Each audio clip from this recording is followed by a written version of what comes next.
I thought every day I want your touch, and every way I can't give it up. Anything just to feel the rush. This just ain't enough. Oh, will you be my ride or die? Oh, we can do this every night. Oh, yeah. Will you be my ride or die?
Baby, can you pray tonight? Baby, can you pray for us? Oh, baby, can you pray? 'Cause every time you make time, it's holy to the end. So pray tonight. So you won't know, yeah. For every run that we had, Mr. Right, and I knew it. But I've been ready every day. You know everything's alright. Are they gonna pray? Are you gonna pray?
I saw your eyes,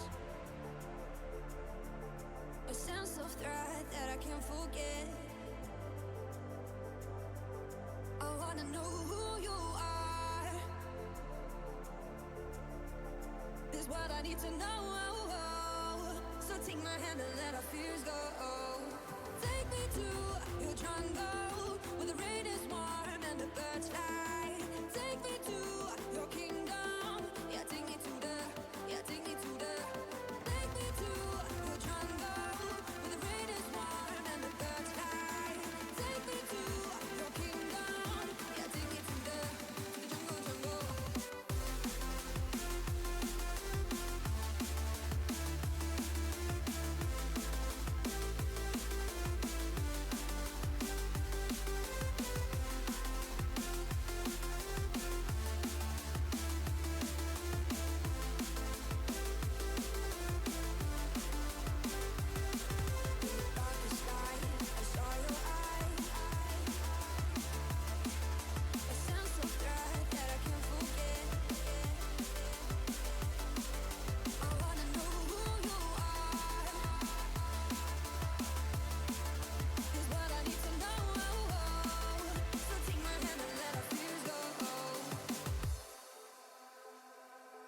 No words describe your savage life. Ooh, let's give it a go like our purpose shows. I wanna know who you are. This is what I need to know. So take my hand and let our fears go. Take me to your jungle where the rain is warm and the birds fly. Take me to your kingdom. Yeah, take me to the. Yeah, take me to the. Take me to your jungle where the rain is warm and the birds fly. Take me to your kingdom. Yeah, take me to the jungle.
can see is we're drifting apart. I can't believe how it all turned dark. Bring me the light, bring me the light, bring me the light, bring me the light, bring me the light, bring me the light, bring me the light, bring me the light.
All right. I don't think anyone needed to see my face that close, but hello, everyone. Welcome to the Valorant Game Changers unofficial cast. I am your host for today, Zach, and I'm joined by our analyst, wonderful Ash. How are you doing today, Ash? I'm doing awesome. I'm ready to see some amazing best of threes for the semifinals and the grand finals today. So when it comes to Valorant action, look, I'm hyped up, Zach. Yeah, like you said it, we got our semifinals and our grand finals for Series 2 of Valorant Game Changers NA coming up today. And I do believe that the first match is going to be one of those semifinal matches. It is going to be Shopify facing off against Mizo's Cuties. Very cute name and cute logo for that matter. Yeah, both of these teams came out so far 2-0, completely unscathed, not dropping a single map. But when we look at the round differential between the two, Zach, there's a lot of difference that kind of tells a story between how these teams were handling the earlier squads in this tournament. And so this is pretty much obviously their vie for power to go forward towards the grand finals. And I think that Shopify Rebellion might have the edge going forward, but that's going to depend on our map pick and bans as well. Yeah, I mean, of course, Shopify Rebellion, a team that really needs no introduction, current GC champions as well. So I think that, like you said, a roster that has the edge in terms of both just past performance, but also in terms of consistency. But you mentioned that Mizo's Cuties, they could have a couple of surprises cooked up, especially depending on the map beto. So, what are you expecting to see in terms of map picks? So from what I was looking at, it looks like Miso's Cuties have a preference towards Breeze and Lotus. Obviously, both of these teams want to go for Team B in the map pick ban process. That's going to be the team that influences the second and the third map pick, meaning you get 2/3 of the entire best of 3 series. And this kind of aligns with what Shopify wants as well, because Shopify also has a little bit of a preference toward Lotus. So I think if Misu's Cuties have done their VOD review, they've done their counter stratting, they're going to feel a little bit more comfortable on Lotus, and then they can push forward for maybe a Breeze, because it seems as if they have a lot more comfort on those long range maps when it comes to aim duels. Yeah, I think that especially on Lotus and Breeze, like you said, Breeze in particular, you do see a lot of those picks, especially towards mid. You would like to bring in that early aggression and even that operator if possible. So I'm hoping that we get to see some of that today. Yeah, and I actually believe that we got a little bit of that information for the map. So we can go ahead and see that through. And it looks like the one of our oh, am I getting word? We just happen to see the map picks and bans. Well, all right, we're getting baited a little bit by production, but in terms of maps picks and bans, all right. Hey, it's Well, okay, me! full I'm the screen map center picking stage. man. Yeah, Ash has been chosen as the map of play. Oh, what would be my map? I think I'm very much ooh. I'm just a fracture spirit. That's not in the map pool Oh, right I now, miss Fracture, officially. man. I'm Yeah, but completely in agreement. I'm a very much pro fracture. So even though it's not in play, I think that we should take map 3 to fracture personally. I But I think we should just play the entire series on Fracture. I'm inclined to agree with you. yeah, best of 3 on Fracture, I'm down. But hey, I mean, look, jokes aside, we got the graphic on screen, and it's Bind, which is Misu's pick. Um, and so it's gonna be Lotus and then Breeze to follow up. So we're pretty much there. Bind ends up as the first pick, so Breeze is gonna be the decider. But yeah, both of these teams are gonna go head to head on Lotus in map number 2, and that could very much just decide the series, or it can put us into Shopify Rebellion's tiebreaker. And again, that's something that they wanted as well. Yeah, I mean, look, let's be real. I would love to see a Breeze, but it's gonna be an uphill battle all the way for Misu's Cuties. I'm sorry, I gotta say it how I see it, and I think that in particular Shopify, they've kind of made Lotus their stronghold. I don't think there's a team that's actually managed to take it off them this year so far. So I do think it's one of their favorite maps for good reason. That said, though, when you look at what's on the line here, it's pretty interesting because for NA, the open qualifiers, winning the whole thing means that you get a guaranteed slot to the main event, but everybody else here is kind of just fighting for those points. So even if you don't finish first, if you're able to keep up that consistency from that first open qualifier until now, you managed to accumulate enough points from that previous main series. Well, you have a good chance at making it just off the back of that placement. So all around, these teams pretty much are going for the best performance possible Mm-hmm. as they push forward. And I think that when it comes to these kinds of events, especially in these final rounds, round differential is something that comes into play as well. Because if you come down to the very last how do you say, last ends of calculation, sure, obviously you're going to have your results for this tournament individually, but then of course taking into account round differential is something the tournament admins have to do when they move forward, adding up those points that you were mentioning. So um, I think that's kind of why we were seeing a lot of these teams sweeping and really going for the quick 2-0s across the board in these group stages and early rounds. Yeah, so lots at stake here. Like you said, round differential, you mentioned it. It could very well play a factor if it does come down to it. But for now, until we wait for the game to come back and we wait for our wonderful casters to throw it in, we're just gonna take a short break. So see you soon.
Yeah, welcome back. I think that was like one of the fastest breaks we've ever had yet. But here, before we get into it, let me introduce you to our casters: TTL, Time to Light, as well as Nerds Corner. I feel like I've actually worked with TTL before. Nerds, are you usually on production? Yeah, I've been doing a decent amount of like hosting and broadcasting, so it's fun to do a little bit of casting as well, especially since I missed the previous unofficial cast, but did go to the first one, which was really fun. It was fun working with Zobi and the crew. Shouts out to all the production. Much love. Much Shout out love. everyone. But yeah, I'm hyped to get in it. I mean, it's a pretty hype game for sure. So, TTL, let me ask you something. We saw the map videos coming through. Any predictions? What are your thoughts so far on it? So my only concern is that Lotus is map 2. Bind is something that we haven't really seen recently from Misu's Cuties, and this map pool really, let's be honest here, it's Shopify Rebellion. The map pool really doesn't need to favor them, but it does, and they're Shopify Rebellion. I would be very surprised if we got to Breeze. If we got to Breeze, I think this is still a little bit of a toss-up. I'd say it's probably a close game that Shopify still win. But if I'm going to be real here, I think it's Shopify 2-0 in two fairly close maps, but it's a 2-0 nonetheless. All right, we got our prediction. What about you, nerds? Any players in particular you're really excited to watch, or someone you're rooting for, or you think that these are the players we should keep out for the head-to-head? You know? I mean, we talked to Zan on the previous cast. If we have some returning viewers in the audience, or if we have any players here, but personally, I've been seeing a decent amount of Zan. Talking about them, I always want to give a shout out to like Miso's Cuties. They made it this far. Shopify Rebellion has a lot of heavy hitters on their team, on their roster. So I've seen a lot of the games. I can't really pinpoint one specific player, but I feel like if I'm going to, got to give shout out to the people that are coming in with us and helping us out. Also, I watched a little bit of their VOD from the previous game, and honestly, they had some pretty good aimers. So I feel like Miso's Cutie can contend. We could see a potential, either a really tight game between them, or maybe we go to Breeze. I mean, yeah, for sure. I think that both teams, especially of course Shopify Rebellion, they don't really need an introduction in terms of heavy hitters. They've got some very consistent players for sure. But on the opposite side, I think that they also have players who are Miso's Cuties do have players who are kind of like the mainstay of the GC scene over the course of the last couple of years, like Rice or Mluo. I think that I've seen their names around a lot, and NA is the region that I watched the least. Let me tell you that. I watch a lot of Game Changers, and this is the one that I watched the least. So yeah, pretty familiar names all around. So I'm pretty excited to see how this game is gonna go. But map number 1, Bind, anything you guys are expecting to see in terms of Asian comps? I'm personally excited for it. There's a lot of Gecko and Sky. I believe the game has already gone live, so we're gonna know immediately what the games are as we kind of transition into that. Okay, like I was saying, Gecko and Sky, very popular. Yeah, Gecko going to be seen on both sides. Sky also just the same. Hey, nerds, some premonitions from you before we get into the game. Pretty nice being right. Brim's mirrored, Viper mirrored, Raze mirrored. It is a full mirror across the board. You need to verify that one. But this game, it is Shopify Rebellion on the attack. That could be the saving grace for me. Fun fact I have written in my notes: Gecko, Sky, double smokes, Viper, Brim, maybe question mark. Go! Maybe some shots and some picks coming out with Molly managing to take 2 out. No time to kind of dissect it, but time to break down the players for the push. That's the great setup with a snake bite. If you make your opponents vulnerable, your lesser weaponry really just becomes primary weaponry by pseudo effect, we'll say. Great start for Miso's Cuties. Emlo playing those snake bites to perfection. And this crossfire is nasty. There's 3 players, really 4 players, all within a few seconds of being able to swing here. Floor finds the first, but Zan straight to the wall will drop Noya. That should just about do it. And it will. Emluo drops 3, and Miso's Cuties win the defensive pistol. I mean, great play from them, just holding off. Defense side really, I'd say beneficial here for Bind, especially with no mid. I know how much you love that. I mean, it works out. The comp really does make sense. Yep. You can't, the Gecko blind isn't as potent. You have Viper for the stall. We got to see players like Emilo just being able to stall out the push for Shopify Rebellion. And especially in these early rounds, it really works out for the pistol and the buy and for the anti-eco, because you have so much utility early on as Viper. And you don't see a lot of buy up for Sky. So how are they gonna push through? They are just going to push it, but Zan again will be able to knock down a couple, and you're adding a Trailblazer through the teleporter. This is very good section ability for Miso's Cuties. Losing a player doesn't particularly help your case, but it's another double for a defender. This one is Kari finding a couple. Mel will recover a Spectre, but I don't know how much we found afterwards. Sprayed out, actually wins a fight. The only problem is the spike is so far away. Yeah, they have to go recover it. And Mel, I mean, has to go up against 3 really good players. They have weaponry, spam them through. It'll take a little bit of an outplay here from Mel to win it out. At this point, I unfortunately would not hold my breath with the weaponry waiting on the outside of this door frame. Yeah, I think Zan has, I believe, a rifle. Do they have a Vandal in that? Maybe something along those lines. What? Oh, hey, they managed to pick up one. Miso picking up the rest, but Zan, I mean, yeah, it was right. They do have a Vandal, so they did go for a more beefy buy-up. And they carry over 2 rifles, but 2 to the 5 is going to be very rough for them. Shopify looking to pick up this round. Obviously, in the course of Valorant, this 3rd round is really important. Got to have that momentum break. You gotta say, kudos to Misu's Cuties. They were statistically unlikely to win the pistol, at least according to the same stat engine that most people use. They had only a 49.66% chance, assuming both teams were dead even and this was a normal game of Vine. These teams are fairly close, but the conversion rate's only about 82%, which is fairly low for conversion rates. But Yo, talk Kari about finds pistols. 2? I'm sorry, was that Talk about a pistols. complete lineup?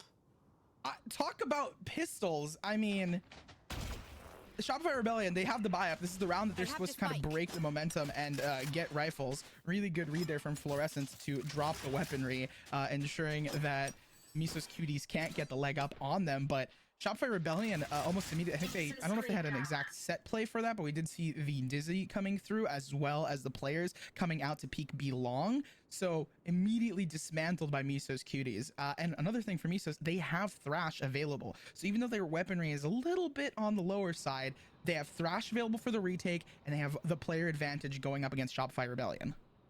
All you superstitious people out there, Shopify Rebellion's already beaten Miso's Millionaires. We'll see if they can beat Misu's Cuties today. Unfortunately, right now, they're having some difficulties. A third Sheriff kill in the same round against a full buy, I might add. Noya tries a flank, but drops the spike and themselves. It's down to Floor in a 1 versus 4. It may rhyme, but I don't think she'll be able to dime all that much. Finds a first, almost finds a second. But Misu, the name of the team themselves, will be able to find the final. A bonus round picked up for Misu's Cuties, and Shopify blanked in the first 3. I mean, that makes sense, right? Something that I believe we talked a little bit about, or the analysts were discussing earlier, was that this is Miso's map pick decided by Miso. So they have to have some level of comfort on both sides, whether on attack or on defense. And considering, you know, a classic 2-site map, fairly defense-sided, I would argue, just because it's easy to hold lanes. Now, some teams have problems with holding like showers control or short control, but it seems like Misu's hasn't been having that. They have really good reads on where Shopify is. Take this round, for example, right? They know that they have better weaponry, so they're like tripling, even doubling up on angles, ensuring that they have that showers control. They have that long control. They are comfortable. So worldwide it is 51% for the attackers. In North America, it is 53 for the attackers. So marginally defender sided. That includes all levels, not just the game changers seen. Mel, great shot onto Zan, but it is only 1 shot, and it's equalized to a 3 versus 3.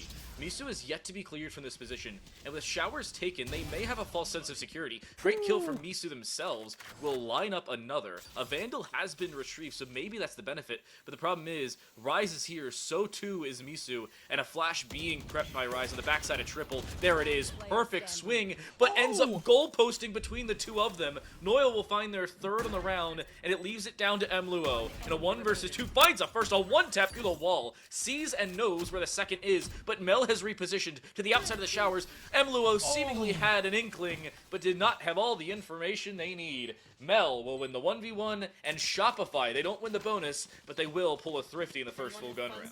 And I mean, great reposition from Mel right near the end, but another hero that we need to talk about is Noya. Absolute, like, it's just clinical out there. They managed to get flash, avoid play counter, and then immediately find 2 picks, I believe, off of that. And that let them be in the 2 versus 1. Near the end, obviously, Miso's was trying to play some recovery and, you know, win the round in some capacity. But unfortunately, Mel had the better read. I feel like it's been both these teams kind of trying to figure out each other's footing. Shopify picking it up, it'll be a little bit better for them considering that they have to play 2 more rounds to make it 3-3, get an even score. Yeah. Hey, you got about the first 4 or 5 rounds of each half are done to figure out 2 separate things. How your opponents play on the side they're currently sitting on, and how your economy is going to shape up against theirs. In this case, both of those have just about shaped up in the first 4. Shopify Rebellion seem a little bit more comfortable after that 4th round of play. This move-in, though, Showstopper prepped will find 1. Zayan absolutely shut down, and a Thrash attempted will find absolutely thin air. Nothing consequential off the back of it. Spike plant and a follow-up in a 5v3. This is a dream scenario for Shopify. Now looking at their post plant, they have some decent crosses set up, a lot of control for the map. They even have both short and shower control. Rise trying to get the bench player, but not finding. That's Fluorescent falling down, getting flashed out of position, and it seems like it'll be difficult. Fluorescent going down is going to be huge for them, though, as Emalu Lark's through, but Mel's there. The reads have been found. They're playing from lineup, so there's really no reason for them to do much here. Miso's Cuties slowly running out of time. Sarah's there for the fight. Rise grabbing 2. Immediately, that's the wingman popping onto it. Unfortunately broken. Time not found, and that's Mel playing for, I believe, lineups. Yep, it was lineups, and that would be the undoing of, we'll see, a fairly decent retake attempt from Miso's Cuties. Yes, it's not successful, but the fact is you find a couple kills to walk away from. I'm not going to say ruin the economy of Shopify. They still keep 2 players alive and win the round. But Miso's Cuties had a decent shot at that retake. I thought the round was over. The 5v3, I thought they were going for exits from the start. Noya dying, I thought, ended the round as well, but premonitions are not always definitive conclusions. And Miso's Cuties, yeah, they give themselves a fair attempt at it. We'll say a decent try, but nothing to walk away from the round with. And I think it just kind of broke down. It was very close with Wingman, but that's why playing with a Viper and with Brimstone as the double smokes is really powerful on this map in comparison to the Clove. I think I murmured earlier, like, oh, maybe Clove, question mark. I wrote it down, but probably not, because you do have really high potential with that Brimstone to deny post plants. If you look at it, there's paint shells, there's mollies, there's a gecko molly, and there's a brim molly. There's 4 different denials for both sides. That's kind of a really good read for this comp. You can play off those lineups and be comfortable with your team in the post plant or with a stall scenario. So to note, Clove has, I believe, never been played on Bind at a professional and notable event. I'm looking through the numbers right now. They're fairly new, so yeah. In professional and notable events, Clove has never been played on Bind. There are a couple maps where they have seen some play, especially at the collegiate level, but here, not so much. We'll see if that changes over the next couple weeks, maybe when some adjustments come to Clove's kit, but for the time being, that will track. Shopify has a decent bit of control thus far. They want to try a split from showers and through mid, but Zan popping that showstopper, trying for the heat-seeking missile. It goes cold and will find absolutely nothing. Great flash, but Zan plays through it and finds Make It 2 on that fight. Will finally be shut down by Alexis, but in the process, they've lost that showers pinch, and to make things even worse, Kari has rotated back towards the backside of triple, and the smoke has fallen. Spike will go down, but Alexis certainly will as well. Dizzy up. It is shot out. Fluorescent gives themselves a reasonable opportunity, but not the reasonable shot to the head. Kari finds 3 on the round, and Miso's Cuties will find 4 thus far. Good play off the Dizzy. Kari just knowing how to play off their utility, and that's you want to have one of your initiators on site there to stall as much as possible alongside one of the smokes. So the combination for Miso's Cutie, they have kind of a really solid understanding of where they need to be playing. On the flip side for Shopify, I mean, they've also been doing really good in terms of getting opening picks. It's not like they're slacking off on it, but it's just later on in the rounds, the recovery for Miso's Cutie has been very strong. It's going to be another rifle round here, a little bit broken for Shopify, but they also have ultimates to kind of compensate for some of that. Personally would hope to see just the Seekers probably, right? Gives a lot of early information. Whether it's going to be popped at the start of the round, which probably hasn't been, clearly hasn't been, or whether it's going to be popped a little bit later. I would hope that they have some ultimates. Rashu's here, Trailblazer as well, a lot dedicated fairly early to this, but not a whole lot of information gained. Orbital Strike going to be used, Floor has to disengage entirely, and all that space has to be given back over and taken once more. Zan still occupies inside of Lamps, perfect usage of Dizzy, finds only 1 though, and Floor follows up for 2 of their own, but still needs some help and some damage. 23 HP, all that remains for the Rays as they try to turn tail and run it towards B. Emluo hiding inside of Cubby finds 1. Floor on low HP is lucky to still be alive as they walk through the poison cloud, and they will be no longer. Miso's Cuties lock in a 5th off the back of Emluo's patience on the B side, and that lead right back up to 3 like it never left. Timeout makes sense here. Yeah. They've been kind of losing. That was a really critical round. They had invested a decent amount of ultimates. We saw both the Seekers and the Thrash coming out and completely dismantled by just 1 Brim ulti. You open up the sky and you really open up a huge chunk of sight where you can't go through because you'll die if you step into the doomsday of death. At that point now, Miso's Cuties, they have good reads. They're comfortable. Shopify Rebellion, kind of, all right, we lost this round. We had a difficult time with our ultimates. We got picked off early. It was pinstripes. It was back and forth. We got the trades at least, so you should be holding your head high for that. But Shopify, wanting to swing it in their favor. Kind of like, how do we get that first pick so then we have those numbers off the bat? So, to note right now, for Misu's Cutie specifically, while we have a second, they have played since the beginning of March in this calendar year, Bind on, I believe, only 3 separate occasions. No, make it 4, counting the Passion Project loss in the grand final of the previous Open qualifier. They lost 13-6 on April 6th to Passion Project. That was to lose 2-0 in the series.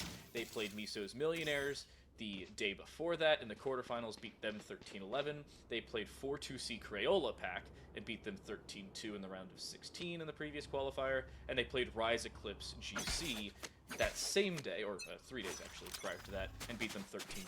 So against more notable teams, they've had some difficulties, but thus far, it seems like they found a little bit of a rhythm, and the aim is very much there. Rise looking for a swing towards B long, probably not the most ideal position for them to be in, considering there's a small army waiting for them, but a great guiding light, and it's just to get away. I don't hate that decision. That's a good call. I mean, sometimes you need to stay alive, right? Yeah, true. And the Sky utility is very strong. The regrowth, abilities to heal. They dump even more util onto this. Seeing if Shopify Rebellion can be caught off guard. Oh, some shots come through. Emalu, that's a counter light coming through. They don't get the pick though. That's Dizzy what a being Dizzy. popped. They run away. Wow. Emalu finally gonna grab him. I feel like Miso's right. They maybe like in the comms they have like a lot more synergy, it seems, especially on defense. It's not to say that Shopify doesn't have that, because Shopify has been pushing really well together, and they're a time and tested team. They have been one of the goats of GC. It's just they're not. It might be just the first game, right? First game of the day. Great ultimate here. It's gonna give them so much control, and they're planting also for U-Haul, considering that they're on sheriffs and pistols. Paint shell? Oh no.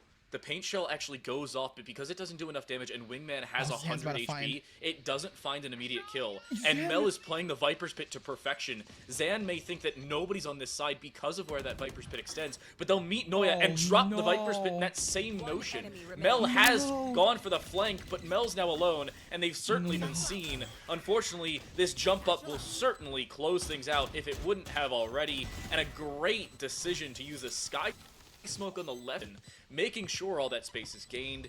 A valiant effort with the Molotov, but there just was way too much time on the spike. Misu's Cuties, a textbook retake, and an all-important kill in the VIP who holds that ever-present Viper's Pit. And just to break down of that round, you said like a really good retake, perfect retake almost, right? At first it was like, Mel, wow, they got the read, but no, it seems like Zan almost got the read onto Shopify Rebellion. And I even mentioned when we talked Zan, we talked to them previously. They've been they came onto the broadcast and also in the VOD reviews, just one of the star players for Cuties, alongside Carrie and Emalu as well. I mean, altogether the Cuties seeming to be very comfortable, even with the kind of set plays or even the sort of unique plays with the pits and the ultimates that Shopify has been pushing through here. I initially really liked the Shopify Rebellion plan, but unfortunately fell apart, right? I like this decision from Emanuel.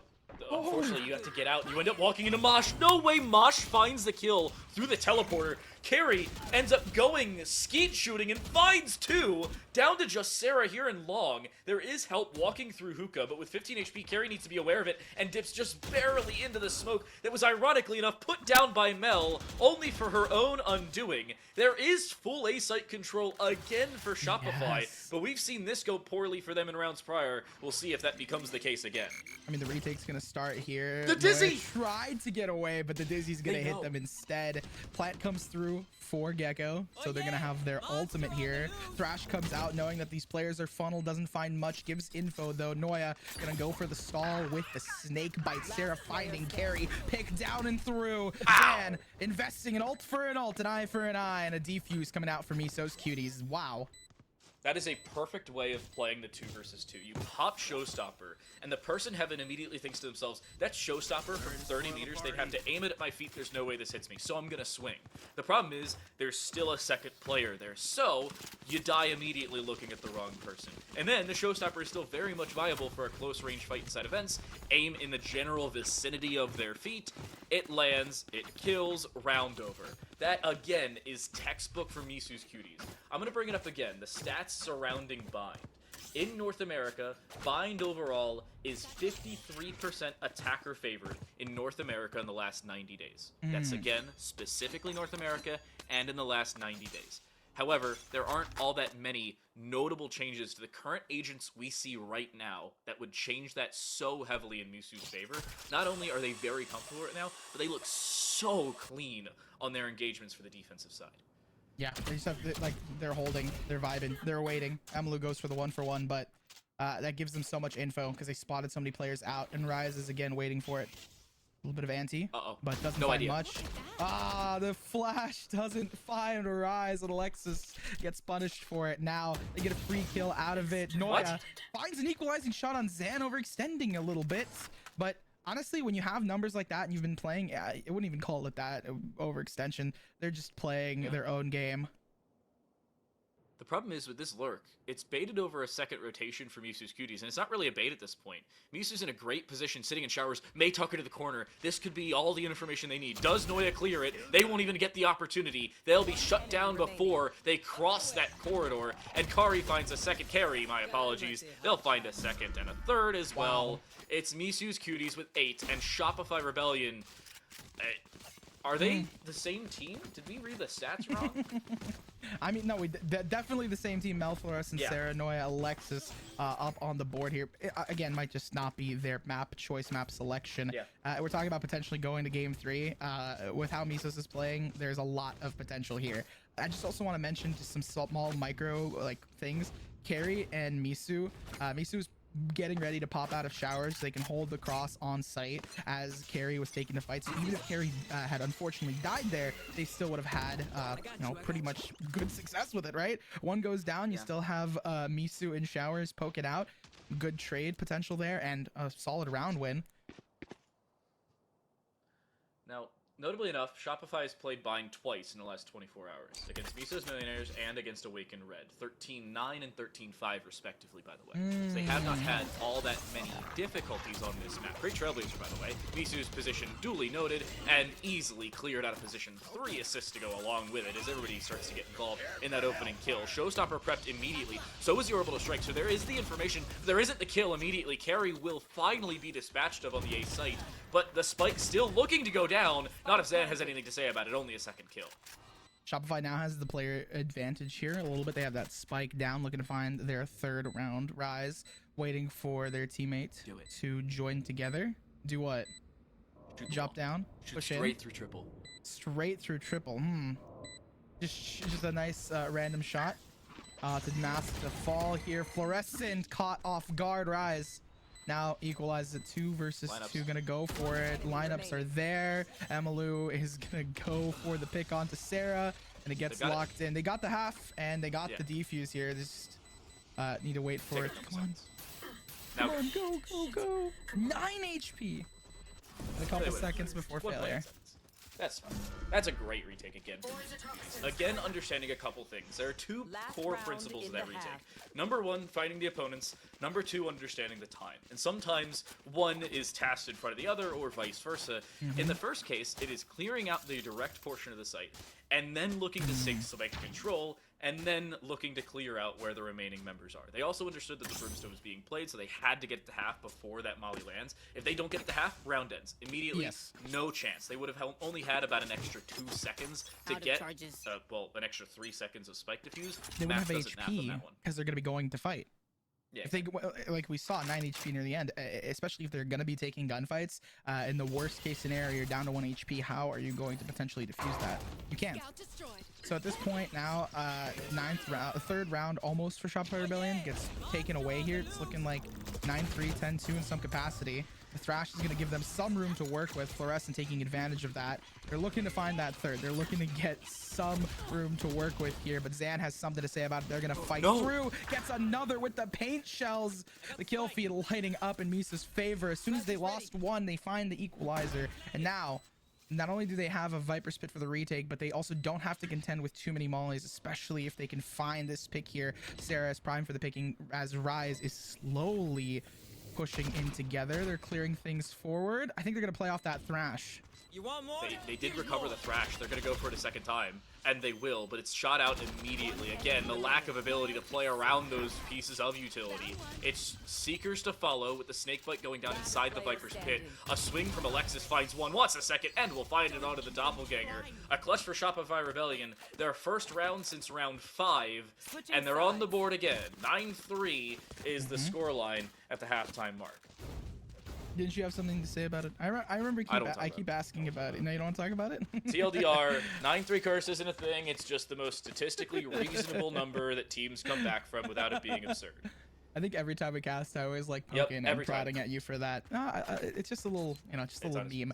But 9-3, obviously, whatever significance it has, it gives at least some hope for SR to have room to work with. I mean, SR, it all starts with the pistol, right? If they can win this pistol, they can kind of snowball forward, start carrying some of that momentum. We talked about how you think it was like 53% on attack side where people can win out. So it is favoring Cuties right now in statistics, but statistics aren't everything. Ooh. Late Dizzy. Ooh. Oh, and it ends up going Misu's Okay, maybe way. statistics are. Everybody dies. Who cares about stats when you can aim like that? And numbers really only tell some of the story. And at that point, the story is just absolute lethality. Great lineup, by the way, from Noya. Could have been concerning should they have initiated that spike plan a second or two later, but at the end of the day, it was only an inconsequential little bit of chip damage. MLuo has been seen, but that means so too is Noya. Guiding Light is great, and a flank being set through. Does this end up being impactful? Does Mel find anything with it? Dizzy misses, but Mel will not. And now there's an opportunity to set in, but they need to be able to find some level of damage on and around the spike before that time starts to dwindle too far. They've given away the backside of sight, and MLuo has taken full advantage of it. Sometimes there's just too much real estate. Rome did not grow in one day, nor will it fall in that same period of time. MLuo finds 3, and it's back-to-back pistol rounds for Misu's Cuties here on Bond. Yeah, that's kind of how you see it, right? Pistol round, one of the most important rounds of the game. You win it, you snowball from there. They're gonna have a really beefy buy-up, and most definitely, and even more statistically, they're going to win this round, carry it over, 11-3, and from there it's really close to victory. For Misu's Cuties, a lot of stuff that they're doing right is just like taking their space and control together.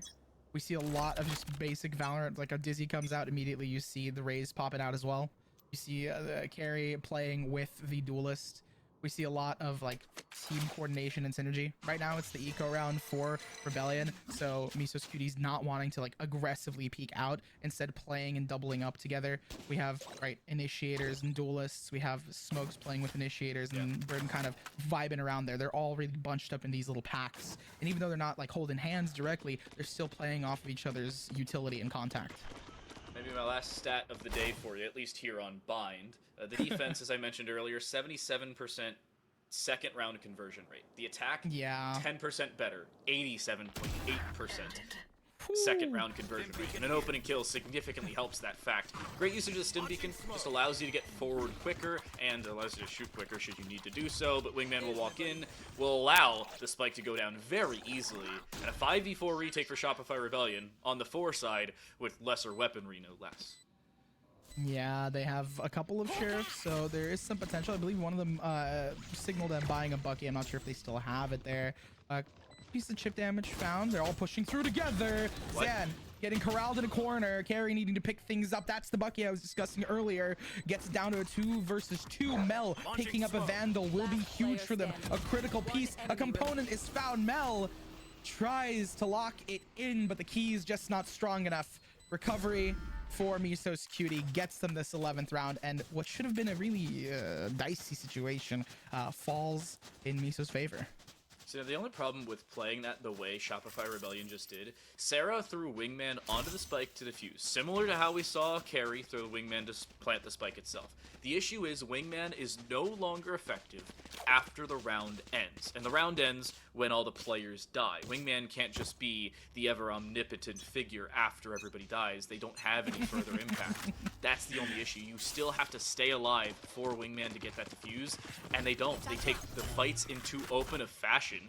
Zan takes full control. Just a single wall is all that is required to find that extra information. Mel has also been seen because of Dizzy. Whether they saw the direction/angle of where that blinding light went is still up for debate, but Mel's position should still be at least briefly noted.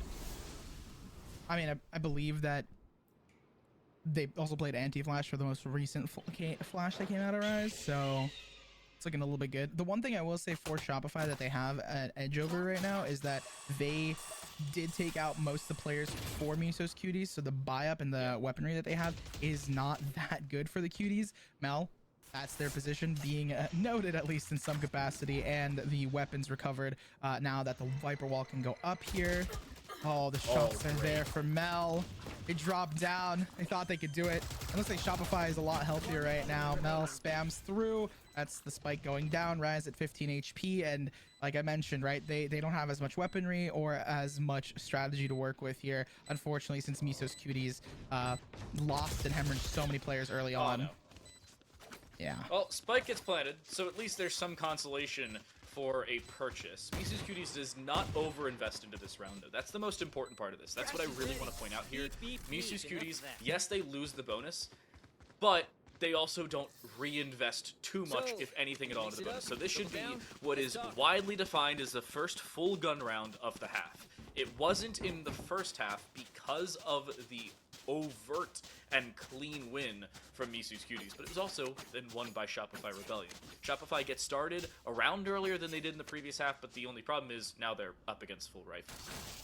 They are. I mean, rifles are going to be not only is it the rifles round here, but also like we've been seeing how Cuties has been playing, and Miso's Cuties, if they continue just playing how they have been, and Shopify has no recourse, it's gonna be a GG. But the thing is, Shopify is gonna have a recourse. Sorry, they have two ultimates, the Thrash and the Opening of the Sky here, really good for sectioning off players and retaking here, especially if they can break through what Miso's Cuties is planning here. This be a hit. A couple players towards Hookah, seeing if they can find anyone early, and then immediately grouping up together. Alexis takes control in the pocket of the smoke.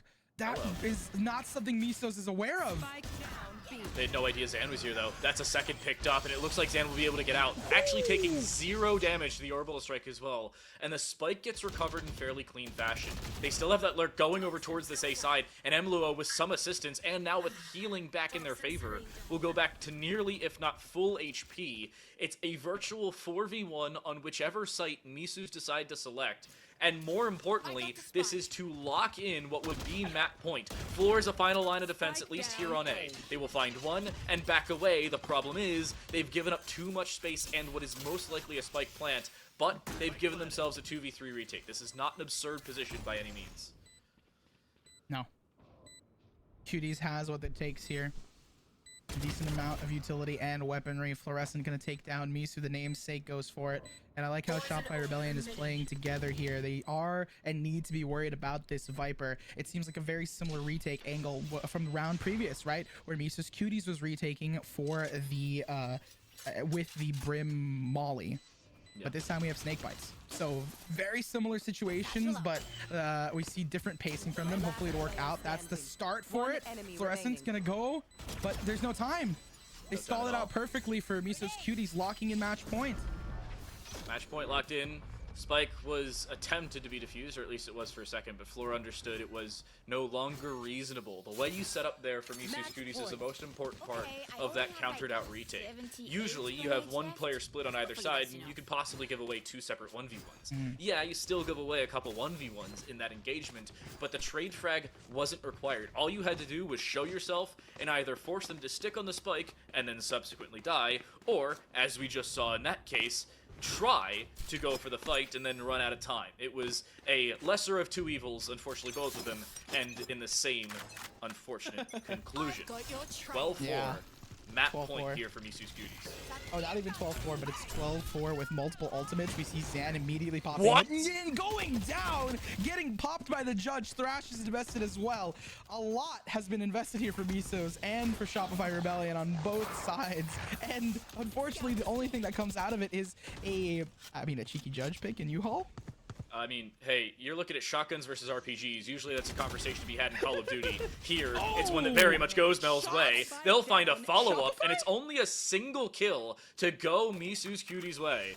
Mluo's in a 1 versus 4, has retrieved a Phantom at a bare minimum, but doesn't have Spike. It's retrievable, but not the easiest of things to pick up. And more importantly, doesn't have Forever to lock this one in. Yeah, a minute's a lot of time, but it's not as much as you'd like to try and lock in a 1v4, Yeah. if you're even going to go for it. I love how Shopify Rebellion funneled the players into short once they've been seeing this wall. This very basic Viper wall that we see consistently on the map of Bind gives a lot of U-Haul control. So it was read into, funneled, and then immediately after that pick was found onto Zan, that's like, oh, raid boss down, let's go in for it. Mel, Fluorescent, and the rest of the team were like, all right, we're gonna pop Thrash, we're gonna try and ensure that we pinch them here and that they feel really claustrophobic. They can't really work their way out of the choke because they have to run back towards the T side. They have to run back from short. And because of that, not only do they have a really healthy economy here, but they also have some chances to snowball it. If they can win this round and the next one, I'll start believing a little bit more. And it's Shopify Rebellion. They're a really solid team. They have a lot of the mechanical and the mental to make a comeback like this possible. I mean, if it's going to start now, that's pretty good timing. You forced Misu's Cuties into a near full save. I mean, we just saw a classic. That tells you enough of what you need to know. A 6th round is a near guarantee. I'm going to say I've seen crazy things. This would certainly be up there if you pulled up a near thrifty round against full rifles, especially after losing what was a fairly confident round for you. However, here, Shopify Rebellion seemed to be acting with a lot more conviction. Their defensive side has at least shown up more than it did in the earlier stages of the first half. But, there's still a lot of time for Misu's Cuties to just build up every single ultimate. The great equalizing statement, but, you know, immediately before we go to a contradiction, something I want to butt in with is how slow it's been up until now. Zan finally getting picked up by Noya, and it makes sense, Misu's Cutie waiting to have that explosive push since they do have an eco, but it's just going to be trades on the board. What? Mel finds 2. No way. You know, aim labs up and down and boom, boom. Regrowth coming out as well. They're going to be at full HP, and the timing not biting them as bad as I would thought since they do get the plant down. But the thing that they don't have is positioning here. Shopify having more players, has the information, has the spray through. Mel gets another, and now it's just going to be Rise here in a 1v3. They fall as well. That's the 6th round. We were talking about, like, it's most likely going in SR's favor. Yeah, that was something that it's still important that Shopify Rebellion are forced to expose Seekers. They do build up Orbital Strike here, so that could be impactful down the line. But I will bring it up again nearly as much as needed. This is similar to a late stage round of Overwatch, where you have so much time to build up so many ultimates. Everybody in Overwatch would be able to press Q. Here, it's press whatever your ultimate key is. Everybody has it bound to a different key, it seems.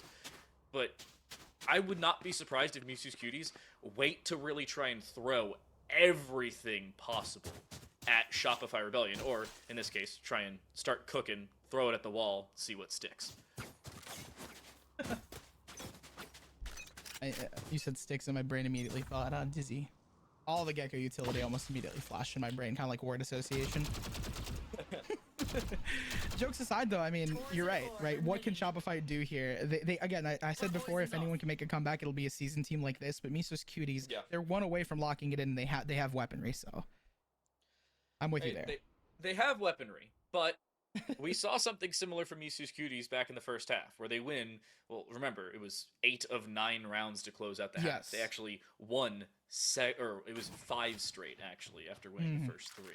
So I would not be too surprised to see Shopify Rebellion pull this one off. The only issue is Misu's Cuties are in a completely different position because they've built up that very early map point. Floor goes double blast packing through, still wins the fight on Rise. What a readjustment, but will still end up losing a teammate as Emulo goes 1 for 1 inside of an orbital strike. While all that's going on, however, A has been taken for free and the spike has gone down. And now it's just going to be a slight hold for the side of Mises Cuties. Great redirection, especially after those losses. They understood, hey, we have to readjust in some capacity. We're losing the fights here. Thrash comes through. Hopefully to stunt them. Clears out most of U-Haul. Fluorescent is going to try to break it. I believe it hits onto one, but they're having, they have all the team there, so they're not too worried. Sarah back online. Hell, not able to get the defuse. Clear, not found. Ultimate gets dropped. Carry now. Needing to do a little bit more damage. They have the positioning here. They don't find the damage that they needed. Noya gets the trade onto one, but Zan and Misu can clutch it out near the end. And it was a little shaky, but Misu's Cuties was able to, hold it through on their, sorry, I blanked there for a second. I saw our faces as I was talking, but on their attack side. Yeah, it was more important for Misu's Cuties to just lock in a round they were very confident in. At the end of the day, you see how that develops. You show how the spike plant can just play easily in your favor. Even with a smoke up, there's still the orbital strike, and as you're throwing the orbital strike, usually a Molotov's thrown shortly thereafter. You can still play for the swing. You can play for the timing as well. The attackers played that to near perfection on multiple different factors. Taking early fights, forced them to take forever. The Thrash early on as well, again, forcing more time off that spike. There just was not the time that they could afford, and Shopify Rebellion will lose their first map of this event. Yeah. They're also first map since playing G2 on LAN in the UK since last Sunday. Wow, Now, first granted, map it in was a while. 3-0 sweep, but we did talk a little bit about potentially seeing map 3, so we're going to toss it over to the desk and see what Ashcon and Zach have to say about this map and what potentially will happen. So we'll see. We'll send it off to them. Thank you very much, casters. So, pretty exciting map number 1, Bind. I think that all of us were pretty, I wouldn't say skeptical, but I would say that we were a little bit surprised by the level of performance by which, this map was won by the defenders to start off with. I think that they managed to use their team comp to its full benefit. Like Mises Cuties, not only were they able to consistently defend, but on that attack, you saw, like our casters mentioned, how much time they were able to buy consistently. Yeah, absolutely. When we went into Bind, I was, not too shocked to see a mirror matchup with the Raze Sky Gecko. Too much League of Legends. I'm so sorry. With the Raze Sky Gecko and then the Brim Viper.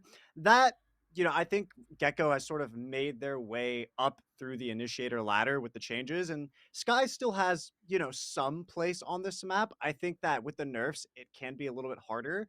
But Gecko definitely shores up Sky's weaknesses with regards to not having cycling utility anymore, right? Because Gecko's utility is theoretically infinite. So when I like the point that you brought up with Misu's Cutie's defense, they had a really good time gathering information towards the B side. They were not just throwing out guiding lights, but interspersing the jump jiggles that they needed to just find anyone who could potentially be late lurking, and that gave them a lot of movement early on where they could kind of just read where Shopify was going. Now, what I will give Shopify credit on was they did have a good handful of lineups showing that they did do their homework going into this map, meaning they likely did a lot more homework going into their preferred map pick, right? Because they had the post-plant lineups for Brim, but also the anti-peak or peak punishment Viper mollies that ensure that, should someone try to peak, they're going to just take 2 body shots and perish. So I really like the way that Shopify Rebellion went for their attack, but yes, the defense out of Misu's Cuties showed off so much more efficient usage of the utility on this map. Yeah, I think that for Mises Cutie as well, like aside from just that delaying utility that you highlighted, it's also they were very proactive on their defensive side, just going aggressive for information. Like so many of these rounds, you could see that Raze wasn't afraid to take the head versus head fight and stuff. So I think that overall this is a great map for them to start off on. And one of the things that our casters did highlight that was that if it does go to Breeze, it could honestly be anybody's game. And at this juncture, it seems like unless Shopify really let loose on map number 2, I mean, it seems very likely we are getting that map number 3. Yeah, I mean, this was intense, and Shopify Rebellion kind of coming around on the defense to build up some rounds and make things look very competitive. Definitely impressive, especially on their not their map pick, on their opponent's map pick, right? So it definitely shows that they have a general understanding of the base of how they want to use their utility. And it was just so happened that maybe QDs were a little bit more rehearsed. And I want to kind of point out that with the help of a telestration, kind of what Shopify Rebellion Ooh. was doing. And I want to give them that credit because their rotations were super well done. I think that once they swapped halves, once they got the opportunity, they knew when to evacuate sites. They knew not to give anything for free. They always held longer sight lines where they could to ensure that they could get an earlier advantage. And we kind of saw this on the anti-eco. So that's the second round of second half, where from here, immediately they go for the stack because, again, they lost round 1 on pistol, but they know that they need to stay together for better firepower. And as we move to the next slide, we can see that they're not going to waste any utility early. So they have their Sky go for the jump jiggles to, so they don't have to expend a flash. They know that they're going to get early information out of the Dizzy that they hear, that of course Misu's Cuties is going to be throwing. And then once they get a read that nothing is really going on towards the B side, the default Viper wall for attackers is over at A. Shopify Rebellion get the idea that, okay, maybe they need to go reinforce the site. Now, of course, there's a weapon differential there, so there's not a whole lot that they're able to do, but it shows here, even as early as round 2 of the second half, that Shopify Rebellion had reads on where Misu's Cuties were going. And I think that given a little bit longer, or maybe few more rounds to work with, I think they absolutely could have made this comeback. But Misu's Cuties definitely took the cake. Yeah, I think that they came in with the battle plan, they picked the map, and they were ready to execute. Like, I think that them being able to get such a dominant start in that first half really kind of sealed the deal, because even when you could see that Shopify were adapting to kind of what Mises Cuties were doing, there was just a lot of post plan available, and at that point the round differential was just too far ahead. Like at 12-6, it's really difficult to come back from that kind of a loss, even if you are Shopify. And we saw the Brim lineups in particular, which I think were a key factor in the attack side, short as it was being such a resounding success for Mises Cuties. Yeah, I mean, round number 18, Mel brought things up with a 3K. They extended the lifespan of the game. But yeah, that last round, number 19, with both initiators starting A, I was a little bit skeptical. But then it ended up being a pinch over at Hookah through the TP. That surprised me and honestly caught me completely off guard. But it was effective for them to get, a good first blood and try to work off agents from the attacking side. But I think, Zach, what ended up being the weakness from that is they overinvested agents to the B side because of that TP. And when it comes to safe rotations, at that point, the attackers get to A faster than the defenders do. And so when we got into that post plant situation, it was QDs that had all the positions that they wanted and all the utility that they needed, and it was Shopify Rebellion that needed to discover and find things and eventually go into these fights with a disadvantage with regards to information. Of course, that closed us out. That's all she wrote, and that was the end of Bind. Yeah, well, hopefully they're able to pick things up for that map number 2, especially coming back from a loss like this. I mean, usually we're used to seeing Shopify Rebellion on that winner's banner, or at least, usually when they lose, I think multiple times it's been something like 13-9 overtime from what we've seen historically. But to have this happen to them in the semifinals, it's got to be a little bit rough, but hopefully they can come back in that map number 2. I do believe that we have our casters coming back as we head into that particular one, so take it away, guys.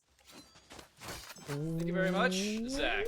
As we move into Lotus, Can I get a this? little bit of a difficult prospect for Shopify Rebellion, but certainly something that they can recover. I'm Time to Light, still joining alongside me. Here's Nerds Corner.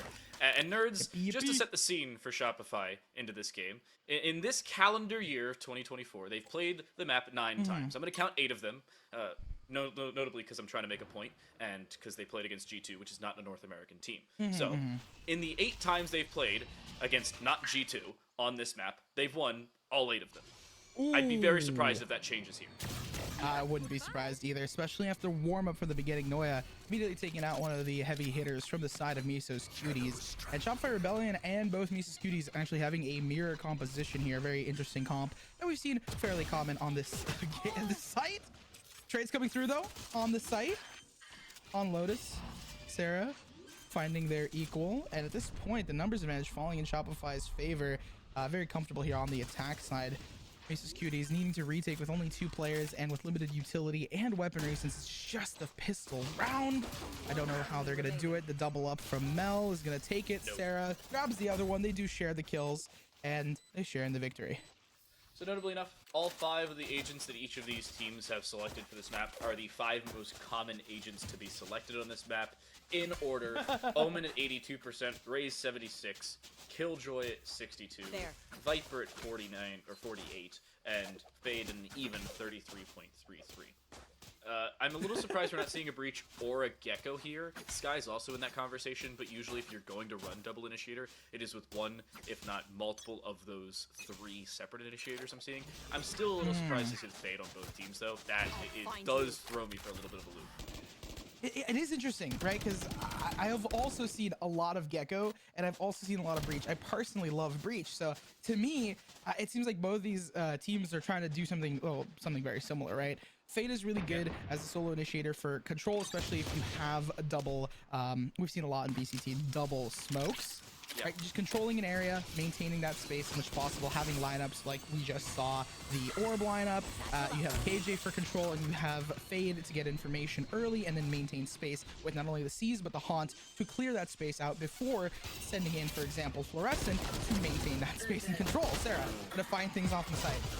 They again try to go for that early take. A C is actually thrown to the backside of sight. With help from the paint shells, it's Fluorescent to find 3. Noya will steal a 4th away from them.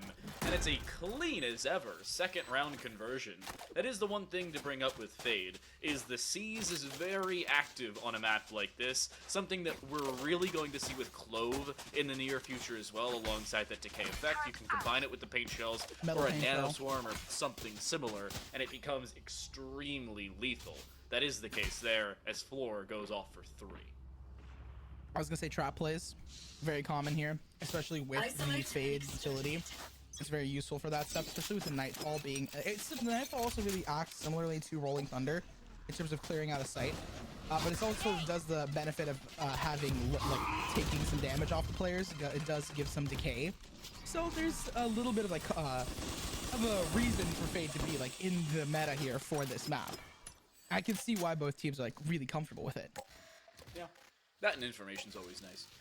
You're not seeing as much Sova played here, which is really not surprising. But Sky doesn't find as much info with the Trailblazer.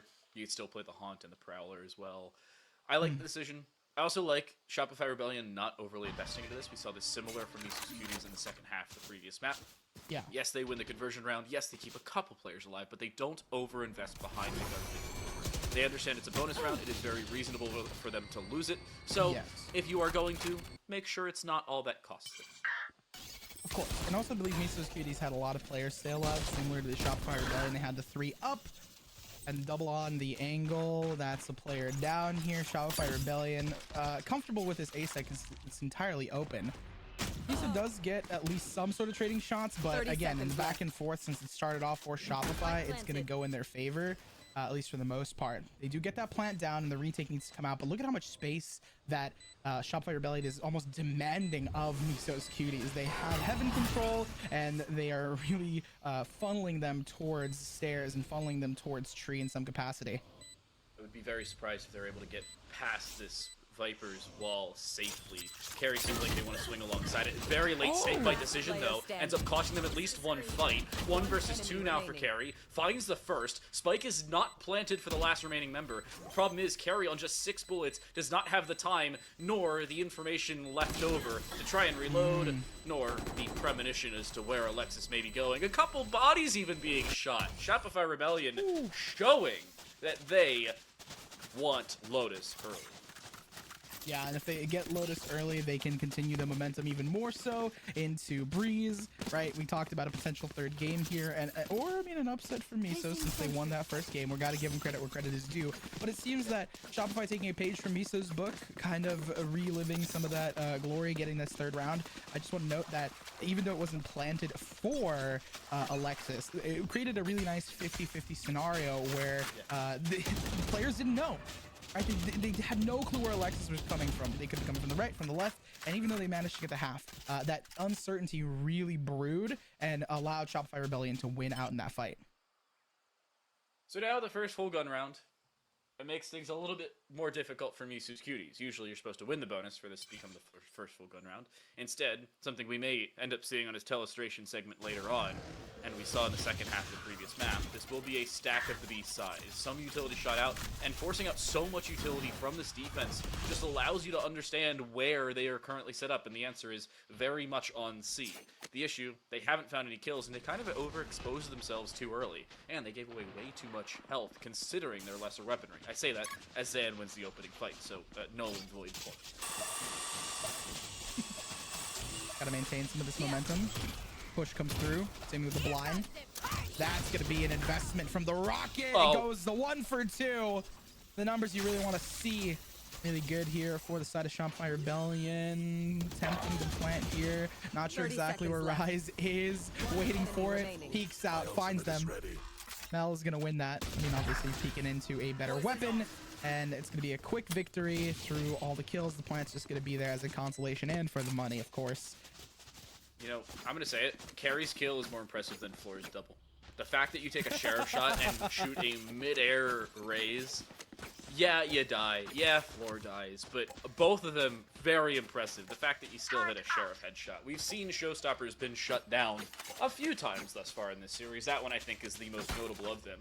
Shopify, however, starting out the first 4 in clean fashion. This is finally a full gun round for Misu's Cuties. I don't know if that continues to be the case here. I would be very concerned if I am looking at this from the Misu side. I'd agree. I mean, I like what they're doing currently. They're changing it up a bit by taking control of Rubble.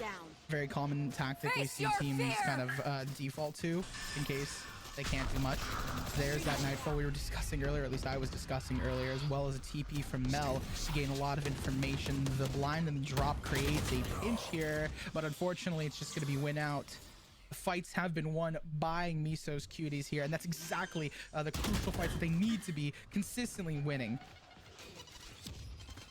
I'd be very surprised if Shopify decided to stick with this. Yeah, they want to go elsewhere. The problem is, Emluo still waiting, and Spawn ends up dying. And with that space given over, they can go wherever they please. The answer seems to be B. But no, Alexis is making the long leg over to A, while they keep Floor sitting inside of B. What Floor can do from here, if the door is already open on that link to A, they could go for the flank. Instead, it seems like the backside of sight is going to be played from both sides, but Zan is already so far forward. The swing from Floor, no kill, really.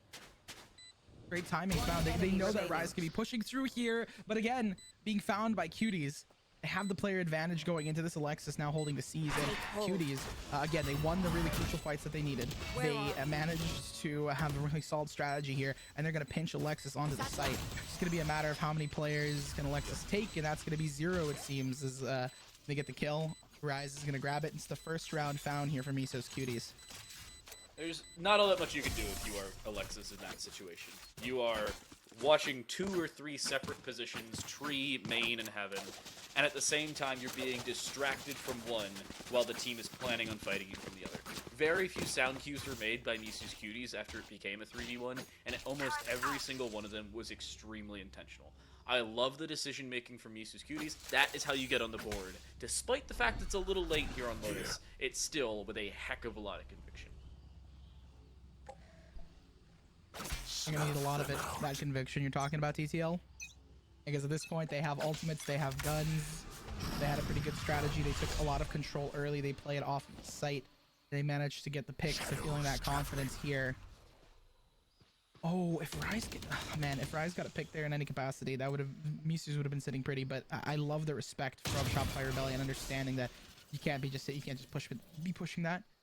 you're up by 3 rounds here, but you still can't just be doing anything willy-nilly. They're having a really solid kind of slow default, seeing and spotting out where these players are. Placing swarm grenade. Swarm grenade out. Also, pop the alarm bot with a nanoswarm. Ironic as it may seem. Sees lands, but no paint shells to follow, so Mel seems to be comfortable for the time being, just locked inside of a very constricted radius. A decent bit of poking and prodding on multiple different positions of this, and Showstopper being prepped, but it's absolutely avoided in nearly all fashions. Floor was shut down earlier with their own Showstopper, wants to return the favor to Zan and does so successfully. Back to a 4v4, but with 40 seconds left, there's not all that much real estate gained for Shopify Rebellion's time. Oh man, the trade and utility, the C's and the alarm bots. M is now in a tough spot. Managed to win out some of the fights there, but gets traded almost immediately. Spike going down. Plant needs to come for it, especially if Shopify Rebellion wants to continue their reign. The one thing that I am concerned about is a potential just really solid retake here with the fade and with the Viper's Pit. No? This is going to be dismantled as quickly as it comes through.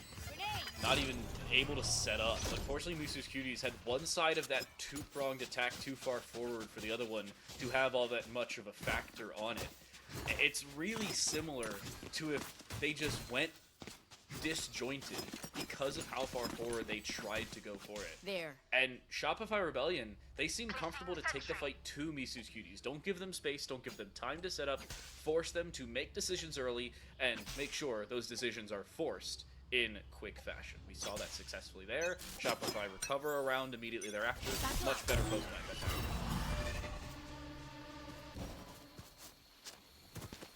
Maintaining some of the space here. They're now going to fight for A.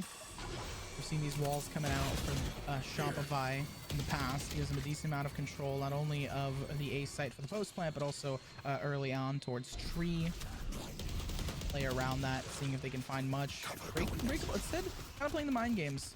Broke one through, but they still leave KJ towards the back line in case they want to rotate back towards A. And they've done just that. Created that mind game, split up, and moved one of the pawns, the positions for Misu's Cuties.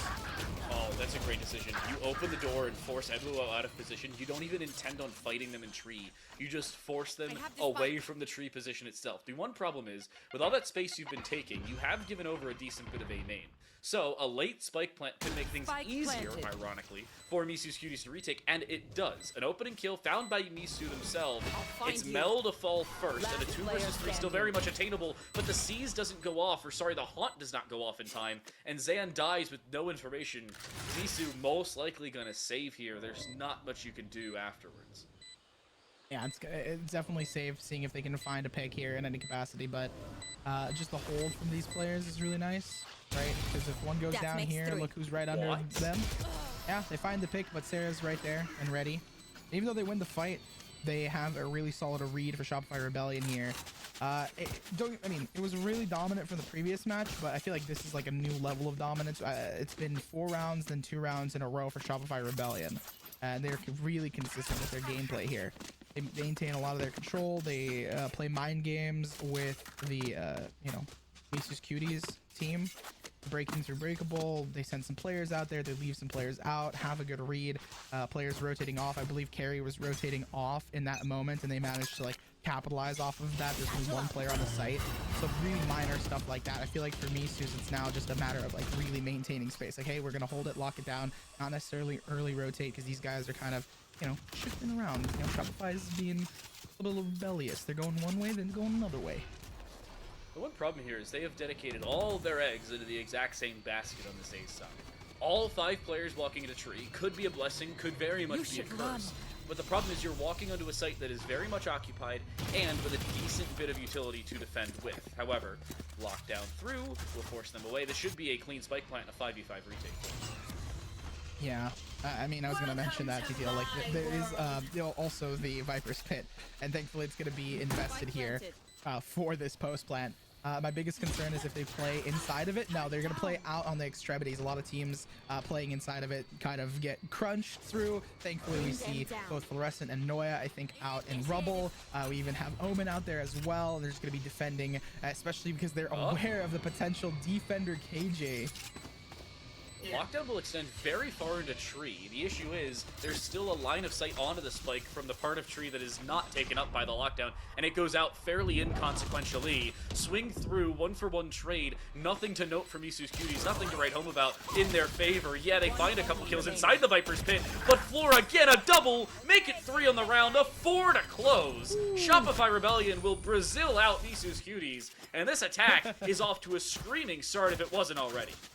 Yeah, that's something that I believe Ash will be talking about. I mean, I would hope so, because honestly, just they played that really well for the side of Shopify Rebellion, and they knew kind of what they were doing for Cuties. They tried to have a really good retake there. I feel like maybe since they, you know, there wasn't a lot of control on site, maybe using some other utility for investing the lockdown, potentially having a deeper lockdown, since you know that you can see the radius for it primarily. It's your walking radius, and potentially getting all of the Viper's pit. The problem is then, you know, you don't know who's on the site. You don't know where they are. So for the Cuties, they were, you know, in what capacity do we fight this? Right now they're fighting for Rubble here, so it's a change of pace. Since they want to get some guns, they do just that. It's a 1-for-1 trade. And a weapon is picked up. The Outlaws still kept at arm's reach, though.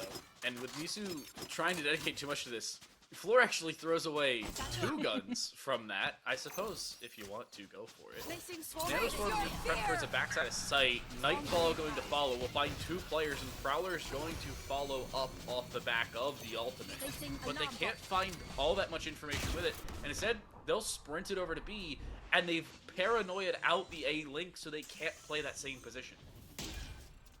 There. Spike gonna go down. 2 players out towards Link. One Arise is gonna be up towards Heaven. Takes the fight, loses it.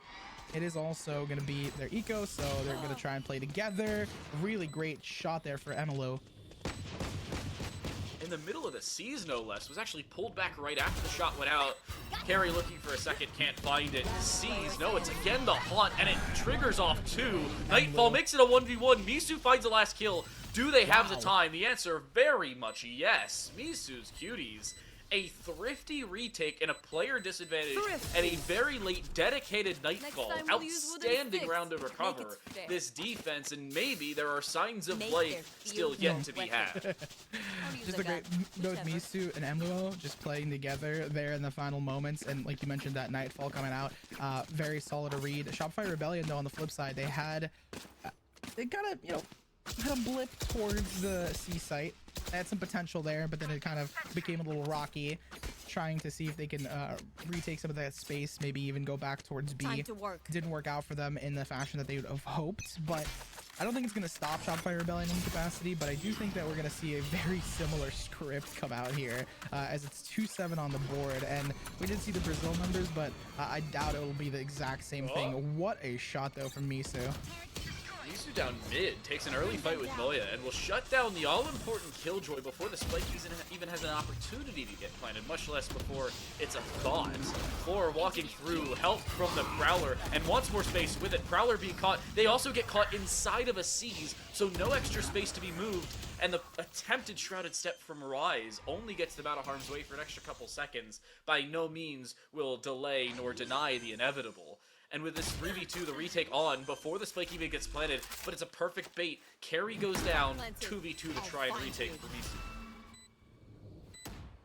2 players up. They're going to be corralled towards tree. Some shots come through from Misu as they look to progress onto this site. But it's planted for Still the tree waiting. players. Where Again, are those mind games. We see the door come through. Haunt gets broken, so Misu knows that they're still there. Enemy remaining. Shots are found, 1 for Last 1. player standing. Leaves it in a 1v1. Zan now trying to fight off against Sarah. Great spray down, though. It's going to be the 8th round picked up here for Shopify Rebellion. And wow is the correct statement there, TTL. I was a little surprised. I mean, it's WoW for 2 reasons. Number 1, the mechanical skill of Sarah is nothing to scoff at. It's something to be wowed by. The pre-fire. The second part of that is the way that you see Shopify play the round. A 2 versus 2, you want to try and play for an immediate trade and then disengage as required. That's exactly what Shopify do. You lose a first fight, you trade shortly thereafter, and you force out a spike tap, if not the full defuse, before swinging again yourself. Sarah, good shooting, but even better team play to set up what was the factor of good shooting. And Shopify playing textbook first-person shooters here finds an 8. And Misu's Cuties just not having all that much of a foothold in the defensive side, which, granted, this is an attacker-favored map at 55 to 45 in stats, but not still, this much attacker-favored. I would agree, right? Like, it has been really dominant for them. And you want to try and pick up at least 3 to 4 rounds here for Misu's, and they're looking to find their third with an early pick going off for Shopify Rebellion. I don't think it's going to come through. It's not going to be as fruitful, especially because they're on a save here. Fluorescent going to go in, but no one's on site. It's going to give him a lot of space, though. Still manages to shoot it at least in the right direction, not finding a player, unfortunately. That's going to be 5 for Shopify. Plant comes through. Oh, no, indeed. Look at that stairs control and Not in that. the players, and also the lurk, right? There's a lot that could be happening here. It's I a think the very lurk's going to late be fruitful. flank. Absolutely no sound cues made off the back of it. It may not become impactful. Floor finds one. Alexis a second. Ooh. There's not even enough time for the Killjoy to walk onto the site, much less find the kill. Finally, Noya will have an impact. It seemed like a phantom menace in favor of Last round Shopify before the Rebellion. switch. Star Wars reference not intentional. 9-2. And Misu's Cuties, even if they win a couple of those fights, they still would have had to contend with what was the late play. Yeah, I was going to say the flank was one thing, but also at the same time, just the fact that they were kind of corralled towards stairs was my biggest concern. I was like, oh, the stairs play. Like, you're talking about, oh, the flank. I'm like, the flank is there as like a backup, but the fact that they were all just pushing through stairs was really good read from Shopify Rebellion to just be like, all right, we're going to kind of, you know, pinch them here. We already have heavy control. We have players up there taking fights. They managed to not only take the fight, but also win the fight, which is even more impactful because now, you know, Misu's Cuties doesn't have anything to work with. They have no avenue to contend with how Shopify is playing. And again, with this kind of like similar play style where they poke a little towards A, they immediately rush to B and take down all the players who are trying to rotate onto the site quickly, catching them off guard. Do they know B main's occupied? Killjoy just put utility on that side, and Misu just finds a kill immediately. Nightfall popped shortly thereafter, but they'll fall before it even has the time to fully deploy. So yes, it goes out, yes, it finds information, but no, that Fade can't do much with the information they've been given. Mel playing forward inside of a link. Good paranoia, but the From the Shadows going to be used to get away, and swiftly so. Perry finds 2 on a spray down from the C side of play. This defensive lockdown, they should try and start this defuse if they haven't already. They'll allow Sarah to swing for at least 1, but that shrouded step on top of the spike, we've seen teleports from both Omens thus far. Nothing consequential as soon as each find a kill apiece. Rise goes for the bait, but the smoke's still up. It's Sarah just to spray and find the ever-prevalent through the smoke spray. It's Sarah with 3, another multi-frag for the Shopify Rebellion controller, and it's double digits in the first half. I would have loved to see Misu's Q to get way more proactive in that fight. They had the lockdown, so they knew that they were going to be corralled, at least in some capacity, towards a B main. Whether they're going to be on the left or the right side is a little bit, you know, still a gamble there. But at least in some capacity, you get some of that space because they were playing a little further back. I feel like if they got into the faces of the players, it would have been a little bit easier for them to kind of contend with it. But unfortunately, they get picked off a little bit. Sarah also peeking off of Mel's blind, and even though Mel didn't get anything out of that blind, just having that confidence to play together shows how Shopify Rebellion, I feel like, has this kind of role going with them. They just came off of a loss. They're confident on this map. They're even more comfortable with their play style. It's a little bit of that like confidence boost, right? You have that buff when you play. So, we didn't really talk about it to start. We talked about the Shopify Rebellion side of things. Misu's Cuties, they've played Lotus a couple times thus far this calendar year, but a lot of them have either been very close games in which they've lost, or they've been fairly decent victories against notable teams. The boys, it was a win over them, a loss against Passion Project earlier on, but even with all these previous results, it's not going to lead you to success here. Shopify at opening kill in the defensive pistol. A defensive pistol, by the way, in which they are statistically unlikely to win, according to at least previous and opposing teams. And yet here they are, seemingly comfortable, and with a B-side rotation. This could not be better as as a start for Shopify. Oh my goodness. What? Great picks on that site. Okay, gets traded out, but it's not going to get stopped just yet. Fluorescent on the roll. Mel locks it in, and just to talk about that little trap play that they set up, very good. Just I feel like the comms are on point. This is definitely a seasoned team because you saw the immediate Omen took first contact. Mel was like, "Oh my gosh, guys!" And immediately we see a paint shell and a seize. We're like, "Boom, boom, on the point, get there!" And they drove out Misu's Cuties almost as quickly as they came. And because of that, I feel like not only is it the confidence, but it feels like that flow state of mind. For the mental, it's gonna be a buy up here for Misu's Cuties. They still have some room to work with, and I mean, I don't know. We talked about it potentially, like, oh, maybe we'll see Breeze. Maybe we're gonna see Breeze. We're gonna be going to the tropical islands. I'm thrilled. I love Breeze. Arguably favorite map in the game. Mainly because I play KO, and KO's good on Breeze, so that helps. I mean, But- we talk about it, but look at the opening pick. It's not in Shopify's favor. Yeah, but the problem is Shopify still has a decent investment in it. Spike plant from the planted. previous round, or the lack thereof, made Yeah. Misu's Cuties overextended this. But as of right now, it just seems to be a proper extension. Noya finds one, switches to the classic, but it's a free gun for a reason. Doesn't find all that much over top of what the Stinger did prior. And Shopify Rebellion understand there's not a lot of time left in this one. Spike is perfectly planted for main or for the backside of spawn, and they have to contend with both positions at the same time with 2 players in each. Paint shell is there to delay even more. Mel does find one. A second inside the smoke as it dissipates. This makes this a somewhat reasonable round, but a seize inside that same dark cover makes it much more problematic. Mel trying to reswing, trying to play for the bait, finds their third of the round. Misu low HP, swings off the back of the blast pack. Floor will find the kill, but is there enough time? No time. Again, the answer's no. Floor has to go save the gun. If she can even get far enough away, just barely she will. But it's still a second round conversion back for Misu's Cuties. At this point, I mean, hey, you're talking about, oh, it's, you know, still it's a buy up, but like when you the Stinger Rush works for a reason, especially on a 3-site map when you're favored on attack here, preventing match point from being found and kind of decimating the economy of Shopify Rebellion, forcing them to save Fluorescent, potentially with the hero buy up here, and a full rifles with light shields for the flip side. Gonna be, you know, it's what the Outlaw was intended to break, but, you know, people still are going to buy it. There. It's still really popular for them for a reason here. And I feel like Misos could pick up some rounds here. I don't know how far they're going to go. I think my read is still that Shopify is going to win on their next buy round, but I still have some faith in how Misos Cuties have been playing, especially with that previous rush. They felt a lot more comfortable playing off of each other and just swinging together. Just like that really basic Valorant of like, okay, let's swing, let's push.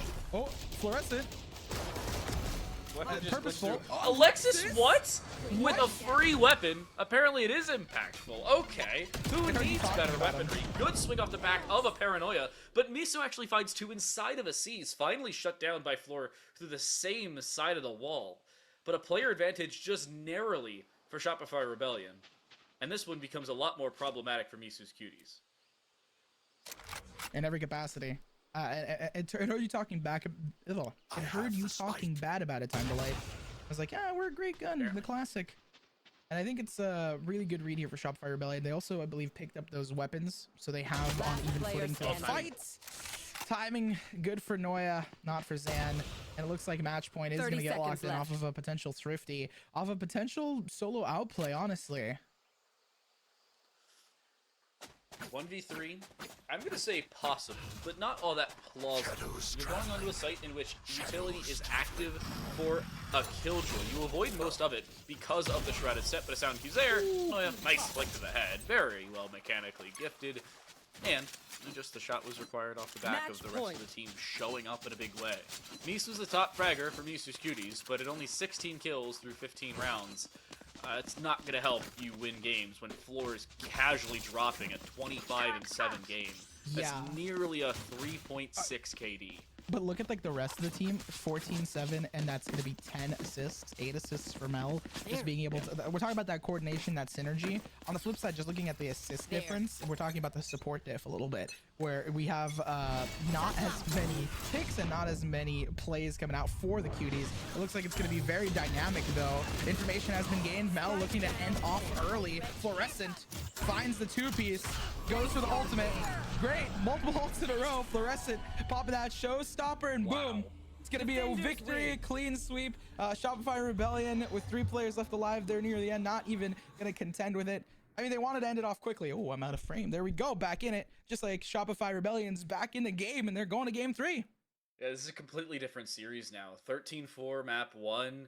Yeah, it was 13-5 map 1, I believe it was. It was getting a little close back then and was getting, we'll say, concerning for Misu's Cuties a while ago, but here it was a complete wash on Lotus. And again, it was playing against a team who inside of continental North America has not lost to a team on Lotus for now. That is the 8th game.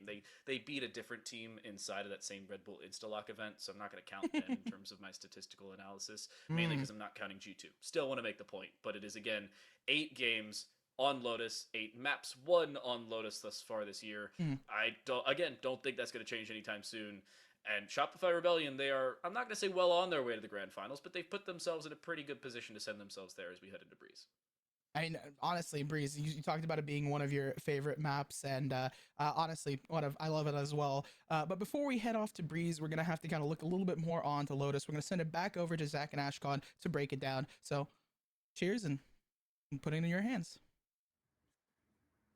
Thank you very much for that, Caster. So yeah, Lotus, the map that I think that Time to Light mentioned that this is a map that Shopify haven't lost outside of the continental US. Well, I'm not even going to count the Red Bull event just because people had to play at least 3 duelists on each team. So I think that even Shopify or G2 wouldn't do that in an actual game. But yeah, that's Lotus 13-3, any percentage speedrun, and Shopify where they're forcing this to a map number 3. So Ashkan, what are your thoughts about that map that we just saw blistering through?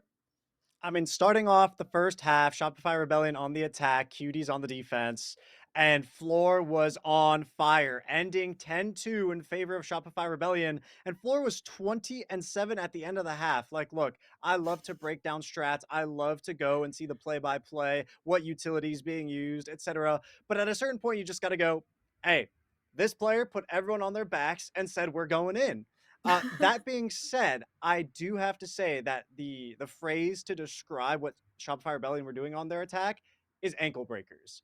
I'm going to pull up the telestration right now. We're going to see exactly what I mean, embodied by a round that TTL actually called it. This was a gamble stack as we queue up to the beginning of the video. There we go.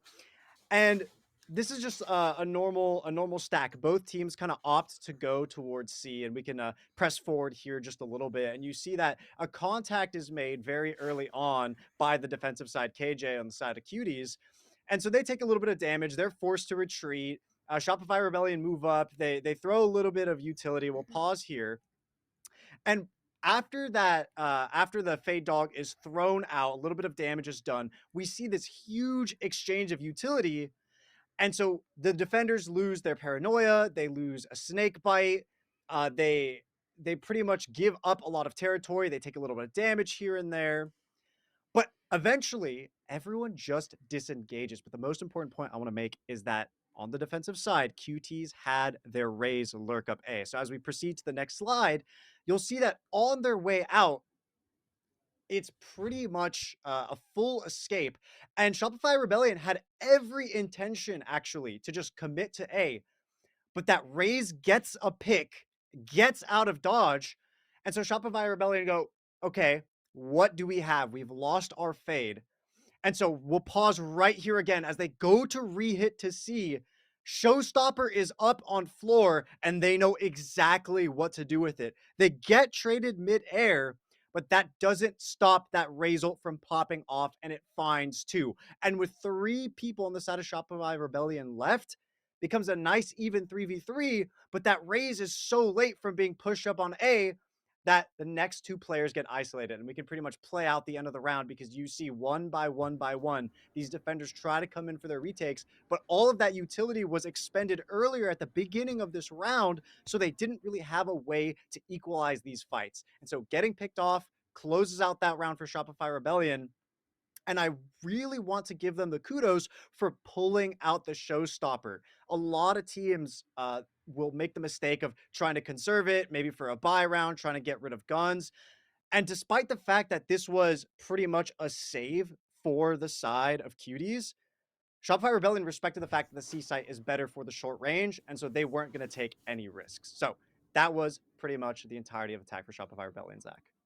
Yeah, thank you for the Telstrator breakdown. I mean, I think that the principle that you showcased could be kind of applied throughout the map. They were very good at making those kind of impulsive decisions because I don't think that this was, even though the scoreboard doesn't really tell this whole story, I don't think this was a bad effort by any means by Mises Cuties. It's just that, like you said, the entire time Shopify Rebellion just seemed to be a couple of steps ahead on multiple fronts, whether it was in terms of map control, whether it was in terms of using ultimates to be able to snowball and take the round, and even in retakes and positioning as well. They just seem so prepared. Like I think one of the rounds that we saw once the side swap happened, where Shopify were the ones on the retake. Like yes, they didn't have enough time to prevent the spike from being diffused. To diffuse the spike itself, but they still had really good retake protocols, and I think that it's just a testament to how well they can play Lotus. But I mean, that's map number 2. They take it in their pocket, and now they have the momentum heading into Breeze here. So, what are your thoughts about Breeze? I mean, if we're going by patterns, look, Bind, it was going to be cuties. They took a really strong first half and they just kind of were able to close it in the second.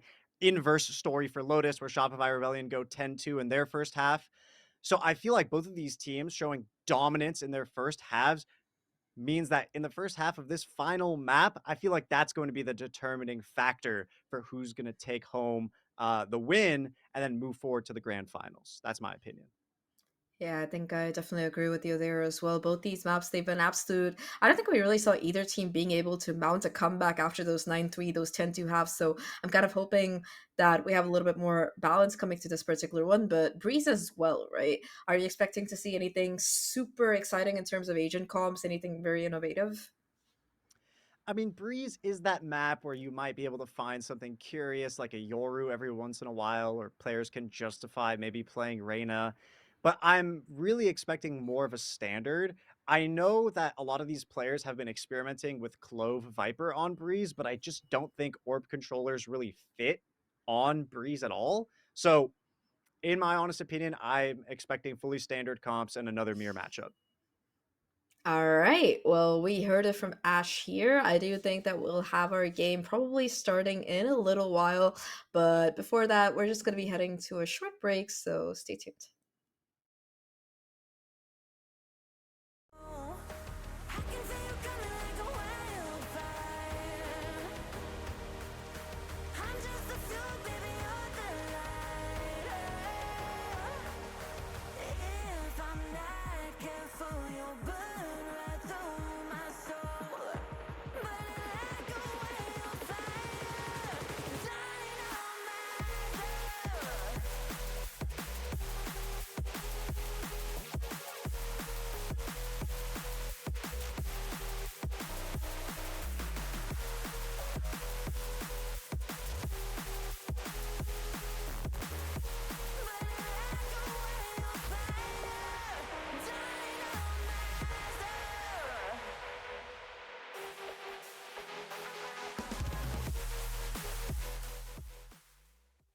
Well, one more map to decide who sends themselves to the grand finals and plays yet another best of 3 on this very fine Saturday. We'll say early evening here in the North American Valorant Game Changers unofficial cast, brought to you by Zobi, a bunch of production staff at the back end, and me and Nerds Corner. I'm times late. We've had Ashcon and Zach run our desk thus far today. I again love the telestration segment from Ashcon because it really shows sometimes how much just a little bit of map control can change things, or a little bit of a 0-point control. Absolute rush on towards this A site. We'll get into the agent select and a little bit more of the nitty gritty when they give us a second. But already a spike plant, a 5v5 retake of the pistol. Oh, Mel's gonna immediately grab the player trying to push through here, and it's for all the marbles. So every pick counts, every pick matters here. Mises Cutie looking for the retake. Mises? No? Noya? Gonna grab one, gonna grab two. The namesake falls, and so does Rise. Carry finally finding the trade there. Fluorescent off on the side. They're gonna maintain the pressure here. They don't want to lose anything. No T's crossed, no dots forgotten. I love that setup. What you do there with the Snakebite and Shock Dart combo is you allow two separate agents that have good projectile utility to not have to show themselves to throw it. You have a nearly guaranteed kill every time. If somebody taps the spike and sits inside that radius, gets caught inside the snake bite, which makes you vulnerable. Vulnerability, by the way, makes you take twice as much damage. And then you get caught by a shock dart, which does 775 damage, or 150, should it be doubled by the vulnerability. You have a guaranteed kill. Now, granted, it didn't find much there, but keep that in mind maybe for later, because that's a very much a strat you can use outside of the pistol round. Real quick, Shopify Rebellion has played Breeze 3 times in this calendar year. They played it once against this same team and beat them 13-5 on March 6th. They played it against Carmine Corp Female and won it 15-3 on April 20th. And then just last Sunday, they lost it to G2, Gozen 13-8 in the grand finals of the same Red Bull Installa. I mean, talking about, right, how dominantly they won against this team, immediately the first 2 opening picks, that first one, mid your analysis was just, it was just really fast. It was a bit unexpected, but it is expected that Shopify wins this. They bought up into their buy round, just playing anti-eco against Misu's Cuties, who at this point now, you know, have 3 players and a very lackluster amount of utility. So it gives me a little bit of time, I guess, to talk about the mirror composition. I kind of hate that Ashcon was correct, because I'm a huge proponent of, like, let's get something new, let's get something fresh, let's throw a Neon, a Yoru, although Neon might be a little too troll, but something funny like that. Speaking of funny, look at where Nomoya is. One enemy remaining. Just walk behind. Oh, hello. Casual 2-piece of the sheriff. Cypher locking in as they see fit. I brought up Shopify Rebellion. I'll go over towards the Decimate / Misu's Kitten, or Misu's Cuties side of things. They have played the map of Breeze 8 times in this calendar year against a myriad of different teams. They won against Psycho Cats 13-0, against Silly Waffle 13-4. Like I mentioned earlier, they lost to Shopify Rebellion 13-5. They beat Passion Project 13-9 in a subsequent 2-1 best-of-3 victory. They beat Lab White 13-1. They have beaten Friends 13-6 and Solstice 13-7. Both of those last 2, by the way, were just yesterday in the round of 16. So they're comfortable with this map. They've played it a lot, and against some notable teams. The only team they've lost to in their history is Shopify Rebellion. And I feel like the continuation of that's going to come through as Fluorescent just dominates. It's the first time we see a really fast B execute. As soon as the execute starts to the plant, it's like a solid 10 seconds, and especially with that neural theft now, and they haven't fully locked in. They bought up into it. Noya, the player who managed to get the 2 shots from the backside, also I believe they purchased up Vandals into this just so they can continue their steamroll. They want to lock it in. They want that first map to have been a fluke. So for all of you wondering, hey, why did Shopify Rebellion beat Misu's Cuties? Fluorescent. Yeah. Not exclusively Fluorescent. All right, that may be a little bit of a misnomer. However, Floor certainly played an impactful part. Here are the stats from that game, if anybody happens to care.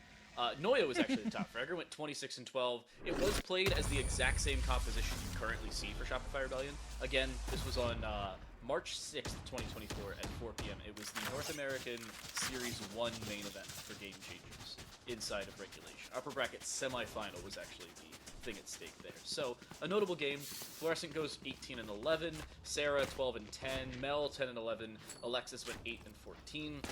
Decimate, the only player to go positive was Emluo, who was back on that Viper, went 16-5. Again, I'll mention it. It was the exact same mirror composition the last time these 2 teams played, and it was a 13-5 victory for Shopify Rebellion, despite the fact that they started on the attacking side. Interesting. Okay. And something that So the desk very also, similar to right now. Another thing that the desk also brought up, just kind of like bring in some of the stats and whatnot, is that we haven't really seen too many strong comebacks and contested games. So if Shopify can get this really solid lead here on attack, they could potentially just have that be a GG near the end of the second half. Now, I don't want that to happen. I do believe that Misu's Cuties has some potential here to work their way through, especially, maybe not this round since I believe it was a little bit of an eco, but generally have some room to work with here, especially to give us a more contended? I don't even know if I'm making up words there, but more close third map. Contentious, contended. Contender. Very viable. Oh yeah, opening kill? No, this time picked up by Zan. Notably, the team to win the pistol round, or rounds plural, as the team who win the first also wins the second in each of our maps, would then go on to win the maps themselves. So Shopify Rebellion's early start is at least a good indicator of how they may do later. Mel swings into 2, both looking the wrong direction, but it's 2 kills back the other way. The only issue for Misu's Cuties, yes, they have the player advantage. The only problem, they don't have the weapon advantage, and they also don't have Alexis. 3 players sprayed down in just a single breath. Blink and you miss it, or find early graves and you'll lose the round. Wow, and I mean, are we on Lotus? Are we on Breeze? Where are we? It seems like if you look at just the scoreline, and if we look at just like the rounds won and lost in this 5th round, it seems like it's been the same thing, the same story. Just the dominance from Shopify continues. Now for Misu's Cuties, they have a buy up here. They have a really impactful ultimate on carry. They can get that first pick, get the early info. There's a lot of potential for them to really stagnate that mid game and potentially near the end have the player advantage for either a retake or just solid holds as they get trades. So here there's viability for Misu's Cuties. The 2 things they need to find, number 1 is map control. It's been fairly good thus far. They have most of mid, apart from the front side of where this poison cloud has just gone off. But elbow. And they're missing some of elbow. That's the other Yeah. thing. The other issue is because of the lack of forward map control elsewhere, they are looking to lock in more information. Now, because the Sova's gotten fairly far forward over towards A, they basically know as a near guarantee that B is indeed the final resting place of this spike. And yeah, they've given away most of the site, but because of that, they'll have a very quick retake in the 5v5. Oh, and look at the positioning of some of these Shopify players. They're prepared for those fights. And even so, right, the plant's going to go down. Viper is just completely off of sight playing for post plant, knowing that this is a true rifle round. They need to bring out all the stops. Recon gonna spot the players out. Rise needing to reposition. The players spotted out on the site, and trades are found. Noah still in that pocket, being a nuisance to these players. But Cuties are finding the picks that they need. Lineups still working in favor for these players. Rise is going to go for that half regardless, getting off of it. Mel looking to take the picks through and through, finds one with the spray, but that's all they're going to get. Misu's Cuties picking up around here. It looks almost identical in terms of the score line. They picked up that 5th round in the previous game, and they managed to do it again here. The only problem with that post plant for Shopify Rebellion, in my opinion, is everybody except for Mel plays on the site. I would love to see that pocket position played again, but with more help around the main position, because you had 2 players playing on and around the site itself. You had one sitting in the pocket, as we saw, who died without finding a kill. Sometimes it happens, especially when that information is given over.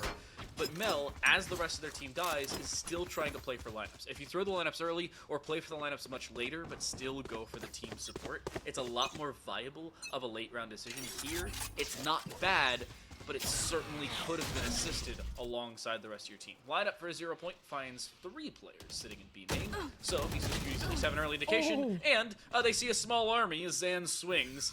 Probably not the most advisable decision for your health. Yeah, that talking about a small army, that was a little unfortunate for Zan, and I think I agree. One of my notes was straight up just like, it's unfortunate they're playing so separated. On the site, there's a lot of players, but just separated, and Noah getting that pocket being a nuisance was really good for them since they managed to get picks off of it, but it's like a one and done situation. As soon as they were found out, you kind of tuck back in just out of a necessity, but they already know you're there. They already know where you're playing, so you're most likely going to die. Fluorescent makes way on the site. Alexis is going to go get that plant down here, and it looks like Shopify, not only with the player's advantage, is going to win it out. The Hunter's Fury is going to stall the players, though, ensuring that the spike goes down a little bit later. Still, it does go down and gives some time for Cuties to rotate in. With the opening kill as well, that gives you so much space. I love the decision. Use the Neural Theft. It sometimes can be an invaluable ultimate. Now, that's exactly the case. Swing around the back of a flash. That late round donation of information will be ever prevalent as Shopify Rebellion, yeah, their information's given over, but the kills maybe not so much. A couple of kills back for Emluo, but Sarah lines up for their 3rd, and Shopify Rebellion, they completely clear that early retake pressure that was developed. Misu's Cuties, again, I'll say it, they had all the information they needed, just couldn't find They literally had all the information. The neural theft and the Hunter's Fury. Hunter's Fury denied the plant and also gave some pings in terms of chip damage, but also just pinged the players on the site. And the neural theft literally gave away all the position of them. So they had everything there. The counter from Shopify was just simply to play together and stick to their guns. And it's an FPS game. You're gonna get shot, right? Just not only outplaying them in terms of weaponry, but also outplaying them in terms of just positioning.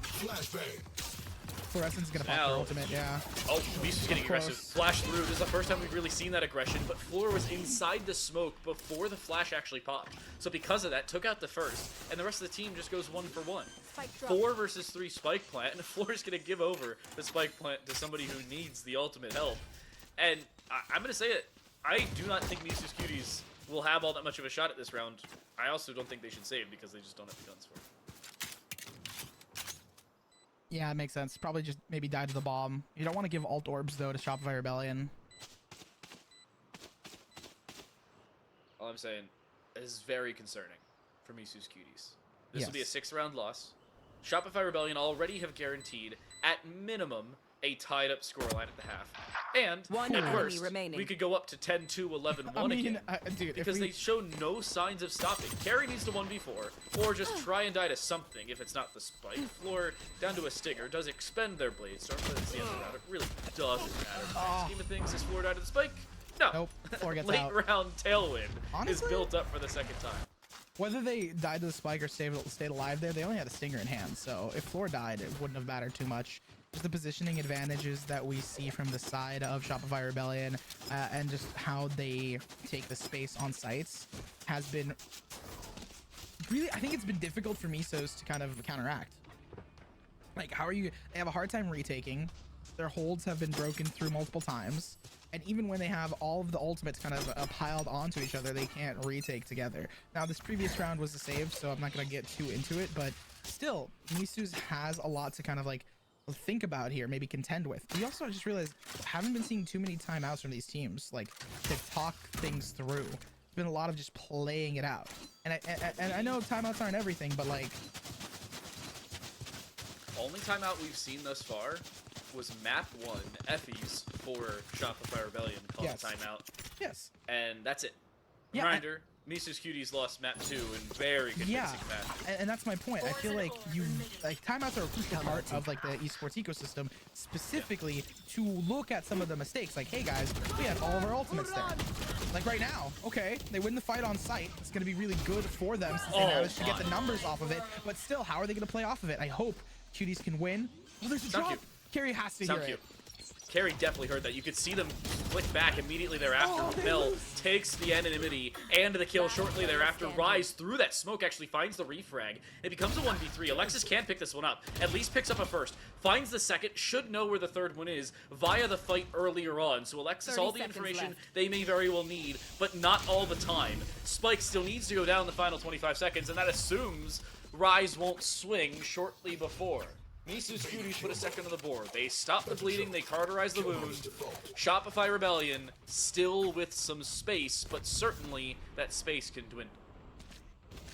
And again, like, it's just the timeout plus some of the other misconsistencies, but still, Misu's Cuties managed to win out there. They did a really good job of not only taking fights together, but playing off of each other. I feel like the comms have cleared up a little bit for them, most definitely, especially with the sound cues. I think we both of us, like, the sound cues, like, and they lost the fight, so it's a little bit like, oh no! But carrying over not only weaponry, but also such powerful weaponry. We see Zan on the op for the first time in this game, and Hello. finding value for it. All in all, it seems like Cuties, they might have not needed that break. They have the confidence for how they play this. You know, for some quick context for people who weren't on a completely different broadcast that Nerds and I were on yesterday. I was running production. Our observer said, you know, sometimes when you're low in a game, just pop out the operator. And even if you have it, sometimes Fluorescent will just shut you down. No amount of scoped weaponry will help you in that endeavor. Floor pops the updraft just as a little bit of a scared tactic. The issue is Zan has no abilities now with that null command popped, and Alexis' higher fire rate also turns into a much quicker death for the operator wielding Jet in the back of sight. 4v2 again, a retake required of Misu's Cuties. This one without much abilities and not all that much time. Yeah, they're really good at putting Misu's Cuties in a bad spot to retake here. Emlu's also been spotted, So information has been gained for these teams. Fluorescent pops one more, and I feel like at this point it's the 7th round, and Mises Cuties now needs to really think about how they're playing this. We don't see the same Brazil scoreline, but we do still see the 7-2 coming out. It's not as dominant in terms of like their consistent wins, but I feel so vindicated and so happy right now. Thank you. Hold up, thank you, wait. thank you, thank you. I do want to bring this up, though. Watch this. Do you see the name that called the timeout? What do you notice about that as compared to what it was for Shopify Rebellion? Zan, I don't think that. Oh, They don't have a coach. That could be the reason that Misu's Cuties have not called a timeout. This is actually something that you see either in the collegiate level or in the tier 3 level a little bit more. But here in tier 2, it can still be prevalent for teams that maybe aren't fully organized, don't have an organization supporting them in the back end, or don't have as much time together. Reminder, Misu's Cuties was only formed in January of this year. yeah, So, no, that makes a lot of sense for Not the having a storyline. coach can certainly turn things into a less than ideal timeout situation. Shopify Rebellion, as brought up earlier, Effie's is their coach, Of course. does bring a heck of a lot to the team. But Misu's Cuties, sometimes the 30, 45 seconds between the rounds is all you need to discern what could be or what could not be going wrong. Other times, all you need is a mental reset. Zan here calls a timeout, takes a few seconds, evaluates what's going wrong, and maybe can also reset the mental. Here, I'm still saying it, Shopify Rebellion are very comfortable on the attacking side, which is also much more concerning. Fluorescent has made the cognizant decision to bring an outlaw into this round. They have enough They have way credits more to than enough. buy an operator, but they are going for a cognizant outlaw It's because better. they know the opponents are going for a save. Yeah, I was gonna say it's better because they are saving currently, and Misu's is playing a little bit off of Zan right now. As you can see, we have the double up for the KO and the Jet together. So they're gonna try and posture Zan for some picks and potentially steal those weapons away with the Blade Storm, especially because Zan has been one of those really aim-heavy players. And I think the counter for that, right? You can 2-tap someone in the body, or even 1-tap them in the body, and you're basically playing with an outlaw. Sorry, with an operator. Oof, they are playing with an outlaw. And there it is. Zan goes down, so we don't see that Blade Storm coming to fruition, and that's a plan for Misu's Cuties out of contention. I mean, honestly, they're most likely talking about their rifles, how they're going to be playing those out in the later half. Clear your corners! Clear your corners! Emluo finds 2, has some help, but finally gets taken out. There's Floor with the outlaw. Who needs any more? It becomes a 1v2, certainly attainable, but the spike going to be delayed. Rise is going for the flank and is going to have the timing for it. The third time they look to lock it through, but Mel still finds the reaction time to spray down Rise. Maybe it's the weaponry, maybe it's just the skill. Either way, it's a Shopify Rebellion 8, but certainly a difficult one for them to attain, considering the purchase on the other side. Yeah, and I mean, just clear your corners. Like, you immediately, like, clear your corners, right? Because they had a lot to work with. They had a decent amount of utility to get onto the site. We even saw Fluorescent popping off there near the end. But when we see players like Emluo playing in corners, just being able to pop players, it becomes really difficult for them to kind of combine themselves. But it just goes to show how Shopify is confident. They're comfortable because immediately through the chaos, they still managed to win out in the 2v1. Now, that being said, it's going to be the buy round here. Let's see if this timeout pays dividends, if it's going to give some oomph to Misu's plans. And it seems like a lot more control being found for these teams, but the control gets immediately lost as Alexis plays in mid here with Viper. As much as I love to be optimistic, if we see another 10-2 half, there's just no way Misu can come back. The defensive Breeze is not amazing, but it's good enough to find 3 rounds, especially for a team the caliber of Shopify Rebellion. Great 1-for-1 trade. Mel finds a good refrag. Rise is going to be cleared here. Goes 1-for-1 again, so it becomes a 1v3. Attainable, sure. Probability, maybe not as high as they thought. Yeah. Dwindling. I feel like if we're talking about stats and statistics, dwindling is the correct word there. And I mean, it's nothing too crazy. It's just like Shopify, again, they're on attack. It's favored for them. They have a really solid, composition. They have Effie's every single time. Even from that time out, Effie's was probably talking to Shopify Rebellion. And at this point, Misu's Cuties, they're probably thinking, all right, how do we win these fights? Definitely not for this specific fight, but how do we win on defense? How do we win on attack when we switch sides? How are we going to break Shopify's defense? Noah is going to be very annoying to contend with. Purposefully, right? especially the Cypher util, trying to get onto B is going to be impossible for the side of Misu's Cuties. Unless they So- have something to break for it. Last round in the half. KO? Maybe. But, I mean, KO knife. So, Mluo finds a couple consolation frags at the end of the round, but ironically enough, if Mluo died there, it would have been more impactful than the 2 or 3 players dying for Shopify Rebellion. They still have a heck of a lot of credits going in the final round. Mluo has very little, actually just bought a teammate. So, Mluo very risky for a very slight reward. Could be something to keep an eye on later. Is a possibility. It happens. It is a very difficult thing to contend with here. Watching The here. only kind of Watching angle I here. see is that Misu's has, you know, no, they have themselves a couple ultimates. They have themselves at least one in terms of the neural theft. Alexis is close to theirs. I would presume we haven't seen too many null commands. I just realized in this first half, so I would presume one of them is ready. I would have hoped one of them is Oh, I like this. ready. Oh. One about to be on the way. The problem is Alexis is so far forward. This is a Get out of my conscious way. decision. You don't have to get past that tripwire. You're trying to bait over a rotation to A and find a kill in the process. Alexa, however, as soon as they back away, there's the rotation from the Sova. So, feels bad man timing type of thing. But at the same time, you still have a decent bit of space to work with. Recon Bolt and Owl Drone will follow over towards the backside of this site. You've actually opened the door to try and follow, but the Recon Bolt goes off just a couple seconds late, and Carry, playing alongside the Neural Theft, finds all the information they'll need. Yes, they fall, but a 2v4, this is not even easy to grab the spike, much less get it down safely. Looks like they're going to pick up that third round off of those ultimates I was Player discussing standing. earlier. We 30 don't see the seconds null command, left. but we do see the Hunter's Fury instead. Taps onto Noya, and it's not going to be a 10-2. It's not going to be a run back of this, but it is going to be 9-3 on the board. Switching The sides. ever-changing score line here. And now that we see the attack side Cuties, I mean... I said it before, it starts with the pistol. I mean, the pistol is going to be the most important aspect for them. Do you have the win rates? You always have the As a statistics matter of ready, fact, so. Here, no, I still have my Lotus splits up. Hold on, give me Ah, just a okay, second okay, to okay. change We'll be getting that in a So, second from TTL. Breeze pistol round stats. Attackers win it about 53% of the time. Again, Okay. constricted to just North America. Yes.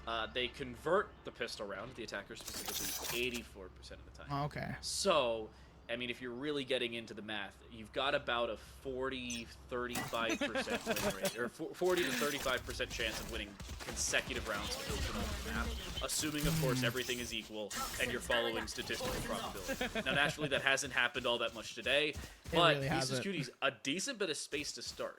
And a tentative A split could go on if they don't want to just walk through mid but to look at- B. look at but the this players bait, for SR. it's working. Shopify Rebellion's walking They're through, it's there. fully a bait. They're playing for a crossfire, Oh. and it's gone Misu's way. They go for the mid control, they bait the fact they're going for that alone, and the crossfire in mid finds them a couple opening kills and a player advantage with a spike plant going down. When you talk about that bait, it worked out. Shopify Rebellion now only down by one player. Misu, the namesake, is going to be a nuisance. Try to make sure that these players can't be found, and that's going to be the tap away for it. Zan coming in for the clutch, and it seems like both attack side pistols have been won, so What do we you do say? fall with at least some Ready to statistical protect your probability, Yeah. but still, you know, Shopify Rebellion, not too much to scoff at. They're going to go for a save, and then they're immediately going to buy. It's just the first couple rounds, right? It can't be too much, but that's how all Hey. those start, right? That's how it starts, right? This is the first time that the team who won the first half pistol then went on to lose the second half pistol. So, the pistols are split in even 3-3 in the half. We won't see another pistol round. The extent of what will decide things after what may be regulation Revealing is OT area. should it be required. But Mises Cuties, this is a Found great them. way to at least start a comeback. Second half pistol win while being down. We haven't seen that thus far. We've seen attempted comebacks by both teams, but neither of them started with a pistol round win. At least not yet. It's very slow here. Misu's not wanting to give away at least too much information. They have a decent amount of control of a mid. Elbow control has been gained as well, so looking to potentially either bait something out or split onto B or A. I mean, considering that the bomb is headed towards A, I feel like that's kind of the MO that they have. See if they can catch a pick. Especially with Zan making noise right now, it's got to give them some info. Great first shot. Mel going down there means no smokes for the retake. and no pressure. Really deep Viper wall as they decide to collapse onto A. Cypher was just walking through heaven. At the same time, by the way, Floor finds at Ooh. least one over Ooh. towards the A side, but it becomes a 3v3. This is attainable. A gun has been retrieved from 30 heaven, so seconds keep left. this in mind.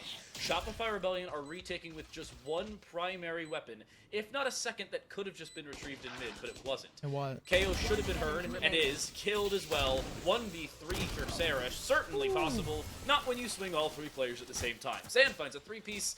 Misu's Cuties have converted pistol and second conversion. This is a reasonable comeback now, nerds. It's a reasonable comeback. I would agree, right? In terms of just round differential, 4 rounds up, if they can pick up this third as well, considering that they had a beefy buy in terms of just weaponry. And look, MLO is also available. Like, they have the ability to buy up here, and if they didn't, right? They're gonna be saving here, right? Still have a sheriff. One goes down, they pick up a vandal or a bulldog or a guardian or any of these really high potential rifles, and boom, you have yourself a really solid third round buy up. It's not as completely weak as we've seen before. Very common thing we've seen in VCT throughout NA and even some other regions is this like better third round buy. But Fluorescent, like, it doesn't Fluorescent just matter. casually finds 3. Last player. Throw all the Okay. conversation points out the window when you Never can mind. shoot like that. MLuo Even finds 2 MLuo. back. This becomes somewhat reasonable, but doesn't look at the third player sitting on the top of the stairs. Has to not only retrieve the spike, retrieve a primary weapon, and try and start off this clutch. But you've got an arguable shot. Spike is still being seen as down in main, and MLuo is noted as retreating in that general direction as well. You find it before, it's a near miracle. They do find a third, but an overt swing does not go their way. Bonus goes Shopify's way, but Misu's Cuties Yeah. were ready and prepared for it. By no means does this stop the comeback, but certainly it can hinder it. It does stunt the development of it, considering especially how Shopify was able to do 4 rounds in a row on the previous half and how dominant they were when they were attacking. It's honestly in part to players like Fluorescent and Noya who've just managed to play really well together.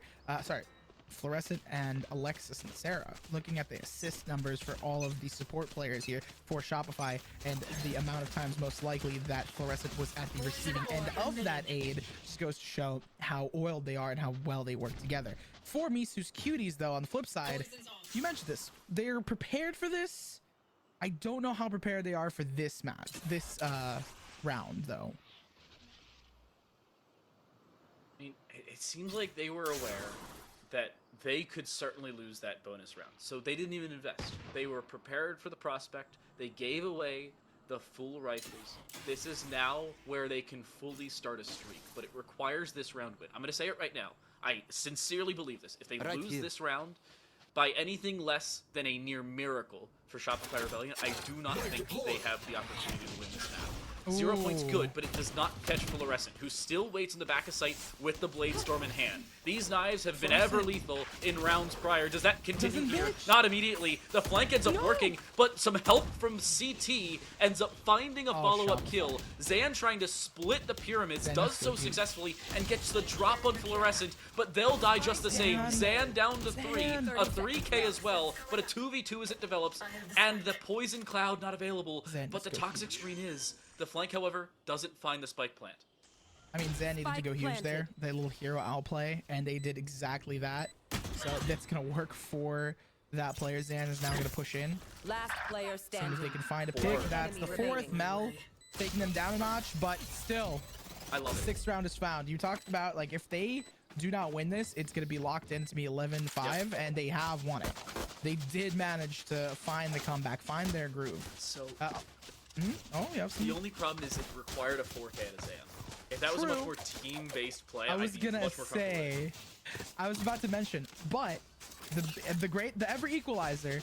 How did they receive that 4K? So how did they receive 4K? How did they receive that win from the 4K? If you're talking about solo individuals, Zan is really great as an individual player, but still, if it's aim over kind of like consistency, I feel like the consistency for Shopify Rebellion is still going to prevail near the end.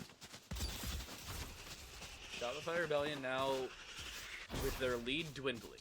A reminder, it was 9-3 at the half, but certainly not the cleanest of ones for them. Floor finds a first, will be traded out, so MLuo follows up, as they did to close out the previous round. Aggression has seemingly been the name of the game for Misu's Cuties. Make sure you own when those fights are taken. Control your own destiny. But with Sarah, a follow-up from the Arches, they give themselves and Noya a great position to play off of. Sarah finds another in main, a thrifty comeback for Shopify Rebellion in what was a previously close round.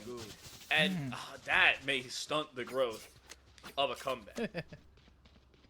Most definitely. Maybe, yeah. At this point, you know, 2 away from a complete victory. They have an op in Fluorescent's hands. Blade Storm has been found for Zan, so they're going to be popping that. But at least now it seems a bit it's do or die. Right? We talked about the previous round being do or die. The whole reason we're talking about that round is because they wanted to start the snowball. But considering that momentum has been entirely disrupted here for the side of Misu's Cuties, it's not going to be fruitful for them. The high trip gets read into Zan not being caught by it. Down B. Really good plays there. Early though. They don't allow anybody else to walk through main because of the Harness Fury. And with Zan being seen, Bladestorm's available, sure, but you're not finding much with it. 0 Point, I believe, finds out the ever-prevalent Jet, and with you being completely shut down, your ability's gone, so too is the Bladestorm. Reswing from Misu, they go 1 for 1. Neural Theft going to be used for Misu's Cuties. They have the information in the 2 versus 3, but a Spike Plant makes things difficult, and you wait to swing until that second download of information comes through. Even info gained back the other way. The shock dart. Misu ends up going back into it. And it becomes a 1v2 for carry. Needs to carry their team to that 7th round, and they cannot do so. Sarah finds 3. Shopify Rebellion find match point. Grand Finals is just a single round away.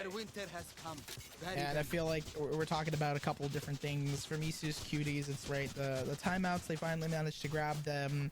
No coaching, Shopify Rebellion being a more seasoned team and playing through and through for multiple different splits, knowing how to play off of each other, knowing what they're comfortable with, all that like little minor detail really adds up there.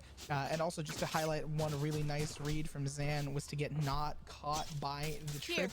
And then another really good read from Shopify was to immediately pop the Hunter's Fury. So they're aware of what control they need to have for Shopify.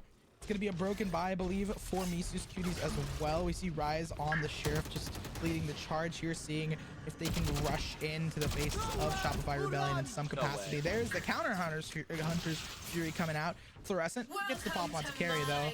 They're popping a lot of ultimates here for Misu's. How is it going to work? Wait. The Viper's Pit was popped, but Mel was sitting inside of it. Mel was already inside the radius, and Alexis outside. It leaves Emilu on a 1 versus 5. There's no way you're winning that one. Even walking outside your own Viper's Pit, you didn't have the space to work with. And it's a 13 clean for Shopify Rebellion. The comeback was certainly on, but it was also certainly shut down. Yeah, I didn't expect it to go that fast there. Yeah. The comeback getting shut down makes sense. I mean, it's a really strong team. They know how to play with each other. I just think it was unfortunate. Shopify Rebellion, though, hats off to them. They're making it to Grand's kind of expected outcome. We didn't expect to go to Breeze, but it's nice to see that it went the distance in this best of 3. Hey, all 3 maps were indeed required. Signs of life certainly shown, but unfortunately, no 3rd map, no cigar for Misu's Cuties. It's Shopify Rebellion to continue to exude their dominance on the North American Game Changer scene. They'll move on to the Grand Finals, but Nerds Corner and I are going to step away. We're going to allow Ashkan and Zach to break down this first map, or this 3rd map and first series, and then lead you into the Grand Finals. Take it away. Thank you very much, casters, for not just that wonderful send-off, but also taking us through the action for this banger of a 3-mapper here. And 3 maps that was, Breeze in particular. I think that even though Shopify, they looked quite dominant in the beginning, it was a little bit back and forth towards the middle of the game. And I think that while they did win, it wasn't as clean as it could have been. Like, their opponents put up one heck of a fight. Absolutely. I think when it came to Cuties, they were breaking ankles and they were consistently making space throughout mid. If we're going to start with the second half, definitely they preferred either A or B, always with some form of mid control. And this kind of juxtaposes to how Shopify Rebellion worked on their attack. I mean, they would do a splits, but there was a methodical nature in the way that Cuties approached this map on the attack that I felt like every team could potentially adopt and be better for it.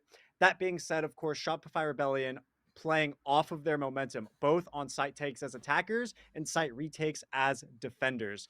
And this is where I want to say kudos to one of the biggest rounds of this map. We're going to go ahead and go forward to the telestration, where Cuties were actually able to find a successful retake as defenders on a pretty swift take on the B site. And we can go ahead and play this round out for a little bit, but it starts off with a bit of mid info being traded, and we'll pause here where a lot of the mid control was taken up by defending side Jet and Sova on the side of Cuties. And they realized no, there was really no contact except a little kerfuffle in elbow between the Cypher and the Jet.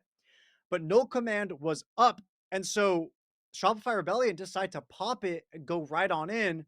And Misu read that completely. They adopt. They saw how aggressive Shopify Rebellion were on these takes. So they decided to give complete site space. And so, yes, although the plant was free for Shopify Rebellion, they also used a lot of utility getting in. And Shopify Rebellion didn't pull any of Qt's utility at all. So the retake was pretty simple. We can go ahead and keep playing the video, and we'll see that exchange where it was pretty much the cycling utility, the Sova darts, the KO knives that went out. And eventually, when the fights did break out, it went so heavily in the favor of Misu's Cuties. They take out 3, they only lose 1. It's a last post plant. Mel is playing lineups, but of course, in a 1v4 situation, it's a tall ask, and Misu take that round. And it showed their potential in adapting throughout the map, and we saw glimpses of that more here and there, especially when they went to the attack sack.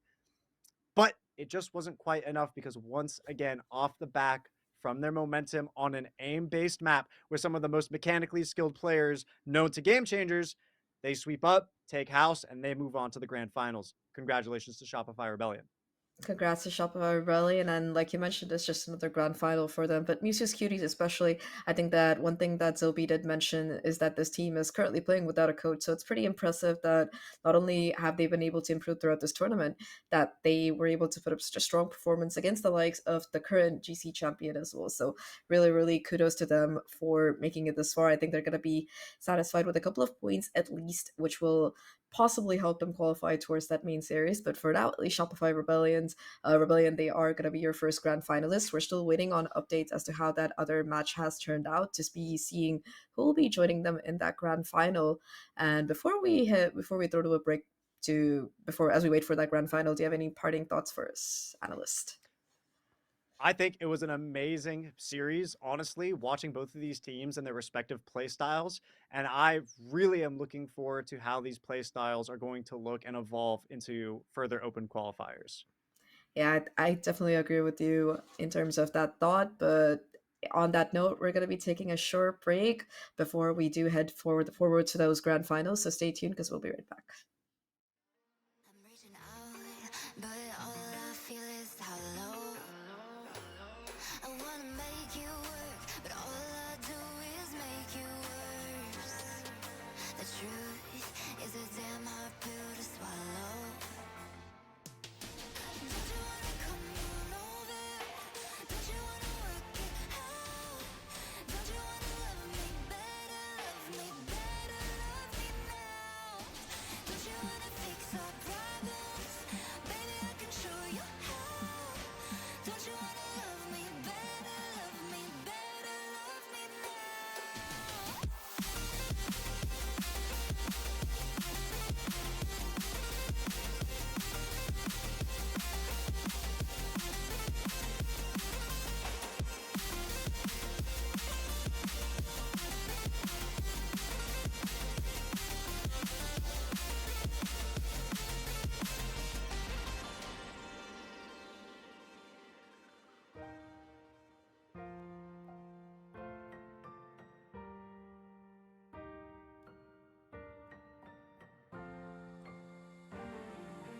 Don't you wanna come on over?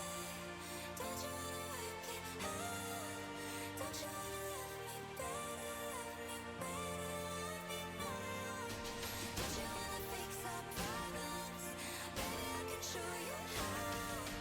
Don't you wanna love me better, love me better, love me now?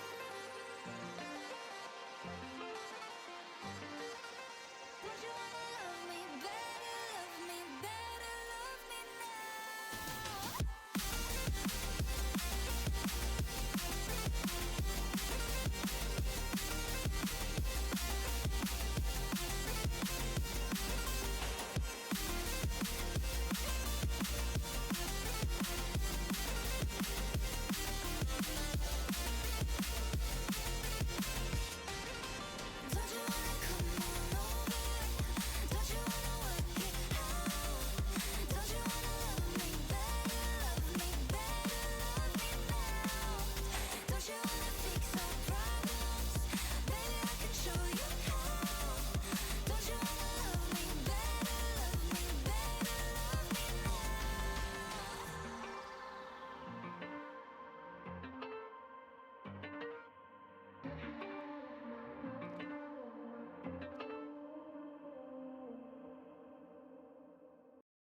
they was sleeping, they was snooze on me.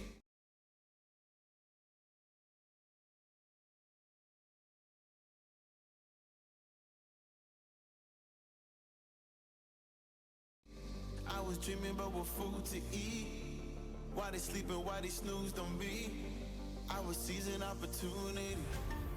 Now they don't know what to do with me. I keep going hard like I'm in puberty. Rebellion's in my blood, there ain't no ruling me. Coming for the top, this is a mutiny.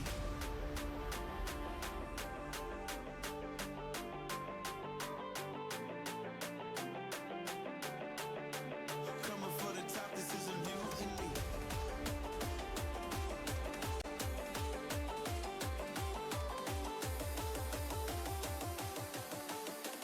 Coming for the top, this is a mutiny.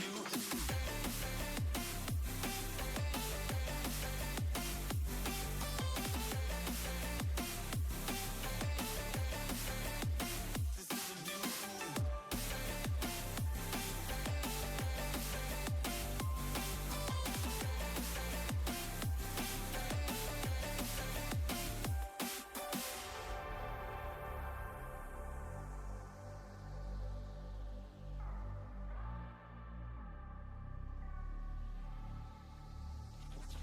Hey, they buy my shit, I want percentage, yeah. Punch you in your mouth like fuck your Guinness, yeah. You never had a chance like an abortion. Park it, you don't wanna play with me, that's forfeit. Shit, took it to a place they never thought he could. Now the lone wolf is howling up in Bollywood. Now I got some confidence, they call me cocky. Punch a fucking tiger in the eye, I feel like Rocky. I am untouchable, I cannot fuck with you. I do not follow rules, makes me uncomfortable. I got all this passion and desire, force my path with the fire. Never passive, I acquire till I'm crashing your empire.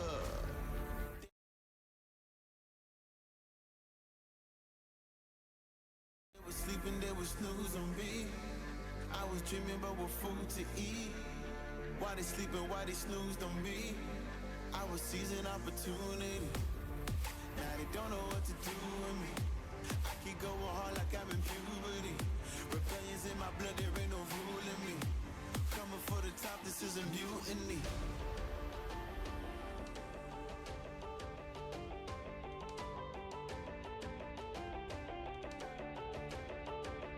Don't know what to do with me.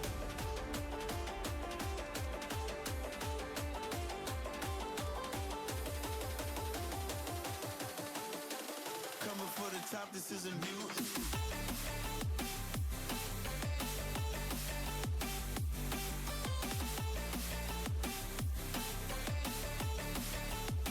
This is a mutiny.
and you know how to forget all the wrongs and every reason why we've changed. And there's a storm inside my head. It's getting me in trouble, baby, and I can't break away. I thought that I could keep it low. Take it easy, take it slow. We ended up just like before, so take it easy, take it easy. I thought that I could keep it low. Take it easy, take it slow. We ended up just like before, so take it easy.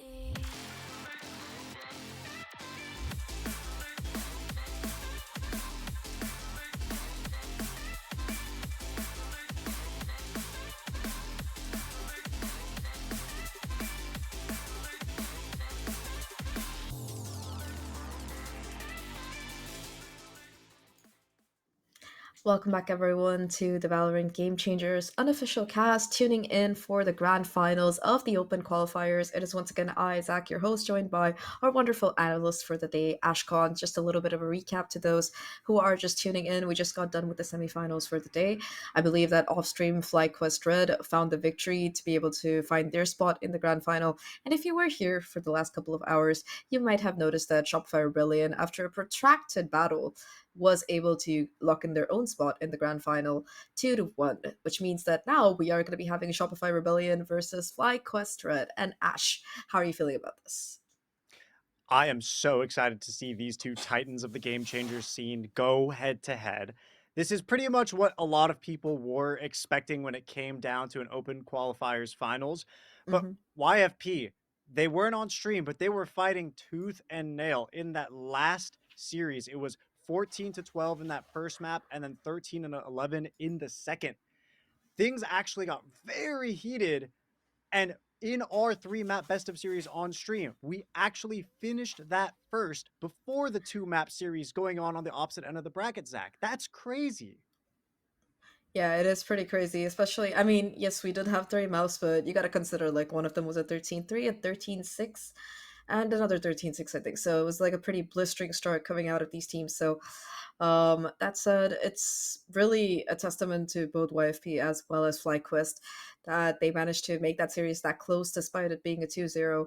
And kudos to YFP. They're going to have to be satisfied with the third place finish here. But I mean, based off of the point system, you never know if they will be making it to that main event or not. I wouldn't be surprised to see them. And they are a pretty impressive team. But talking about this grand final right now, FlyQuest Red, a lot of familiar names here. I think that they were there the last time around as well in that grand final in qualifier 1, if I'm not wrong.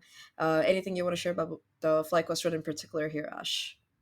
Yeah, just comparing the two stat line coming into this grand finals with regards to the entire tournament. We've updated the round differentials, and when it comes to FlyQuest Red, they only went up 4 from 42, from positive 42 in their prior match going into that one. Coming out of that series, now only a positive 46. We moved back to Shopify Rebellion, and even despite dropping a map, they had a significant increase in their round differential from positive 52 to a positive 65. So when it comes to being efficient, cold-blooded killers, Shopify Rebellion is there.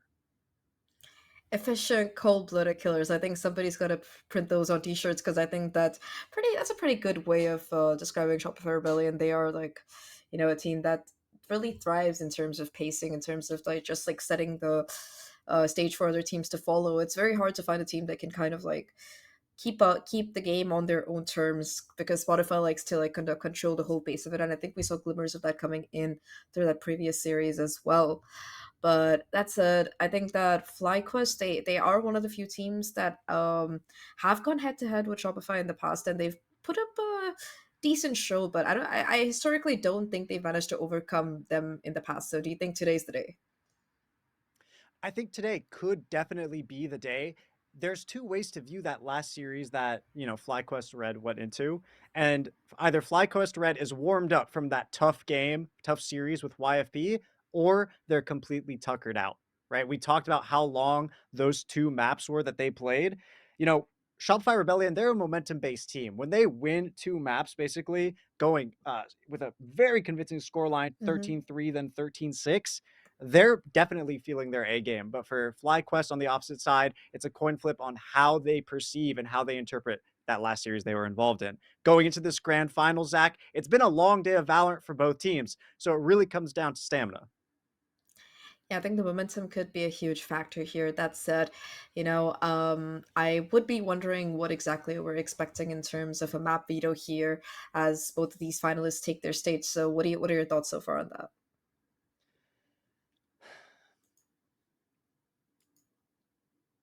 That's a difficult to answer question. Give it to me one more time. Give it to me one more time, Zach. What are your thoughts about map vetoes? Would you have any idea what we'll be seeing or what we could see? So these teams both have somewhat overlapping preferences with regards to Ascent. One of the teams were struggling recently, so it might not go through. Actually, I believe we already have that map pick and band graphic, so we can go Oh, straight nice. to Let's it go. and see exactly what it is that they picked, Zach. Well, this time it's not you, unfortunately. I was kind of hoping for a repeat of that from last time. But yes, in terms of map veto, we have Ascent, Lotus, and Sunset coming into play. So it's interesting the FlyQuest have picked Ascent. Especially, I think that one of the things that you mentioned in the previous pre-show was how much Shopify likes these maps with long sightlines, and I think if any map has long sightlines, it would be Ascent. Absolutely. And I also want to notice that Bind was banned out by Shopify Rebellion. FlyQuest has a habit of sending their deciders over and preferring those at Bind. But because this time around it was Shopify Rebellion that got to be Team B, they were the ones that kind of allowed things to get forced away from FlyQuest's preferred map picks. So this is definitely a little bit more biased towards the side of Shopify Rebellion. That being said, I feel like Sunset is a map that both of these teams are very well versed on. So we could definitely see this series go all the way, and I think we might just be in for a couple of overtimes. Yeah, I mean, it's interesting to me that FlyQuest has also decided to let Lotus through because, yeah, FlyQuest aren't bad at it, but I think that we've done a pretty good job at highlighting how dominant exactly Shopify tend to be on this particular map. Pardon me, my Spotify just crashed. I got a notification in my mind, just slid lanes there for a second, but that's it. So Shopify Rebellion, they kind of excel on Lotus, and that was where they found that convincing 13-3 as well. So I'm a little bit cynical about seeing this map let through. That said, I completely agree with Ash. I think that there is a potential of this being a blistering 3 map series, just like the previous one that we saw on stream. See how this play out, but for Ascent in particular, do you think we'll be seeing anything pretty exciting in terms of agent comps, or will it just be this old meta, basic meta comp? I wish, Zach, I wish from the bottom of my heart that someone somewhere would try something new, but only the LATAM teams from VCT are willing to experiment. And it feels like a lot of the North American teams at any level of play are very unwilling to do something new. So, look, I said it with the last map of the prior series, and I'll say it again for the first map of this new series. A mirror matchup is likely at play, but I will be very pleasantly surprised if we see something new. Maybe like a Viper Clove kind of setup with maybe a Raze mixed in and a Fade to do a lot of decay damage, a lot of map control out in mid with retake potential. That could be somewhat of a very interesting comp, but listen, I'm not expecting that, which is really sad, I gotta say. Yeah, I think that Ascent is the one map that's been around since the game came out of beta, and it's pretty much evolved its stable comp for a reason. I very rarely think we see teams succeed without that meta comp. I am hoping for a little bit of change, like at least in terms of initiator. I would love to see that Gecko, but I don't think we're going to be seeing the divergence of the Sova Omen and Killjoy core that just seems to make up this map at the roots level of it. That said, though, I think that Essence is also that map where we really kind of get to see that operator shine here. And I'm hoping that if FlyQuest can get it online early enough, it might be enough of a deterrent to try and deal with the aggression that Shopify tend to demonstrate, especially towards that mid area of the map. Absolutely. Now, Zach, with that being said, we've had a lot to chat about, but we're going to go ahead and dive into a quick break and then get right back into it with the casters and the game as soon as possible.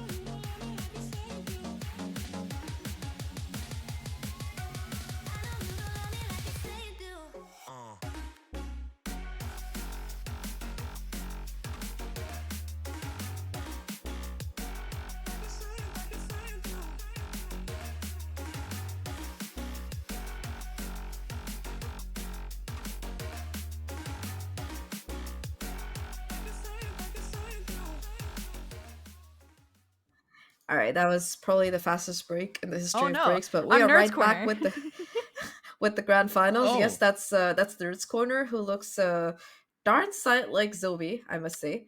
That said, Mm-hmm. hello Hello, there. it is me, Time to Light. I should say something extremely inflammatory for the clips on Twitter while I Oh, still have no. the chance. But I like your new hairstyle. There it TTL. is. Oh, there we go. We there we swapped out. go. Yes, I'm we a are real joined. person now. We are. Oh my god, are you saying TTL isn't? All right. Enough.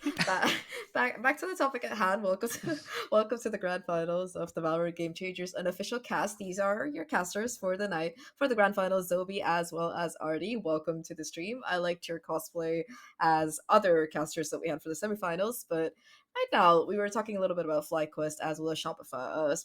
Shopify. Yes, I said it right. I don't know why, man. My Spotify keeps crashing, and I just keep getting notifications, and my brain panics. But yeah, Zobi, anything that you want to share?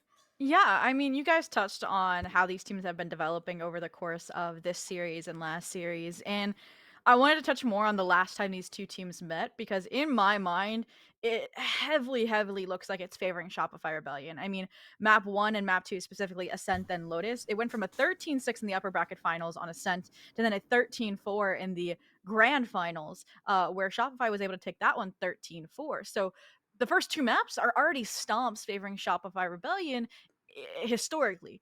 But there's one main difference I want to point out here, and the fact is that main event was the first time we had Kara for the FlyQuest Red squad replacing Lace in actual games. Yes, they might have been scrimming, preparing, knowing that they did have that wrist injury, that they were, prepared to play with Kara, but it's still different when you're up against these teams for the first time in that high stress environment. And when we're up against a squad like Shopify that has built this chemistry over the last year, it's going to take some adjustment time. I know I specifically remember watching, for example, a Sunset, which is a 15-13, and there wasn't that same coordination that Lace and Sonder had as a double initiator as Kara and Sonder had. But I think that's going to be very different this go around, Artie. I think so as well. I mean, the number one thing to take into consideration, like you said, right, in GCNA Series 1, it was a 3-0 sweep onto FlyQuest, Yeah. right? I mean, Shopify Rebellion, they're just the top. Mhm. But at the same time, Red Bull Instalock happened very recently. Shopify Rebellion, second place to G2 Gozen. And Mhm. that is, I think, what FlyQuest is going to be kind of like prepping on. And they've definitely watched those matches. Definitely have taken notes on what went wrong, what was the downfall of Shopify in those matches. And they're trying to find those cracks in the armor, right? They're trying to figure out, okay, so how we lost on GCNA Series 1 is very different to the way that how Shopify Rebellion lost at Red Bull Instalock. They got to find those slight differences, those slight changes. I personally think the only problem with Red Bull Instalock, as fun as it was because I don't think Shopify Rebellion or G2 Gozen are the kind of teams that will be locking 3-list most of the time on maps like Ascent. So I do feel like that kind of tends to skew the data, but that's I agree. it's like I think that in terms of like basic strats, you are right that they still tend to implement the same kind of pushes, the same kind of aggressive plays that they usually do with like their normal initiator double controller comp. So I would be excited to see if that is going to be the case here. And FlyQuest in particular, I think one thing that I really admire about them is their tenacity, because they're a team that just doesn't know when to stay down. Would you say that, Zobi? I completely agree. Like I said, they were built to be this super team eventually. Like I said, it takes time to build up that same kind of coordination and comfortability with these new players, this new team, and that's what they're working towards. With Qualifier 3, there's 2 NA teams that make it to nationals, not one. Yes, Shopify Rebellion is seated as this giant that cannot be upset, but even if you get that second place spot, whether it be out of points or whether it be out of winning that Series 3 main event, that's still a spot in the champions to show what you have worked on this entire year. And I said it before, I still am not counting FlyQuest right out of this series. In my mind, they do have to win Ascent because we've seen how dominant of a performance it is for Lotus. I mean, 8-0 this entire 2024 GC season for Shopify. But I want to go back to that discussion as we jump into the map about I like in the map. I'm lying to you guys. We're not. We're finally into the game, and as you can see, it is going to be pretty just straightforward Ascent action. Nobody's going off meta here, and we're starting off with a strong B push from FlyQuest that's immediately shut down by Shopify. Fluorescent is clearly still very warm from those semifinal matches earlier, and looking very tight with those perfectly placed Sheriff shots. I mean, it was still very close, right? You're walking away with only Floor alive. The Floor Go kill strat already in full swing out of the pistol round. I mean, Alexis, they did open up with a nice few frags as well, so they're going to be sharing that wealth across the board in order to get this heavier buy, namely those two Bulldogs. So eyes will be on Mel and Sarah a little bit, but you're also seeing Floor with that Deagle carry over, because they're likely going to be saving up for an early operator here for this Ascent defense. Oh yeah, and I mean, we're starting off very strong with these info plays, right? It's tried and true Ascent. This map has not changed a bit since its introduction, and the plays have not changed that much either. Alexis is going to be pretty quick to try and shut down the ensuing push. It looks like it did its job there with that knife. The issue with this push, though, is that it's pretty easily read. But Noya, unfortunately, not ready for the insta-peek on the other side. Now it's going to be a 4-on-2. Shopify just kind of needs to lock it down a little bit more on this. I think that they weren't expecting such an insane bonus push, especially since FlyQuest just bought up Sheriffs and said, hey, you know, we only need one click. That is true. And here, we just saw FlyQuest Red punishing that overzealousness, this over-aggression. That maybe can come out of you running 3 duelists on Red Bull Instalock, but it's still not over yet. The two players have better weapons. FlyQuest Red hasn't really been able to collect them just yet. And as the entry comes in, it's going to be Alexis and a matter of timing of if they challenge through, and they do. They got out unscathed. They just are getting that numbers advantage, inching closer and closer as Sarah is now in place to try and deny the spike planted. Oh, it's so close too. That would have been an absolutely detrimental shock dart for FlyQuest, but they are going to be able to survive it. Now the Bulldog coming up from the top, going to need to play the advantage there, but there's no advantage to play. Fly so good with these holds. They just know exactly where they need to go. And I mean, again, you know, it's Ascent.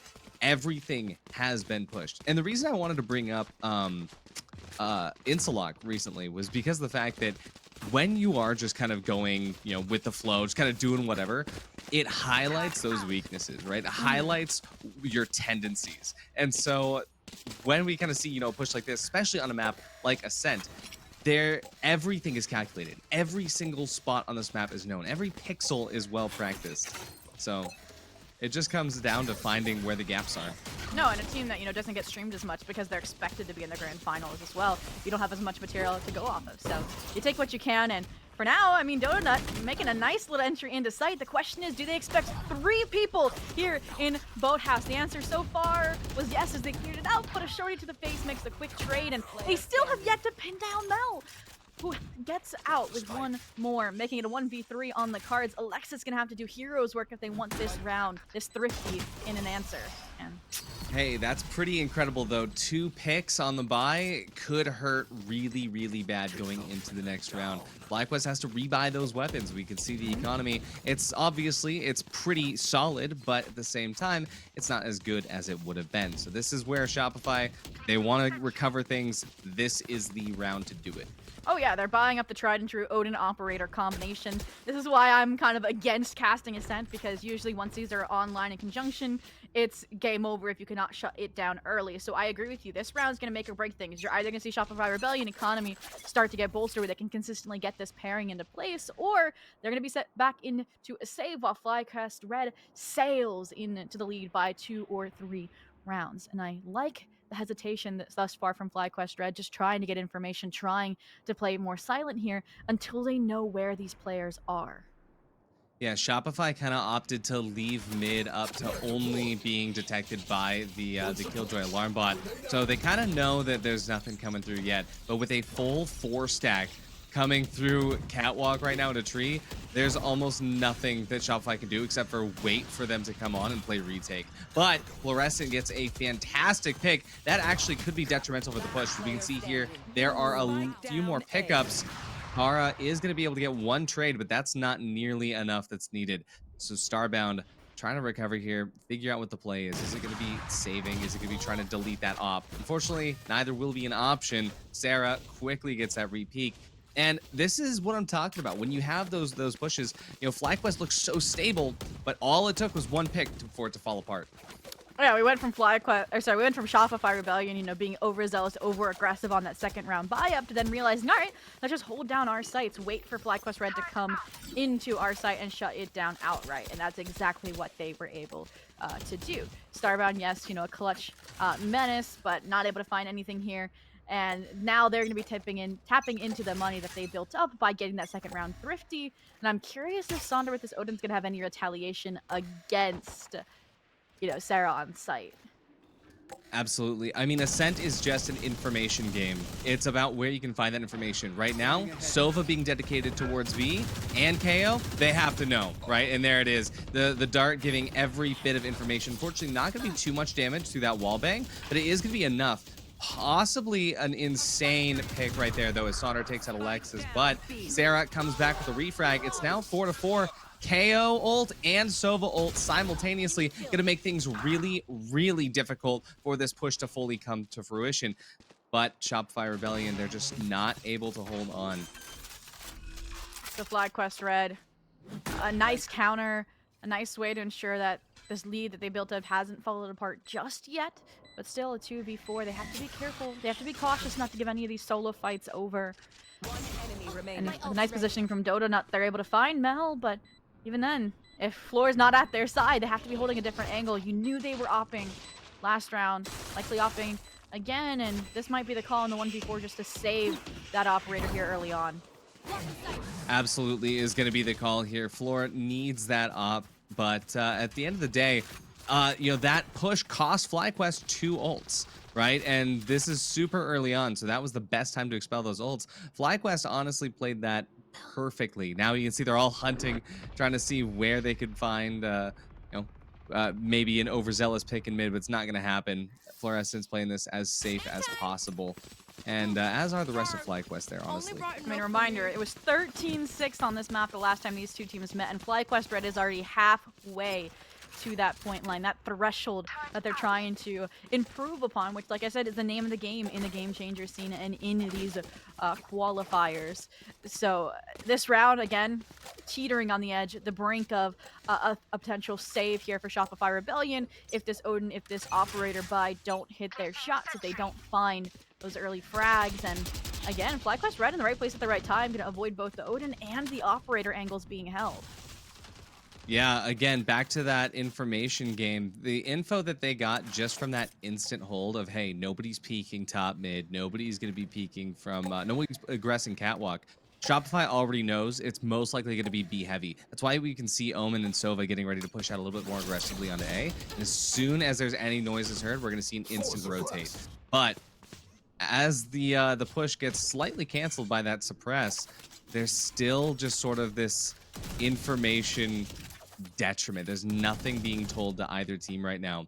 I'm expecting to see a little bit of a fake right now. There's a fake smoke, but it's not really going to be garnering too much attention. But at the same time, Shopify still has not rotated. They are not confident in the information that's been given to them thus far. Floor misses a crucial op shot. Unfortunately, that is going to allow the most of FlyQuest to make it into the site. Dodonut does end up going down here. Here is the Alexis ult, canceling most of the utility, and Noya finally getting a couple kills on the board here. There's 2. A third one will go down on the lane. Sonder somehow not finishing that kill there, but very least is going to be a solid pick for Shopify Rebellion, only losing 1 member. This is the round that Shopify needed. I mean, yes, Floor misses the first op shot that gives a slight opening to FlyQuest Red, but just, you know, maybe a missmoke of marking, maybe a miscommunication left that gap open because the door just didn't have time to close. And once that duelist, once Dodonut is taken care of, you don't have that player to make space to try and force that line of scrimmage there in CT where, you know, we do have, you know, Floor and Noya able to team up, cover each other on that denial of lane positioning. But this round, FlyQuest Red not showing any signs of it affecting them. Blades out trying to go for this decisive A hit, but with the nice place, you know, nice, it's going to suppress everybody, completely halted out. Now the rotation from Shopify coming to loot. Oh, Thea had almost a perfect read on that play, but unfortunately was not fast enough. They knew that someone was going to pop out of that smoke at any given moment, and then when they did, it was just already all over. Such a fast shutdown by Shopify there. FlyQuest really did try to replay that same aggressiveness, but just didn't work. I guess that's actually a good reason to show why Shopify was keeping their agents around that same way at the beginning of that last round. Yeah, it is difficult when you're, gambling as heavily as you are in that Blaze Storm, and 1-0 point completely shut that out. This round, I've seen this before. You allow that Soviet utility to come in faster. You don't expect the spray down from Noya, who instead has the Odin handed off to them. Unfortunately, though, no one's gonna bite because it is a slower approach. Again, this default towards mid, which it seems like they've identified as this weak point since the operator was positioned towards B main. But what's that gonna cost you? That's gonna cost you Starbound, that lurk player, that late round clutch out. And now they pivot towards A and hope that they've drawn enough attention over to B. Yeah, it looks like they really didn't. Shopify has a perfect read on this as the rotates start to come through. Dodonut unable to get in without giving themselves away here. Mel knows that the push is coming. It's blinded. Here it comes. FlyQuest actually able to make a lot of progress into the site. This is what happens when you leave mid control open. Shopify just let FlyQuest walk all the way in. Now 3-on-3 and the spike is down. That being said, FlyQuest have a few members that could use a little bit of a health or positioning buff here. Dodonut, I believe, on just 1 HP.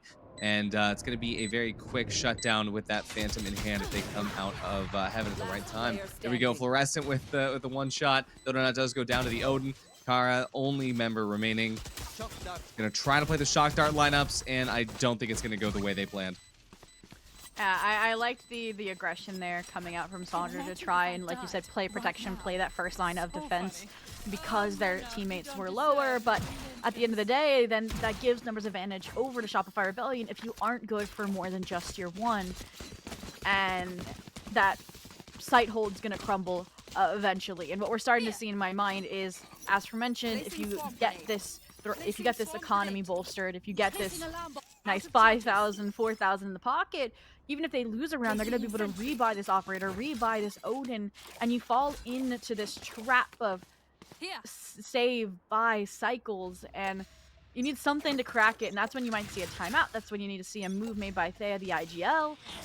And so far, they're just falling to the same strategies of this mid default and hoping that when they pivot to a site, that they win their ones, they win their fights. 100%. So when you're dealing with an op that you don't know where they're being placed, this is how I really like to see teams play against it, where you are not necessarily defaulting, but you're 3-2ing in a way that makes sense, especially when you don't know if the defenders are going to get over aggressive at any given time. Thea absolutely knows that Omen is holding this angle right now with that one way, and so I believe that Thea is just waiting for the right time to actually attack on that. Given the fact that the smokes are still coming through for the rest of the team in mid, this is a solid just attempt at finding any information.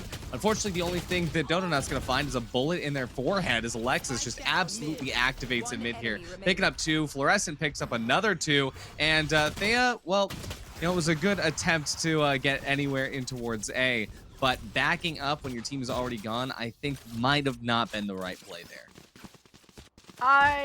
Both of those teams, first off, great time for a timeout, 6-3. That's before Shopify gets a guaranteed lead before the sites swap. But that round was just beautifully orchestrated from both squads in my mind, right? FlyQuest Red, like you mentioned, trying to find out where that operator is with early utility from the KO, from the Sova. And then they wanted to go for that mid-B split because previously we saw that B execute fail because of the pressure being applied by Alexis from market. So what did they try to do? They tried to contest it head on. Unfortunately, though, Mel, IGL call, beautifully countered it. They had it set up so that Alexis was aware, had the pop flash ready alongside Noya, so they could just push out of that dark cover, that kind of green light indicator that they were going for that mid pressure, that pizza pressure from the side of FlyQuest Red. So now that you've improved like FlyQuest Red did, and it still didn't work because of I would say proactive call or adjustment from Mel, what do you try now is what they're talking about on this timeout, Artie. I think that right now it's just figuring out how to make sure they're getting the most out of these ults on this round, Okay. because when you look at their scoreline, right? Obviously, round 2, round 3, fantastic, but you got to remember that round 3 was won with the help of 2 ults. FlyQuest doesn't want to be put into the position where, hey, we can only win rounds with ults, so let's just try to, you know, make the most out of it. But at the same time, that is still an option. Kara is only 3 points away from the Sova ult again, and Sonder, if Sonder can continue to frag the same way, ulting on this round might mean that in the last round and a half we get another one.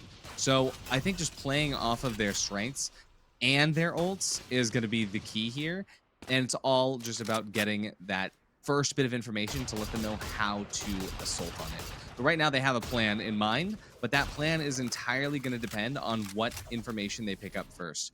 And this is actually pretty interesting. So Shopify has moved the KJ over to A. I love this. You get the turret holding on B, and you get the alarm bot on A. This allows Shopify to hold that mid presence as strong as possible. And playing on floor for this headshot angle, this is perfect, just classic information first, then do anything else later. Floor now sees everything coming out the right time, takes out the KO. That's going to be huge. No more flashes for the team other than that Omen blind, which I think has already gone out. We see Mel holding out, is able to pick up another one onto Dodonut, and Shopify looks so stable with these rotates. Everybody knows exactly what needs to be cleared. They're trusting their teammates, but unfortunately, it does kind of fall apart. Wow, they I think snuck into a single unspotted part of the of that entry. Was able to do some insane damage. I think that was a 3K. Now it's a one-on-one situation. Kara fully smoked off here. But at the same time, Shopify still does have control over the spike. Yeah, with 15 seconds left, they just have to take the fight head on, and with that Guardian shot, Kara's the one to deliver the 3K off the round off of that hero play that Thea with the GC Dig was able to open up. And again, that round, like you said, they put this pillar, this dependence on the floor. And I mean, 13-3, of course, you can usually rely on them. But even then, just one and getting out is not enough because they are the only player on that site. Versus beforehand, you did have that support player towards mid, but they were getting overwhelmed by the early you know, recon bolt, the sprays coming through that dark cover on arches, all of that. And this round, they want none of that. They're going to go aggro here potentially mid with this 3 stack of players. So when FlyQuest Red tries to prod, they're going to bite back. I think Fly is getting ready to just heat up. Look at this instant mid control, instant counter attack by Shopify that's shut down. And this is going to be already into a 4-on-1. I didn't even finish my sentence. What? How is this happening? And so, you know, Floor, hey, still alive with the op, but at this point, just, you know, gonna probably want to stay there and not risk losing it. With Starbound, they've been on these lurks before. They're trying to go for those lurks again. And this time, you know, they didn't find Floor as the operator holding down B main, so they sneak through, they get the wraparound in a tree, but it seems like since there were 2 players for Shopify Rebellion in mid and there was no real options ringing out, they didn't expect Floor there in Pizza in market as well, and now they've safely made their way into the boathouse to, you know, protect this operator with their life, and we'll see if Starbound can finally get their revenge, can finally find a frag here against them. I like that Starbound is just like, you can just, it's almost like I can see the quest marker of just find Floor and figure out exactly how to take that op away. But after Starbound just, you know, does a couple laps around spawn, it's like, all right, Floor is gonna, I can't find him, whatever. But this is actually great. I love seeing how, like, FlyQuest is just able to adapt whenever they can find that one weakness. Like, even though they did get that, it was a little bit unsteady at first, but it's just commit, and look how that turned out. Instantly winning that mid control fight, relying on teammates. And we mentioned, you know, the hard halt there from Starbound hunting down that operator, and I think it also just came out of the impact I thought it would have. I mean, there's one more round and a half. You know that that Shopify is going to be able to rebuy that operator if they lost it, versus you might not have been able to since you're just now starting to get these rounds tied together. So they keep it, and now you talked about it. They didn't want to have to rely on ultimates to win rounds, but it's the last round of the half, and they have every ultimate in the book to throw into this B exec, which is why they are going so fast out the gate. And I think they're just going to overwhelm Shopify. Oh, 100%. They're going to just overwhelm and flood onto the site. Mel is anchoring, though, like she's never done before. That was insane to see that. 3-piece, just unstoppable. And followed up by Noya. Just insane performance there. Switching sides.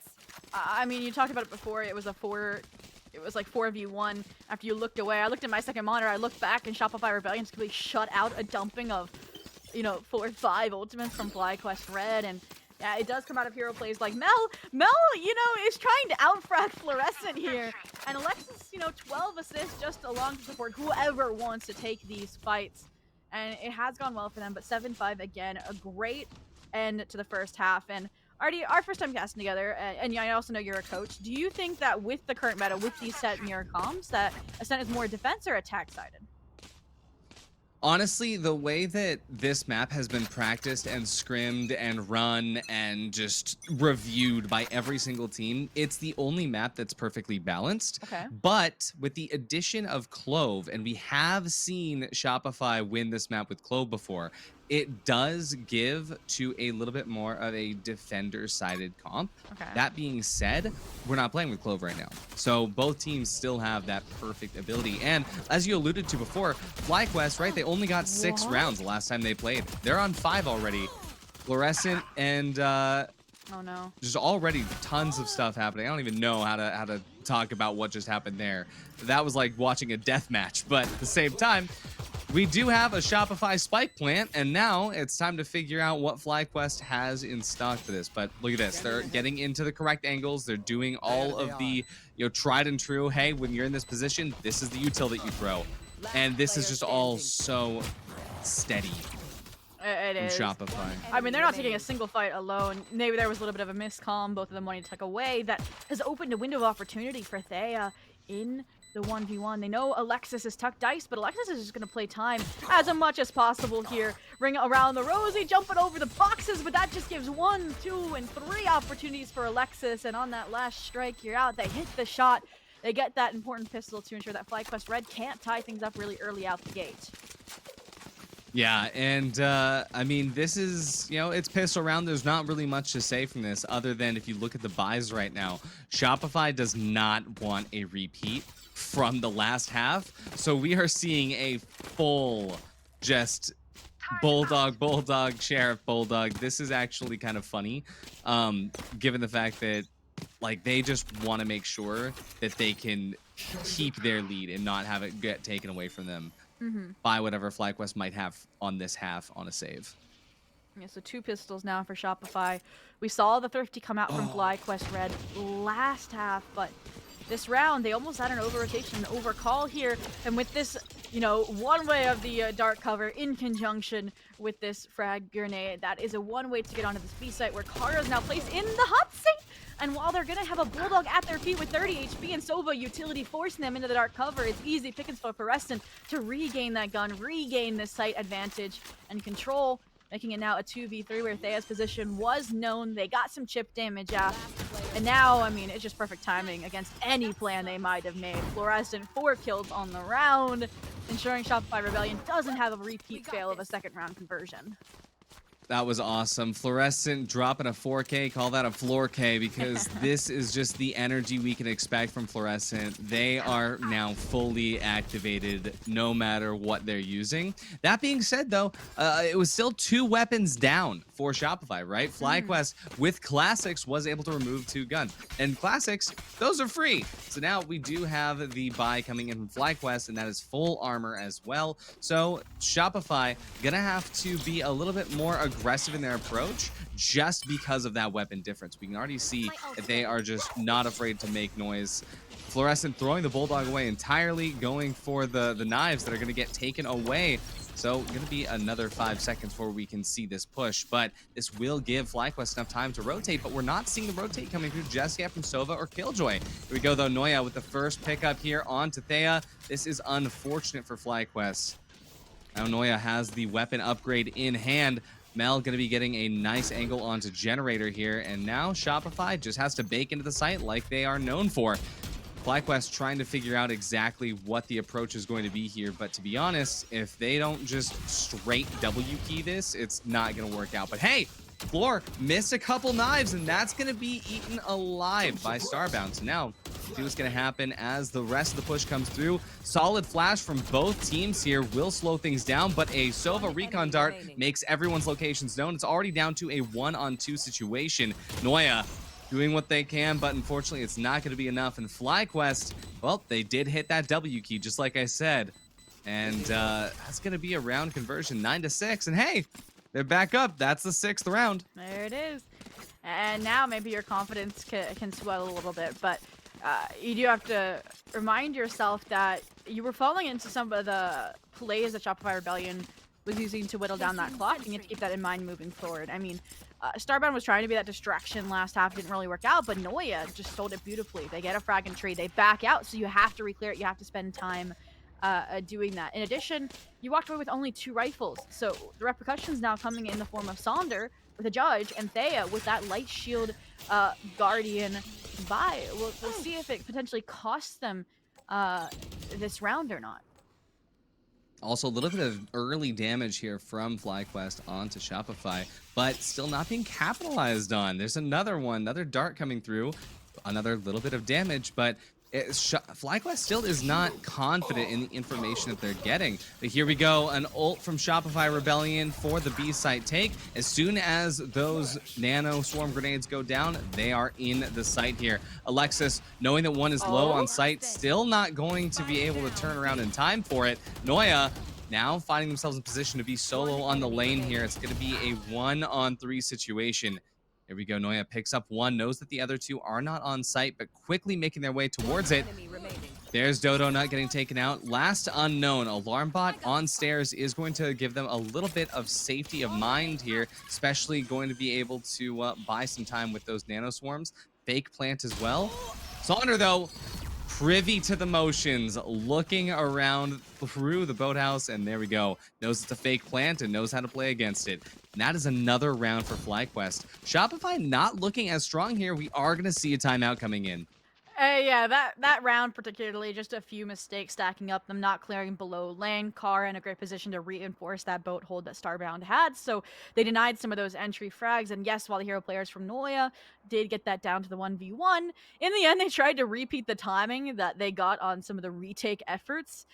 You saw, like, I want to think it was the round with Starbound and I think it was Thea that were alive, and they just came out of main and both were taken care of. But that round, Saunders says it's not happening, and again, go switch instead of towards the lane, and knowing that there's a swarm grenade at their feet, they can't.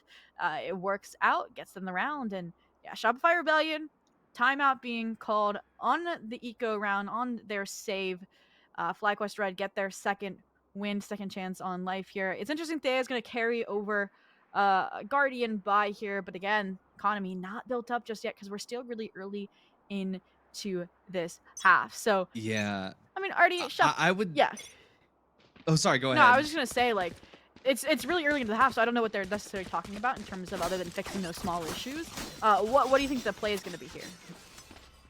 It is 100% going to be a late lurk, right? I mean, I wouldn't be surprised if it was talking about getting a late lurk somewhere, because Shopify's attacks have been shut down by the fact that as soon as FlyQuest knows what's happening, the rotate comes in and they are locked in on that angle. So finding some way to come up from behind, get somebody inserted somewhere else, even if it's just for rotation information, is going to be absolutely huge for their pushes, and that's what Noya is doing right here. So not only holding catwalk, but also trying to get information, even just footsteps of defenders rotating around is going to be enough to let them know. Unfortunately, though, they are the ones that get themselves a little bit given away with those shots, and now FlyQuest can just collapse in on them here. Contact explode, as we call it, and this is exactly what that looks like.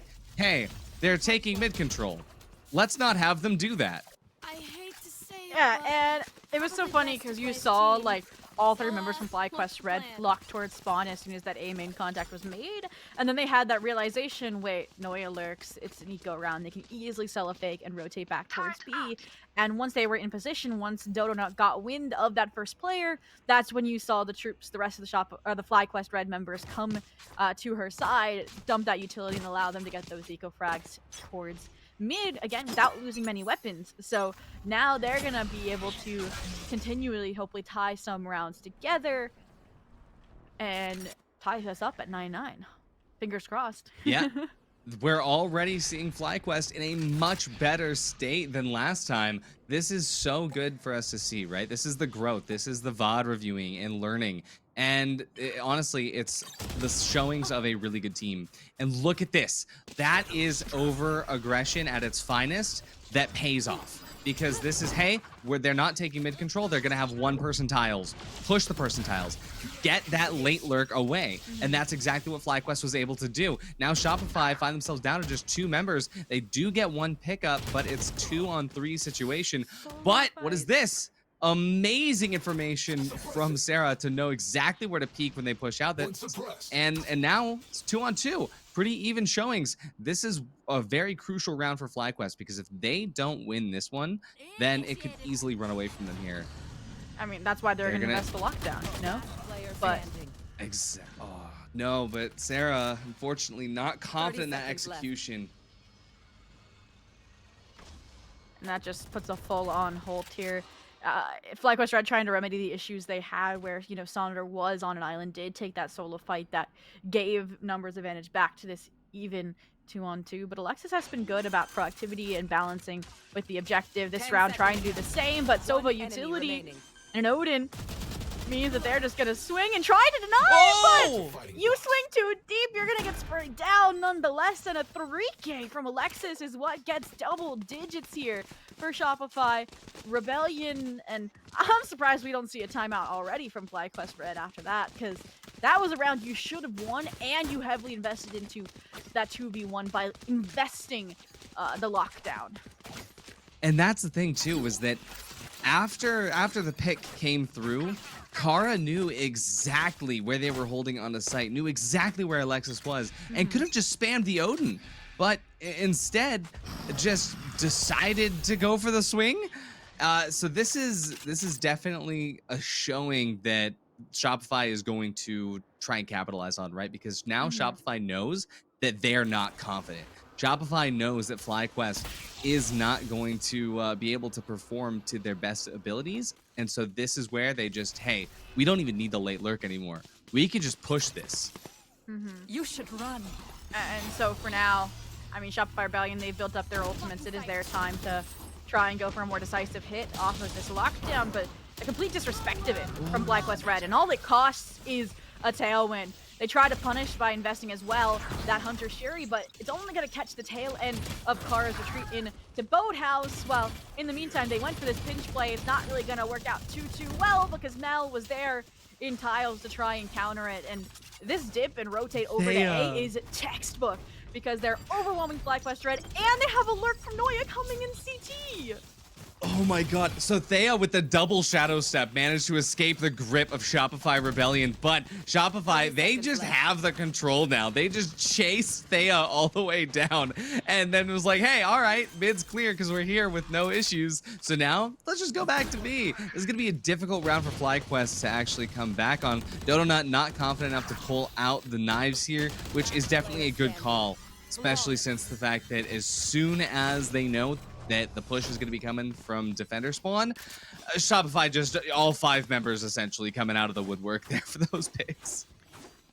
Yeah, and I'm curious, I guess, what the calms would have been like, or the panic would have been like for those 2 members. I believe it was Sonder and Thea when they're out in the middle of the middle of catwalk, and you see Mel there just spraying you down when you thought you had the timing. And I feel like that might have or should have been expected since Dodonut with that forward presence with the destroy of lockdown.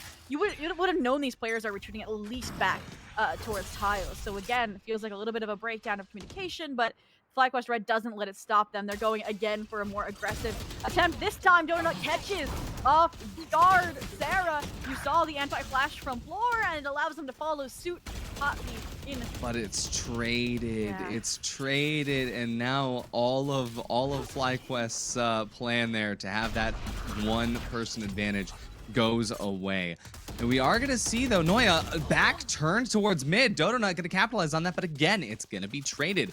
And the one-man advantage works so well when you're on defense, when you know that the attack can't push forward, but it's even worse when you do not have that player advantage on that defensive side. You know, there's only 4 of you left standing up against 5 people, but now it is 3-on-3. This is a much easier split to go for, and we can tell that it is going to be a fast one, given the fact that Alexis is dedicating the ult here and also the knife here. Gonna find both in back boathouse, and there we go. We are gonna see the backside flash, double flash, the fragment, everything dumped in there because, hey, the other player is not even anywhere near. So now, hey, Starbound gonna be coming from CT. They pretty much know this.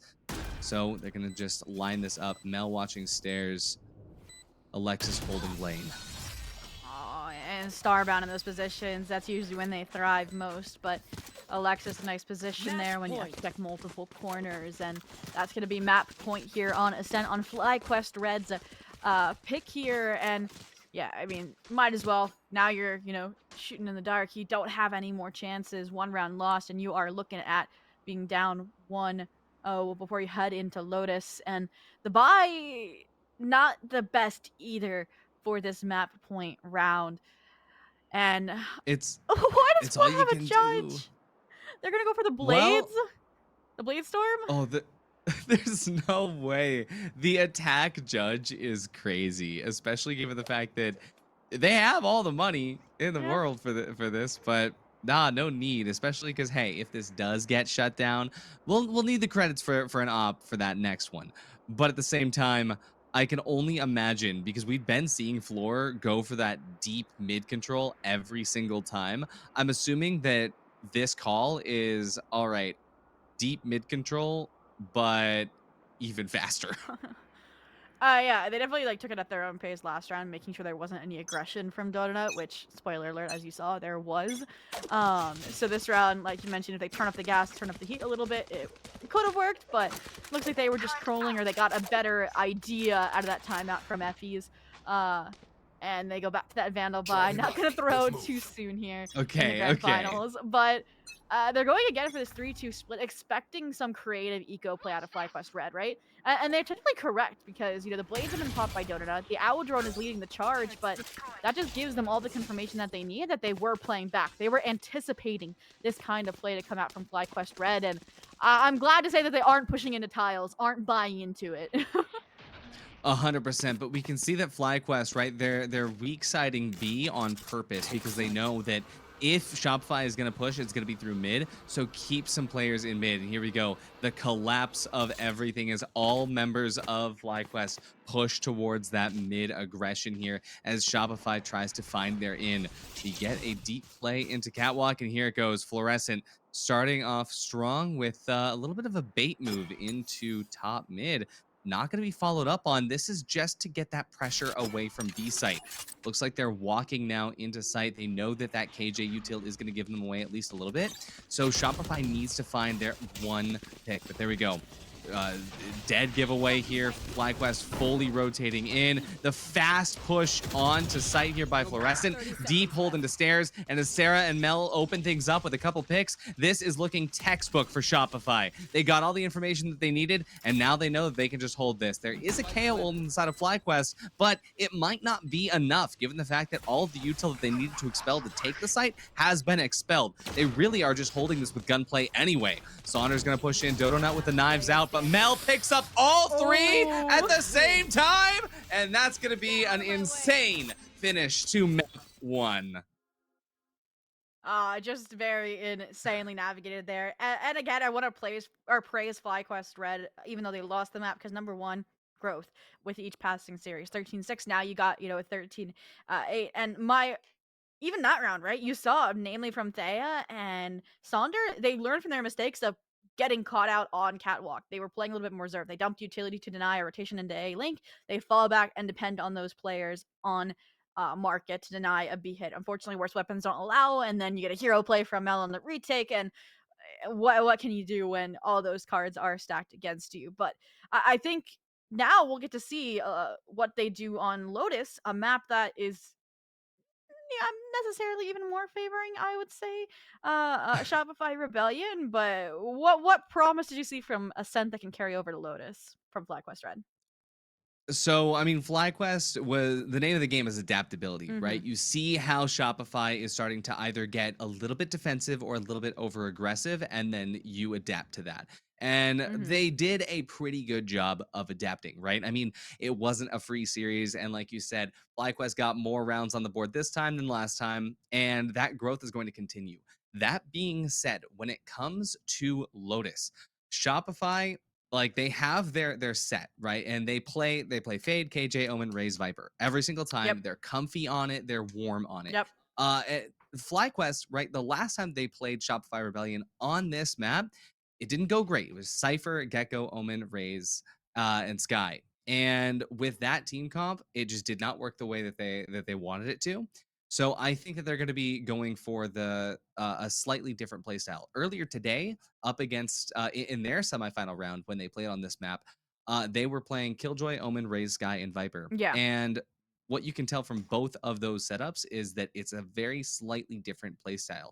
When you are swapping in the initiator, Sky versus Fade, there's a couple things that come in with that. Fade is a lot more passive information. You can throw the eye from a lot further away. You can get your information before you turn the corner. Versus Sky, it's going to be team flashing. It's going to be using the dog to get the entry, similar to Fade, but in the same way, it's a lot more active. There's a lot more follow-up when it comes to that. And so we're going to be seeing FlyQuest playing a little bit more aggro because they know that they can up against Shopify Rebellion. And it's interesting you say that because to me, I see Fade as well being that facilitator, namely for Raise for Floor, because that's what the strategy for Shopify Rebellion is. I mean, Season 8 Compos allows Raise to satchel in towards Rubble to take that space on the defense. So while I agree with you, the Sky's going to be a little bit more proactive on the attack, I could see the Fade working the same way on the defense. But for now, I'm sure we have both Ash, Khan, and Zach with their own perspective of what went right, what went wrong for Shopify Rebellion and FlyQuest Red on Ascent. So let's send it over to them to get their perspective. Maybe. Bring him in. In. All right, a little bit of a surprise there in terms of timing, but thank you for that, Artie and Sophie. Really phenomenal game one. FlyQuest, they do their best, but at the end of a Shopify Rebellion, they end up taking it all the way home, 13-8, I believe, or was it 13-9? 13-8, yeah. So, Ash, thoughts on the map? So I think that map began a little bit awkward for Shopify Rebellion before they really found their footing and played as we have, seen Shopify Rebellion perform on Ascent. They took that first pistol round, but then immediately lose the follow-up, lose the conversion. So that creates a really awkward string of rounds that FlyQuest is able to win when they attack in that first half. But then immediately in response to that, because of this awkward economy, leveraged in the favor of Shopify Rebellion on their defense, Floor goes for the operator in round 4, stops an attack straight up on their own, and then immediately string together rounds for Shopify. And so it was an awkward back and forth until eventually we got to the second half. And mind you, this was the closest first half of a map we've seen all day, 5-7. Everything else has been 4-8 or even more aggressive. But what I really want to show off that I really like Shopify for is that they've played their defense in a super proactive manner. So let's go ahead and get the demonstration up, and I can talk what it is that I want to see, especially that first step of the demonstration. You'll see that Shopify Rebellion, when we stop here, they were going for something outside of B. This is whether they still had the operator on floor, and they were hoping to do a little bit of a fake out with the early contact turret to maybe get floor in there, find an early pick, get out, and stall again the way that they did in a round prior. But instead, they had to go ahead and play a retake. And since they leaned over towards the B side, obviously less resources towards A would seemingly feel like it would be harder to hold that site, but it wasn't. it was super clear that FlyQuest was going forward. You saw earlier that there was an Omen Paranoia thrown out. Jet pops the knives, dashes, and updrafts to get an early angle, but the fight doesn't really go as planned. We can go ahead and proceed. We'll see a knife thrown out by the defending KO, and Mel on site throws a smoke for themselves. A nade goes out by that KO as well. Fragment stalls for time. This gives enough for Sarah to come in from Shopify Rebellion, throw that dart that Mel is able to play around, and a flash in pulls crosshairs off of Mel, who's stuck on site. So even though that KO dies, we can go ahead and keep going. Even though they perish, the dart enables Mel to play around that dart cover, and it's picks by picks by picks, one by one for Mel, playing around the dart cover, absolutely exploiting the utility synergy between themselves and Sarah. And it was Dodo Nut left alone in a 1 versus 3, and at that point, it was GG's for that round.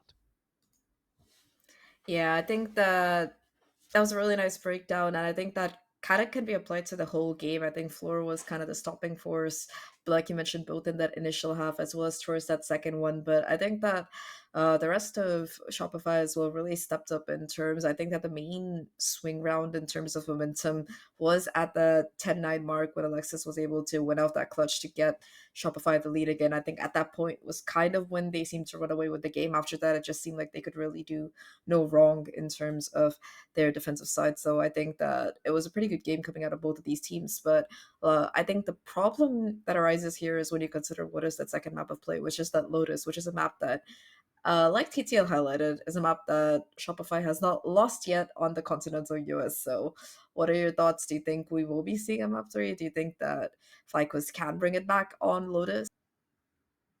I think after an 8-13 performance, it can definitely be tough to get yourself ready for the mental. And you have to remember, though, that Shopify Rebellion also gets to play, I believe, their pick here, if I'm not mistaken. It is, yeah. So they're gonna feel a little bit more at home. But that being said, this is both teams' bread and butter, right? So for FlyQuest to leave this map open to let it go through shows that they likely have something in their back pocket, and maybe if they've done a little bit of review, maybe shared some notes, maybe even scrimmed against this team that they're going to go play up against.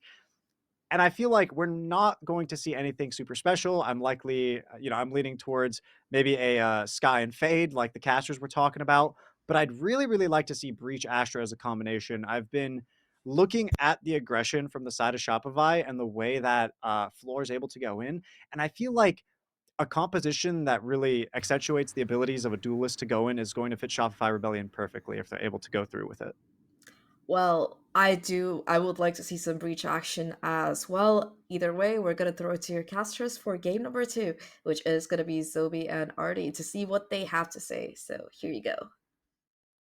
Yes, and I mean, Artie, map 2, Lotus, they talked about it. It's was phrased as the bread and butter by Ash for both of these teams, and I can't refute that for Shopify being 8-0 during the 2024 season on it.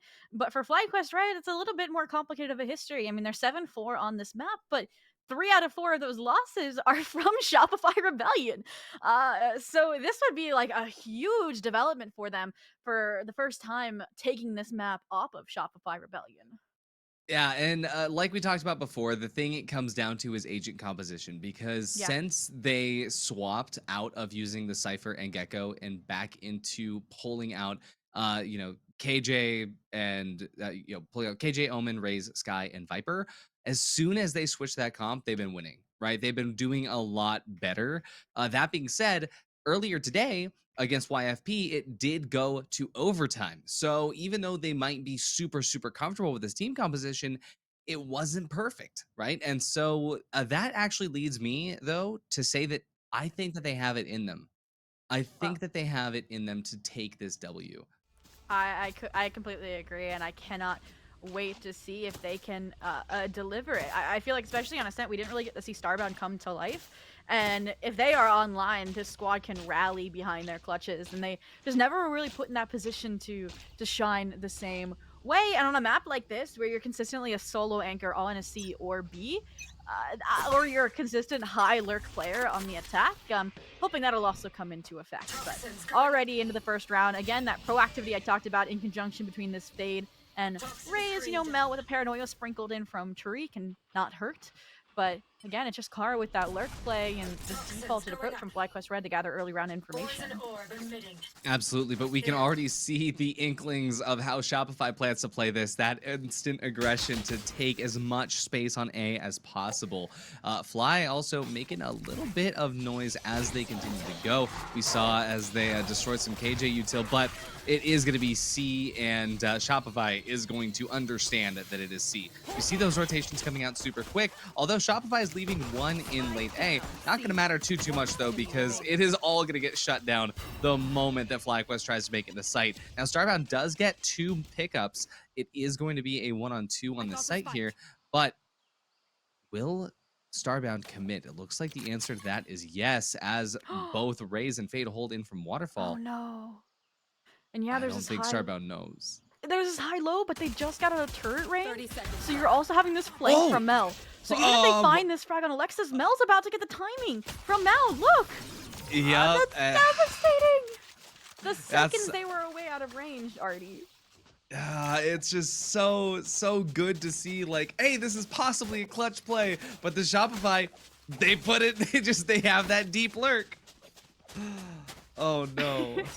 I mean, I literally just placed Starbound on this pedestal, and they started to deliver with the potential of an ace clutch. And if that turret never went out of bounds, it totally would have been a 1v1 against Mel and Starbound in that situation. But ultimately, again, when you're trying to play the objective, trying to get that spike plant down in a position that's beneficial, like Mound, gotta take those gambles. And that round, it comes up Shopify Rebellion. So 3 out of 3 pistols going their favor in this series, and FlyQuest Red liked what they saw on the Seaside exec, so even though it's an eco, they look like they're headed towards that site, at least for the meantime.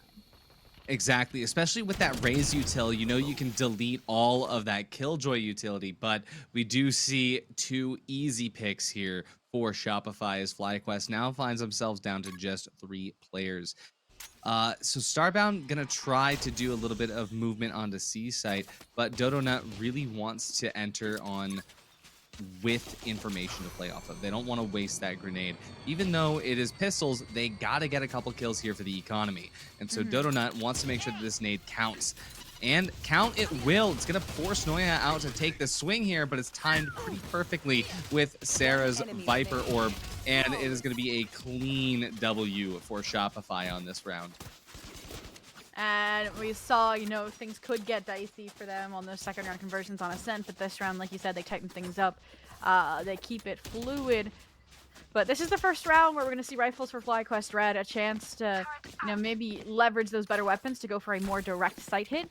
And I think that's why we're seeing this change up in the defensive spread, this stack of players towards the C site. You saw in those 2 rounds prior an inclination from FlyQuest Red to lean towards that site, but this time they flipped on a dime. All 4 members, minus that lurk player from Starbound, headed towards the A site. We'll see if Noya can, again, be that kind of close-out defender, but again, not much utility. Seized with this toxic screen in play, and they also have that worst weapon. Well, this is pretty great. FlyQuest immediately takes space on A and realizes it's weak-sided. So we get everybody entering in through tree, and Dodonut gets the opening pick. Only 1 player left on the site here. It's Sarah with the trade, but at the same time, Kara is able to reclaim the space at least a little bit, and now A site fully belongs to FlyQuest as well as a 1-player advantage. That being said, they choose not to push it. They choose to let the rotate come through a little bit earlier than expected, and now they're actually pushing for the B plant here. This is kind of an insane play, but I love it. Yeah, I mean, Starbound gets a frag. You know that they were already rotating towards A, and you have Kara on this lurk position. They should have been good for 1, but the paint shell flushes them out. But the chip damage alone is huge. I mean, Alexis without a shield, Floor on a lifeline. This should be a nice closeout for FlyQuest Red since they still have that numbers advantage. Absolutely. Floor looking for where the correct entry is going to be, but with only 20 HP, there's no room for any mistakes here. We are going to be seeing the insta-peek come through from Sonder and a W smoke coming out from the rest of the team. FlyQuest finally on the board, and now they're looking stable. We just needed that confidence from Dodonut to double satchel out. And honestly, though, the question now, Zobi, that I want to ask you, how much of that was just W key gaming from FlyQuest versus a missed opportunity from Shopify by stacking the wrong site?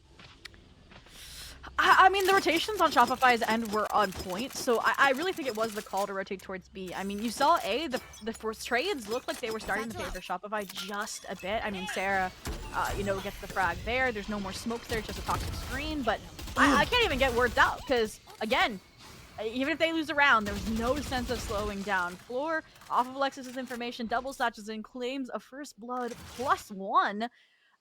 So you talked about, you know, Dodo not needing to be the opening player for this squad, but that's been shut down out the gate. The counter satchel is crazy, and I loved the nade onto that back wall as well, just so that you know no matter what that you're covered. Floor is absolutely incredible for that play. And now we are going to be seeing FlyQuest trying to figure out what the option is here. Shopify going to be putting that same little bit of aggression back towards it. And FlyQuest, well, hey, when in doubt, rotate to B, am I right? So we will see that door open, but Kara is going to get picked right through. They will not be able to make it through that door, leaving the spike on the mound. Double door opening going to at least confuse Shopify, but it's not going to be worth too much because this rotate or attempt at one is going to get shut down pretty instantly. Yeah. And again, it is really hard when you lose that first blood, that kind of firepower that early. But now this round, you're in a save. You're trying not to fall into losing too many rounds right out the gate. And on a map that, in my mind, is attacker-sided as well, especially with, like we said, the differences between the Fade and the Sky pick. But this round, again, a little bit of a gamble, and FlyQuest Red seems to have identified B-site successfully as a weak point. Yeah, they know that it's just sort of being held on by a little bit of KJ util that can just be smoked off and taken. The question is, will the smoke land where it needs to? Doesn't even matter, though, because the fact that they take everything so quickly that there's no chance for Shopify to rotate off the information. They just have to play for that post-plant, try to get that retake. See how Shopify decides to take this entry right now. It is going to be measured with that timing of how fast Viper and KJ can make it in, but Sky is good for one with that shorty. Fluorescent will be able to open up another one with that ult. Already on the tap. This is insane. FlyQuest almost has no way in now. What an insane defuse play. I've never seen anything like that. I mean, just the timing on the rotation through Breakable there.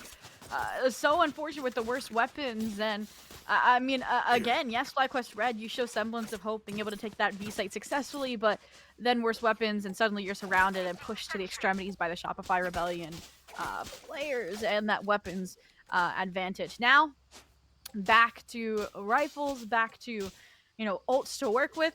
My only concern here is I've seen Odin's in Tree do numbers. I'm curious to see what Sarah's going to be able to accomplish with it, considering they don't have the Fade by their side for, you know, those wall hack advantages. But it seems like the read to stack towards C is in Yuri, correct? Unless the B hit comes through, Ooh. but it's just a trap play that they're executing on now. Exactly. Just a little bit of Fade utility shuts everything down. Here, the quarter, but please. FlyQuest is now with a player advantage. They are going to be able to get one final trade out, and FlyQuest will actually be committing the Sky ult here on the 2v2. So, with a free plant that they can absolutely play from Mound, this is actually looking pretty solid for them. I'm surprised now that FlyQuest didn't opt to go for a play involving the Showstopper, right? But I guess they didn't need to anyway. All they needed was one ult orb. But hey, next round they've got a Showstopper. So FlyQuest, they're going to want to win this round just so that they can make sure that they continue to keep their ult advantage moving forward, especially as Shopify now dedicates some util here. They dedicate an ult, Cover going up. but it's the Mound play that is everything here. Yeah. Gonna have to try and get the pings right, and they do. Noya, unfortunately, though, goes right through, plays against Thea. Is there time, though? There isn't! This is great for FlyQuest, but at the same time, it's not that big of a deal for Shopify, given that there was only one ult that was dedicated to that. I was gonna yell at you, Artie, for a second because you said this should be a pretty FlyQuest leaning round, and then we're staring at a 1v2 situation with the lockdown forcing they to the far expanses of Mound. That mound plant is yeah. everything. It truly is, and that's why I don't understand why default could be that back stairs position. But in the meantime, again, just the thoroughness, Noya recognizing that the players potentially were split for FlyQuest Red and handling that. And now even the read that this was going to be an A-hit. You talked about the showstopper investment, and there it is, denied by Fluorescent and expanded upon for a frag. So a similar start to what we saw a few rounds prior, and we all know how that ended with a Shopify Rebellion win. Yeah, that showstopper investment now kind of looks like my Robinhood account, the way that ended up going. But we do see FlyQuest at least still trying to capitalize on the motion and the information they got from it. But you know, Shopify, they're kind of used to this now, right? They're kind of used to the rotating onto B site. And so the team is ready to just collapse in on B site whenever is needed.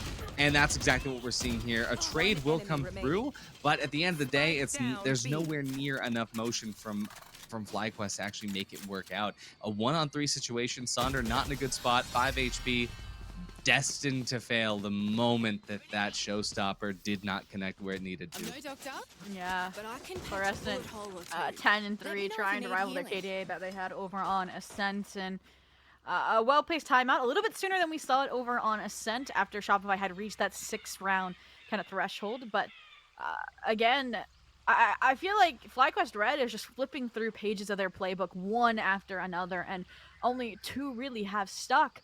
And we've seen some really close eco rounds just fall apart off of positioning, namely some of those B execs. So I'm guessing that this would be a B hit after the timeout concludes. But then again, look at Shopify Rebellion. We're not even into the round yet, and there's already 2, almost 3 players stacked here. So I'm wondering if we're going to see a hard counter called by FEs or Mel to maybe fight for B main control instead of that A or C mount that they typically have in the few rounds prior.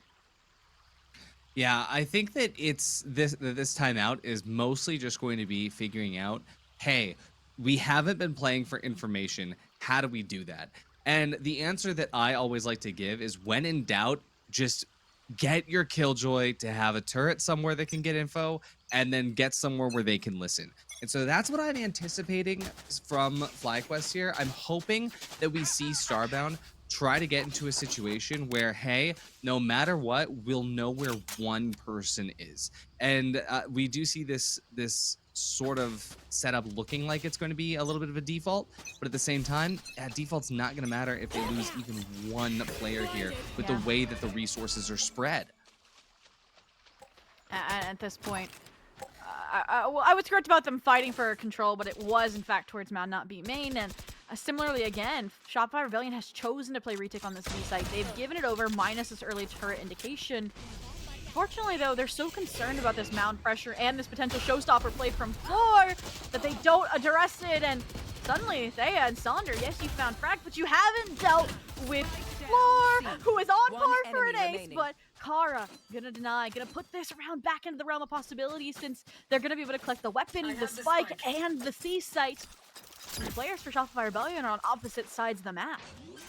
Absolutely. Now, I would actually be surprised if Kara goes for the ult play here, just given the fact that it's so risky. But at the same time, Kara's getting flanked, and I don't think that they know about it.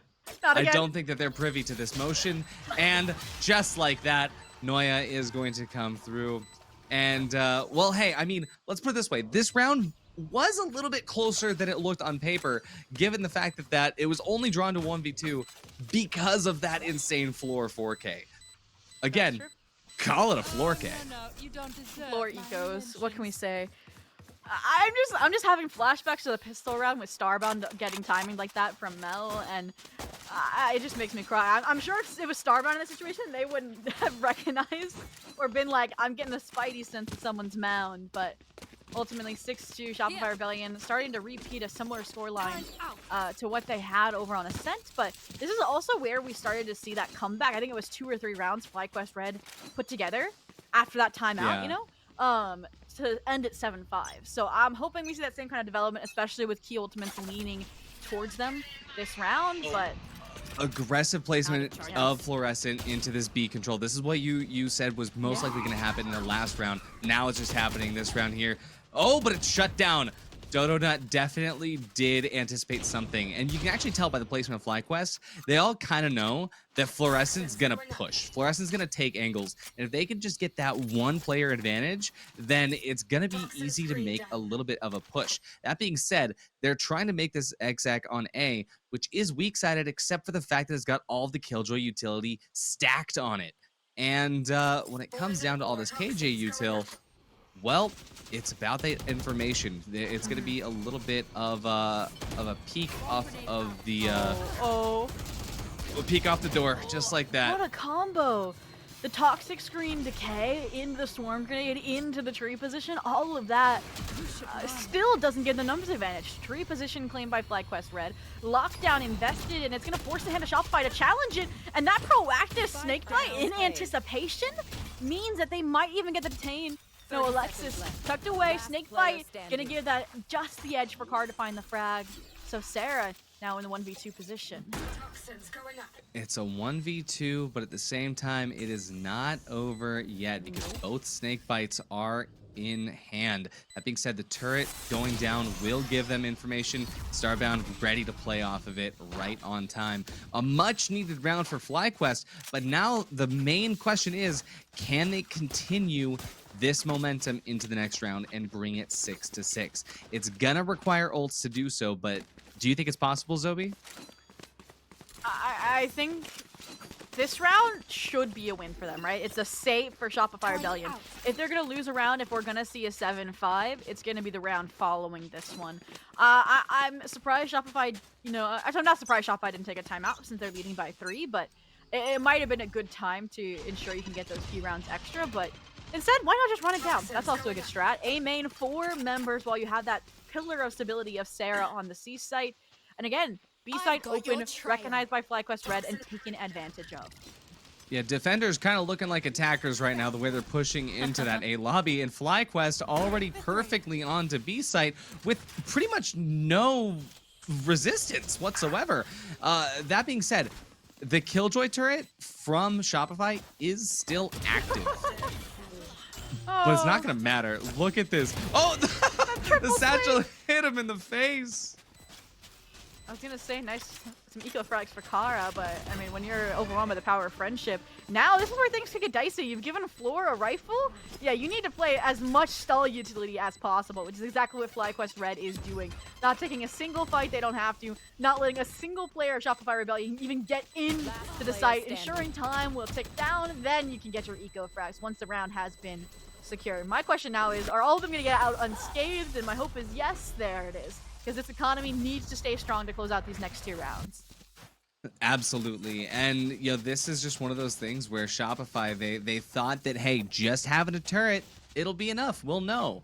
But all you need to do is smoke it off, and that's what they did. They dropped the smoke. They don't have to worry about the turret going off, and they just take B completely for free. Yeah. And they know that there's a little bit of pressure, but that was just Shopify. Hey, we're on a save round anyway. Might as well W key. But it is a little bit daunting given the fact that if they lose this one, they are guaranteed to lose the next one.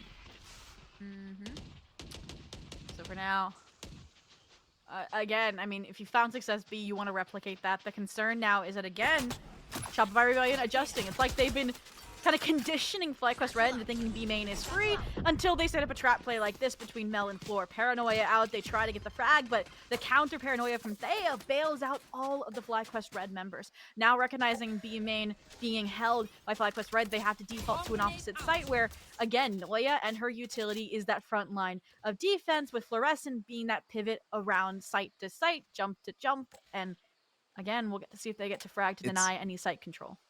It's pretty much always that Raise and Omen bestie push. We had both of those happen and then just both immediately shut down. It is Alexis that picks up that first frag, but that motion on A causes a little bit of a blend in communications of Confusion. That is going to buy just a little bit of time, but not really going to be worth much given the fact that FlyQuest could not activate on that C push. It was the perfect timing to get in there before the full rotation comes through. It's just not going to happen. Starbound is good for 1, but right now it's not going to be a play to win the round. It's going to be a play to delete as many weapons from Shopify as possible. And we're going to see if that's going to happen here. But the shift peek into Noya, never, ever going to work out. Yeah, I was about to say, let Starbound cook before you say that already, but yeah, 7-4. Don't call me a psychic when I say a 7-5 a few rounds prior, but that round, I mentioned it.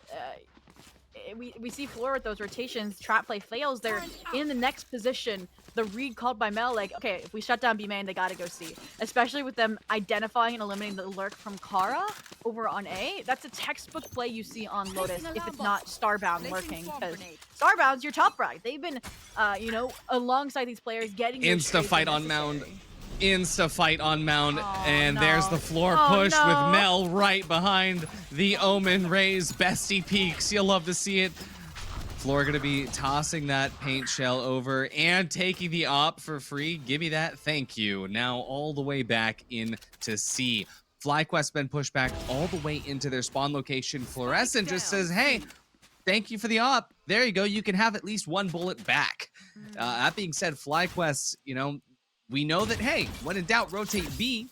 And we're going to be seeing some motions on Shopify to counteract what is most possible. Although, it is going to be an A execute, but it's loud. So Shopify, in the middle of rotating to B, they're going to be able to hit that A. And here comes that Fade ult to shut down any bit of movement. Last round, might as well invest it. What's interesting here is FlyQuest Red has not dipped. They haven't rotated. Unfortunately, without Breakable being broken and with that turret getting tripped, they know it's still an anchor here towards A. And with further validation from that Haunt in conjunction with a Odin, that's going to be another player racked up for Shopify Rebellion, making Sonder in the hero player position. But as they fall, Kara is not long to follow. And FlyQuest Red robbed to the 7-5 as an 8-4 half is confirmed by Shopify Rebellion. That 8-4 half has to hurt for FlyQuest, especially given the fact that they were looking so strong at the very end there. It was almost able to be pulled back. And there was a few times when, hey, possibly things could have gone differently. One thing I'd like to point out, I don't think Kara used their ult at any point on their attack half. Not that they weren't really given any good situations to use it. There were a couple, but at the same time, it's that sort of left open, it's just left open, right? It's uncapitalized on abilities. Yeah, I mean, the only round I see they could have used the pit would have been that 1v2 clutch, but again, it's 1v2 clutch. You'd rather use it for the securement of a surefire round, maybe even on an eco when you can leverage those worst weapons. But passes in the past, 8-4 now. You have to win this pistol, which I think is why they're playing so many numbers here. B main, nice utility exchange as well to halt Shopify Rebellion's initial plan to go towards B, and now you see that ready dispersal towards A, towards a C to enforce your teammates. And Kara's ready for at least 1. Yep, and there it is. There's the 1 pick. Good for 2. Good for 3. Alexis finally takes out Kara, but Dodonut is quick on the refrags. It's going to now be one final player of Shopify, and that's Mel. Mel does manage to make it out with a spike. Gets chased by the boom bot a little bit, but at the very least, looking strong. Picks up that C9 classic. A little bit of a fun callback there. Let's see what Mel is going to be able to do here. 2 on the swing, knowing that there's not infinite time because someone's probably coming up from behind. Oh. Me personally, I would have tried to not miss there, but you know, it does happen. That was funny. You know, Donut saying, all right, they grab the frag, I'll just pop and swing. But that round, we said it, desperately needed. It's actually their first pistol of the series as well. Oh, you're right. So that's already a nice change of pace for them. We get to see that second round buy for the first time, and it's a very creative look. I'll give it that. I mean, every weapon under the sun, minus that normal Spectre and Bulldog, So we'll see how it works out, especially when they're going to this close quarters B main, and that's why you buy sniper rifles. You don't expect any shields out of Shopify Rebellion. Beautiful right there. You love to see that. And at the end of the day, these are the rounds that FlyQuest needs. Although Shopify, I don't think they're going to be too worried, even after, you know, they most likely are going to lose this round. But let's see what they could do. Because remember, it is Shopify Rebellion. If anyone can do it, it's going to be this group of lovely individuals. Now, seeing as this approach to C is looking a little bit unfavorable to Shopify, I think FlyQuest is probably going to be seeing this as, hey, maybe it's a rotate. But we do get everyone finally collapsing in onto the C site here. Kara, unfortunately, goes down. The classic is a free weapon, now upgraded to a Guardian. Let's see what's going to happen here. Dodo not good for one. Sonder as well before getting traded out by Sarah. And there we go. Thea. Oh, but not enough bullets in the Stinger. But there we go. FlyQuest does manage to pick up the round. Little bit tricky, but they did it in the end. That being said, Zobi, this is where things get scary. Shopify, full buys right here. This is where FlyQuest has to change up from the aggression. I'm trying to look at the weapons that they still have. I mean, an Outlaw, a Guardian. If Starbound can get a nice shot here, a main towards Rubble, towards Root, which it looks like they're primed for, that would be a huge opener. If they win this round, deny Shopify Rebellion the momentum that comes out of that first rifle buy, we would be looking at a tied game, potentially a FlyQuest red flip into the lead. But again, that's a huge ask when the weapons aren't favoring that scenario. Exactly. And remember, when we had Shopify on the defense side, every time we would see Floor hugging up against one of the spawn walls, it's going to be a double satchel right out. FlyQuest, they're not playing that way. They're playing a little bit more safe, a little bit more reserved, and that is going to bite them a little bit here. We already get 1 L on the defense, and now Shopify has the player advantage. Now, what's happening is FlyQuest is trying to figure out the right way to have control over the site as they make the retake, but it's going to be one other player shorter given the fact that Viper is going for that slow rotate, but Shopify is going to be privy to that. We can already see as they back up, Mel is most likely going to be in a position to counter Kara, and if not Mel, there's Noya already looking behind. That being said, FlyQuest, they are on the site. They have to worry about more than just the flank. And Shopify, they're going to be good for it. They're going to be good to just pop out of tree and deal the damage that they need to keep it in control. But at the same time, there should be a good opportunity to get a defuse here. They don't play for it. Instead, they play for that fight outside of A main, and it's not going to work out too well for them. Shopify walks away with a round. I feel like FlyQuest definitely had a few different ways that they could have played that. And I'm not opposed to how they played it. My issue was that Kara, after Starbound had fallen with that Outlaw, had the strongest weapon in the arsenal, and they were the one on the flank. If it was one of the members of the Deagle flanking, those fights might have gone a completely different direction. I also agree with the decision to fight forward through Revolving Door instead of stick the spike, because it's planted for that spray down from a baby door from Hobbit, and there's no real way to counter that with this kind of composition. You don't have a Gecko, you don't have, you know, a breach to disrupt that. So again, great ideas, weapons don't allow it to come to fruition. And this round, a great read, and they shut down 4 for the first time out the gate in a long time. Yeah, Fluorescent just immediately comes through to try and cancel what happens. But, you know, FlyQuest, they are still good for it. There's no disadvantages here. It's 4-on-4. But the question now is, does FlyQuest get over aggressive on their defense now that they have a one player on the enemy team that's down, the strongest player of Shopify down? Will FlyQuest be pushing this? And the answer to that is yes. We do get Starbound getting some information, and now FlyQuest, they're playing the slow rotates, but no, they decide not to. Noya is going to take out Dodo Nut. It's a little bit unfortunate here, but now Shopify has the site fully, and that slow lurk from Thea might end up working out here, given the fact that they were able to now reclaim the player advantages. Now down back to 2-2. Let's see how they're able to play this. Shut down by a Paranoia. It could shadow step into the smoke here and try to trade angles, but at the same time, Alexis is ready to hold it down. They get one trade. It's now down to a 1v1, but Alexis has the health advantage and the positioning advantage here. Unsure of how this motion is going to come through, but if Thea pushes this correctly, they are going to be able to get the drop and they will have enough time for the defuse, just barely, but that is an absolutely incredible play. You see the happiness in Thea's crosshair movements right there, but only barely 3 HP. 1 HP for each frag, each kill.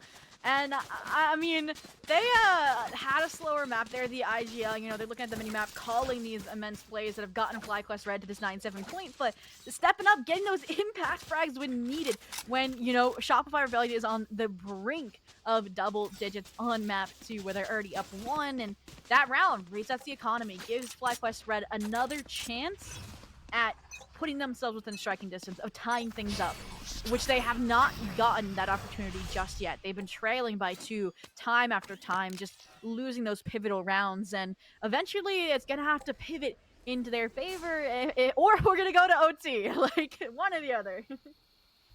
And I think Shopify, they're kind of pushing, hey, you know, FlyQuest, they were able to take B for free. Why can't we? So they're going to go in. The alarm bot is going to let everybody on FlyQuest know what's happening. And now it's time for that plan. Couple seconds missed by the Omen being in position, but I don't think it's going to matter too much. Here comes Dodonut with the showstopper, stopping Mel's life, going for the nade here into that B entry. But what is this? The ult retake here from Shopify Rebellion.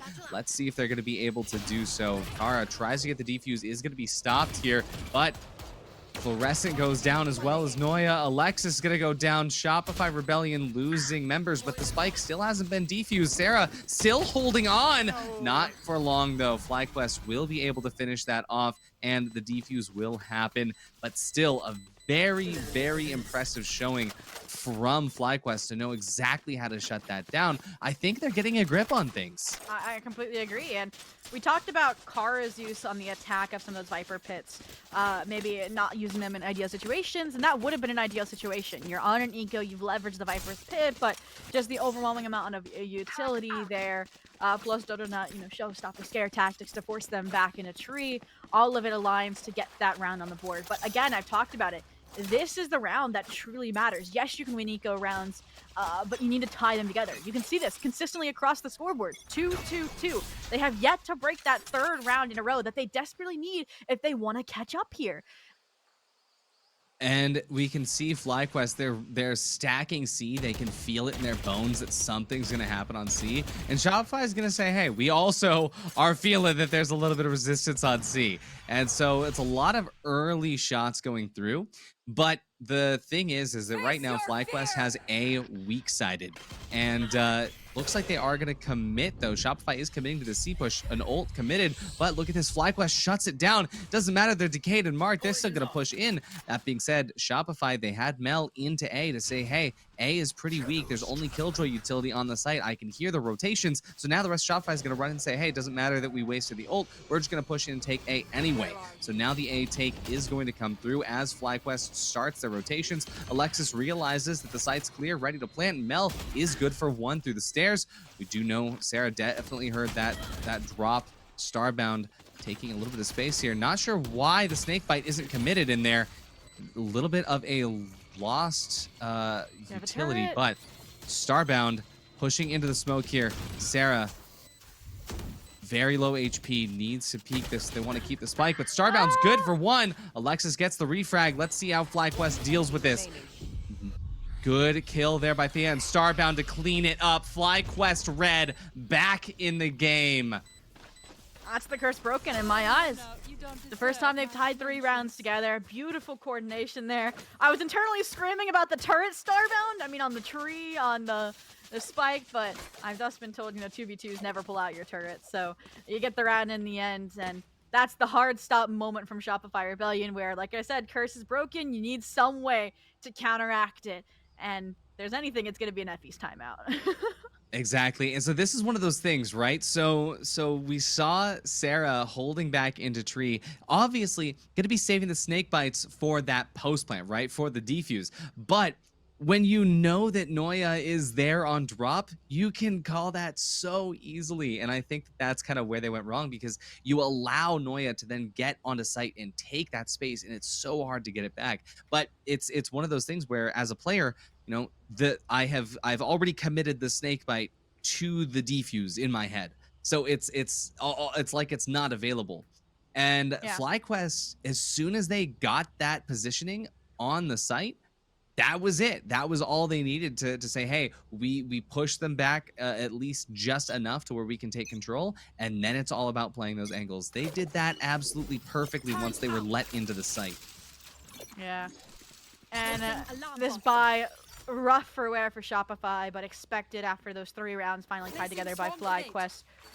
Red, but we've seen these rounds be messy for FlyQuest Red, and in my mind, with the economy looking the way it is for FlyQuest Red, you won that important last round. If you win this round, that's how you keep and assert a lead.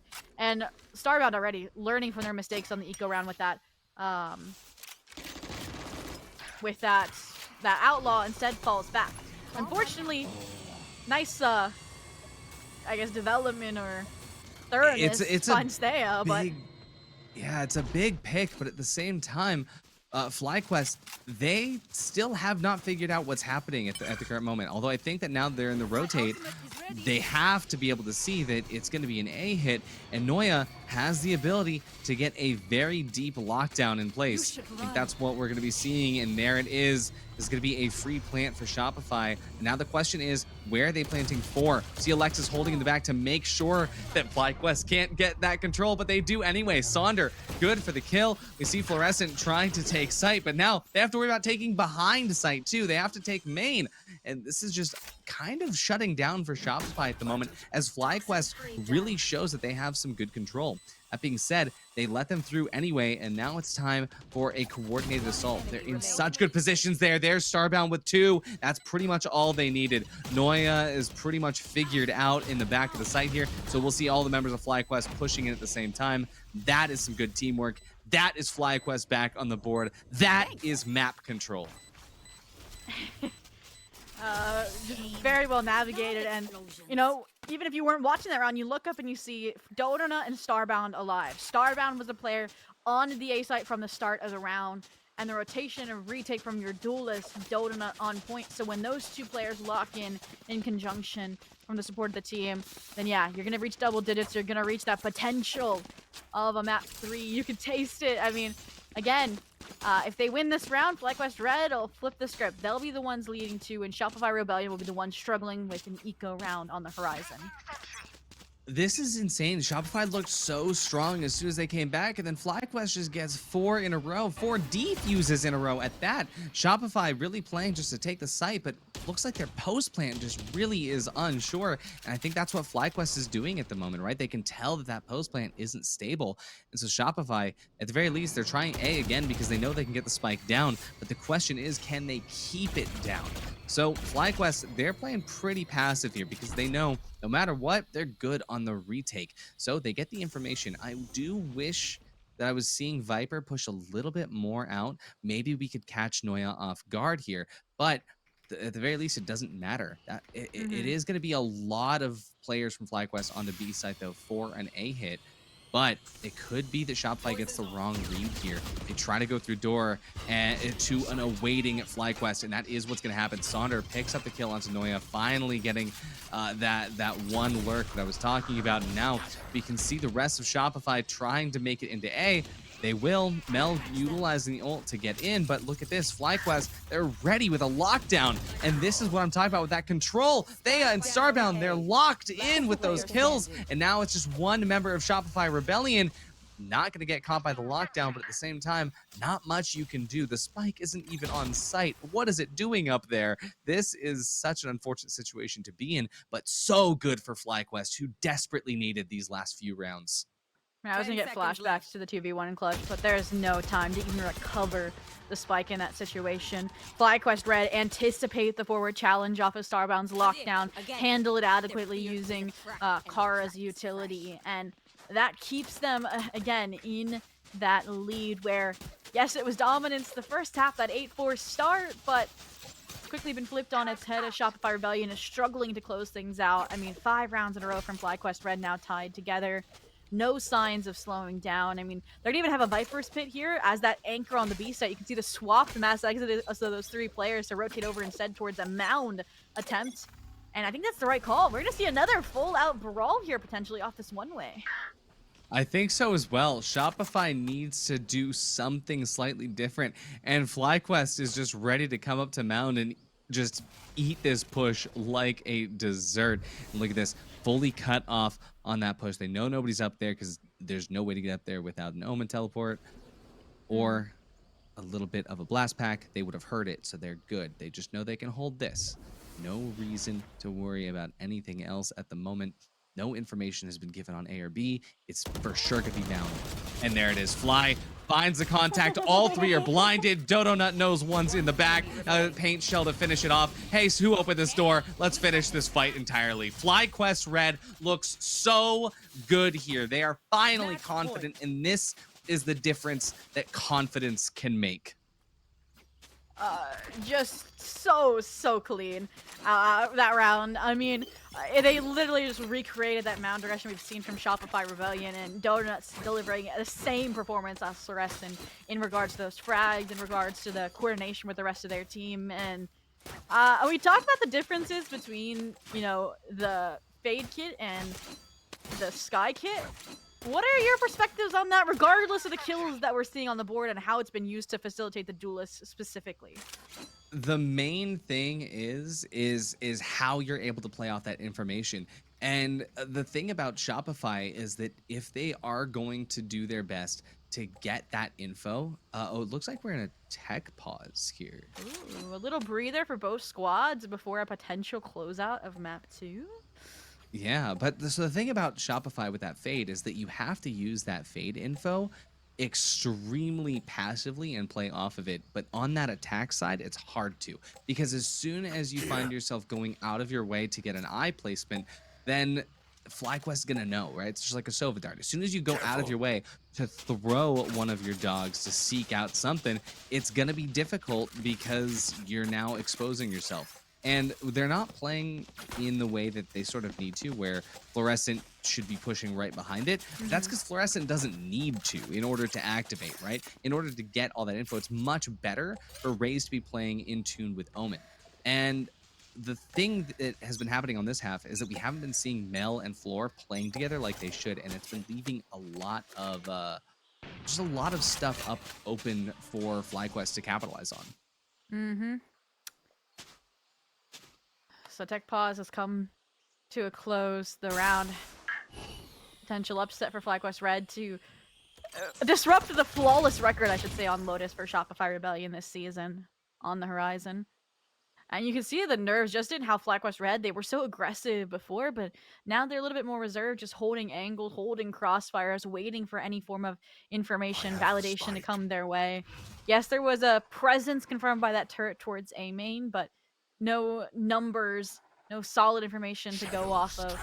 What's interesting to me is we've seen, you know, B be a gap in Shopify Rebellion's defense, but it's a stronghold, a harboring of players and resources for FlyQuest Red. So Seaside identified as that weak point, and Shopify Rebellion heading full strength into it. But I mean, when you have a showstopper for retake like FlyQuest Red does, this is a huge call, and it should be a decent retake.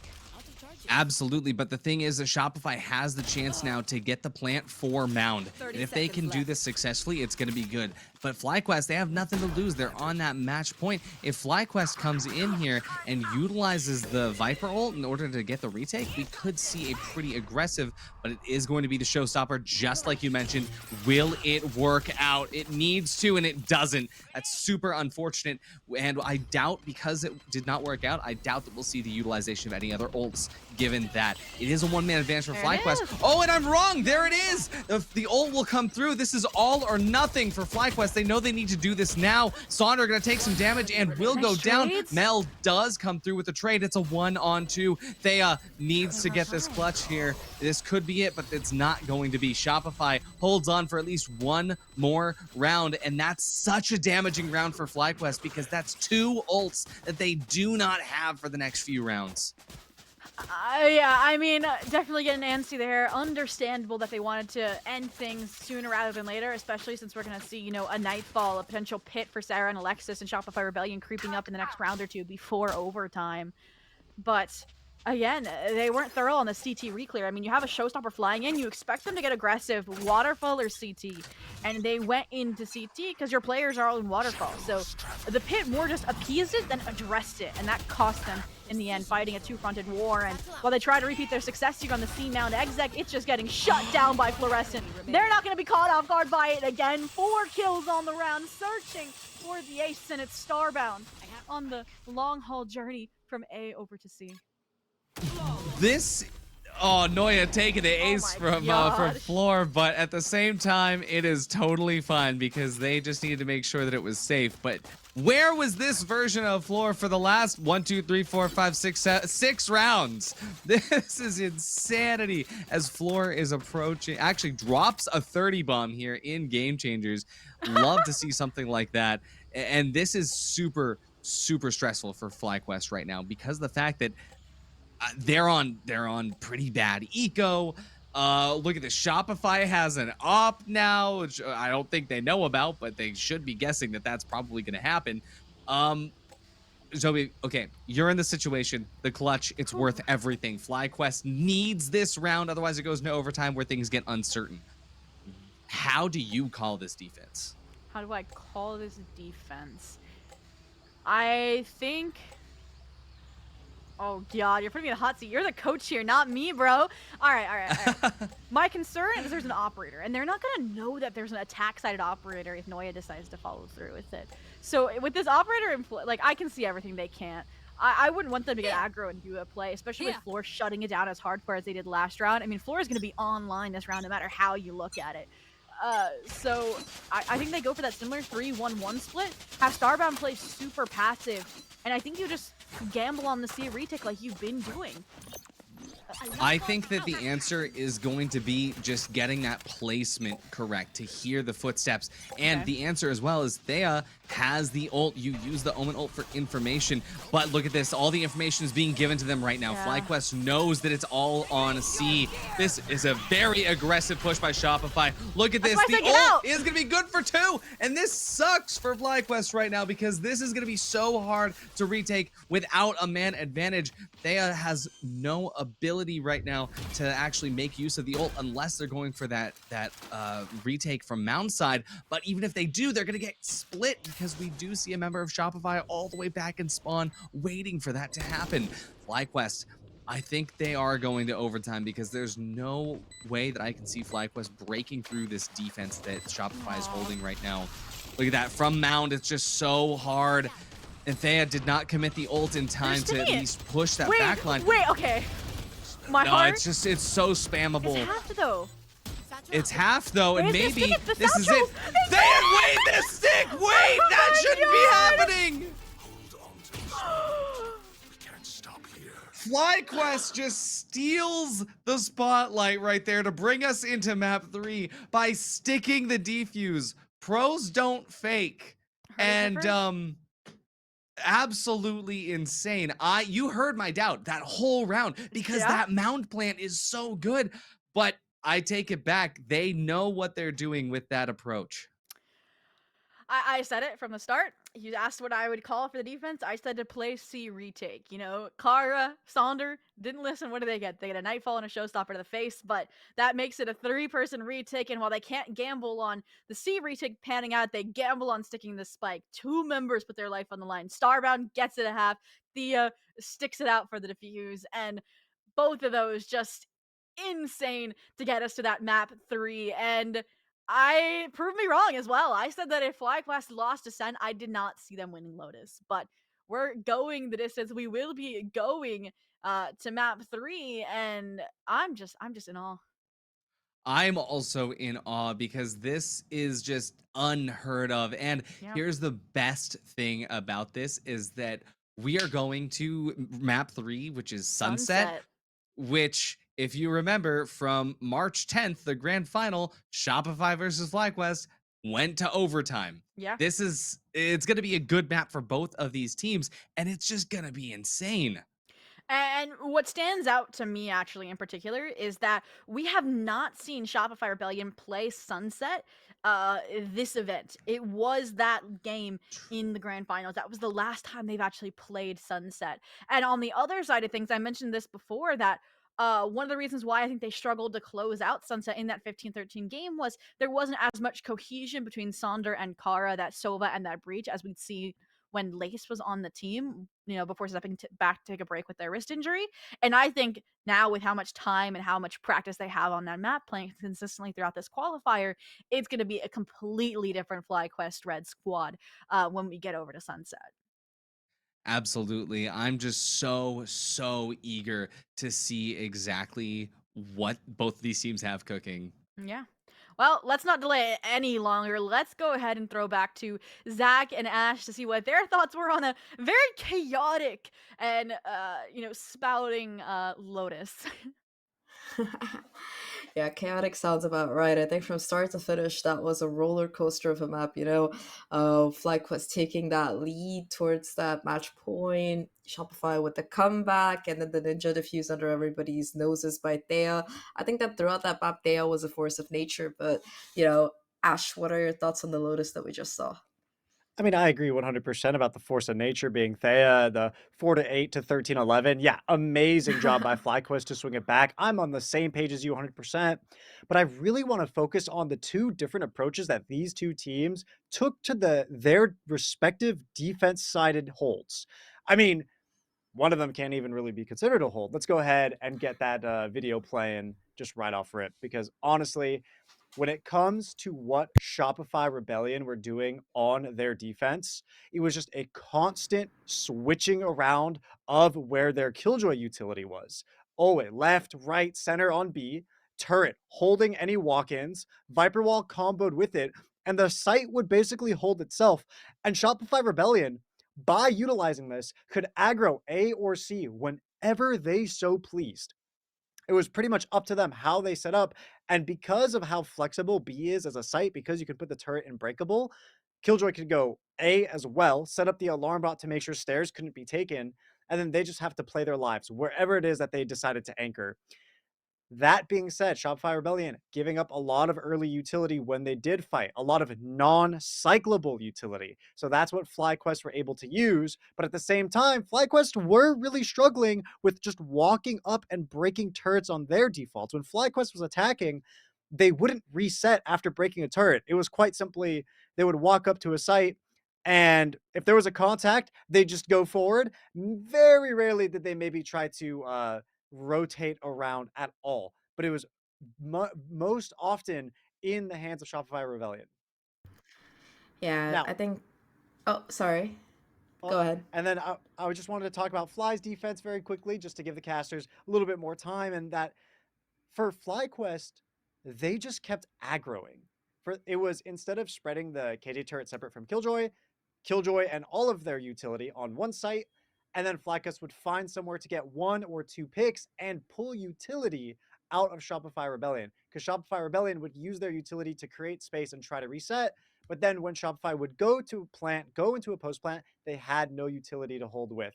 And so that always gave FlyQuest the edge on their retakes. And you saw that when they strung together like 5 diffuses basically in a row, Zach.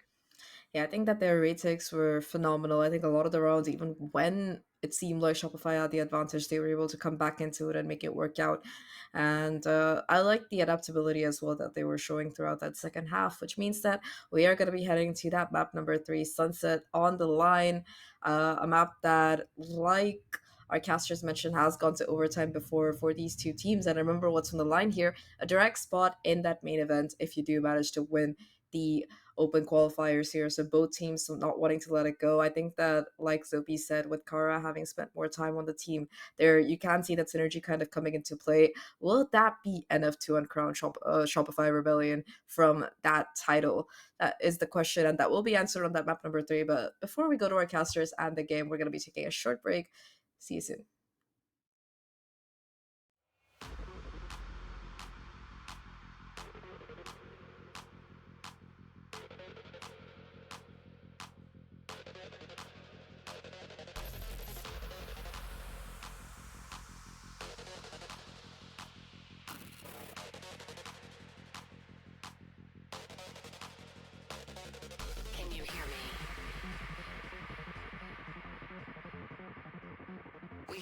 legend. I have nothing to lose. Nothing can stop me. I'm all the way up. Wake up. I know what's real. Escape reality. Hardwired.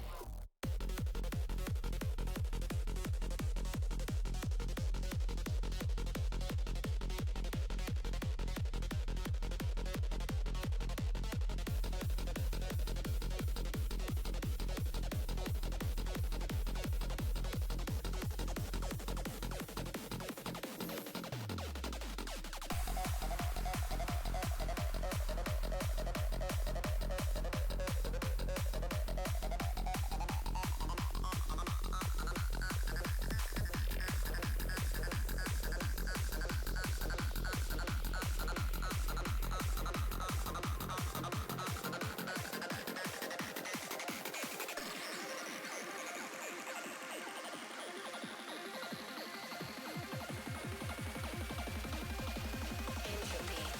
Switch.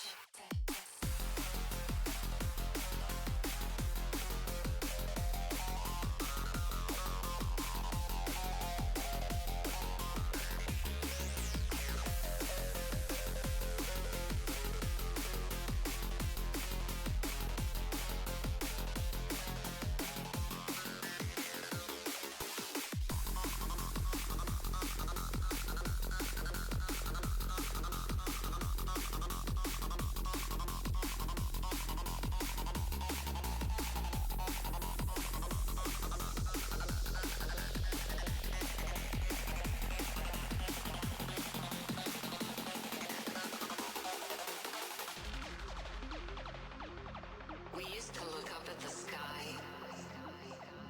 and wonder at our place in the stars. This is the world you've made yourself. Now you have to live in it. The end is in our sights. The future is already here. No matter how hard we tried, we're doomed. Say your goodbyes.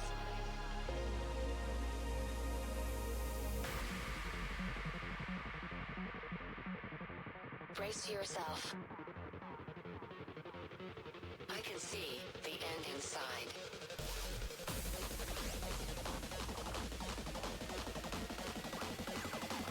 Three, two, one. Hardwired.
Disconnect.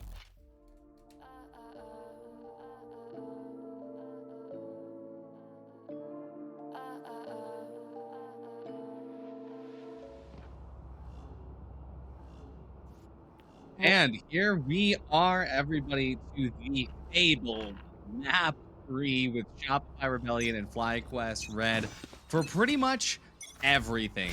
Zobi, this is going to be insane. I mean, I could not put it better myself. A map showing immense growth with a new player, Kara, picked up for FlyQuest Red, and a map that has not been played since the grand finals by Shopify Rebellion of main event number 1. So, let's go. We're already into the pistol round, already heavy mid control taken by FlyQuest Red, starting out on the attack. But in response, Shopify Rebellion occupying pretty heavily towards B main. So, they know this isn't at least a B main hit. Exactly. They're going for a little bit of a different approach, not worrying too much about that mid info.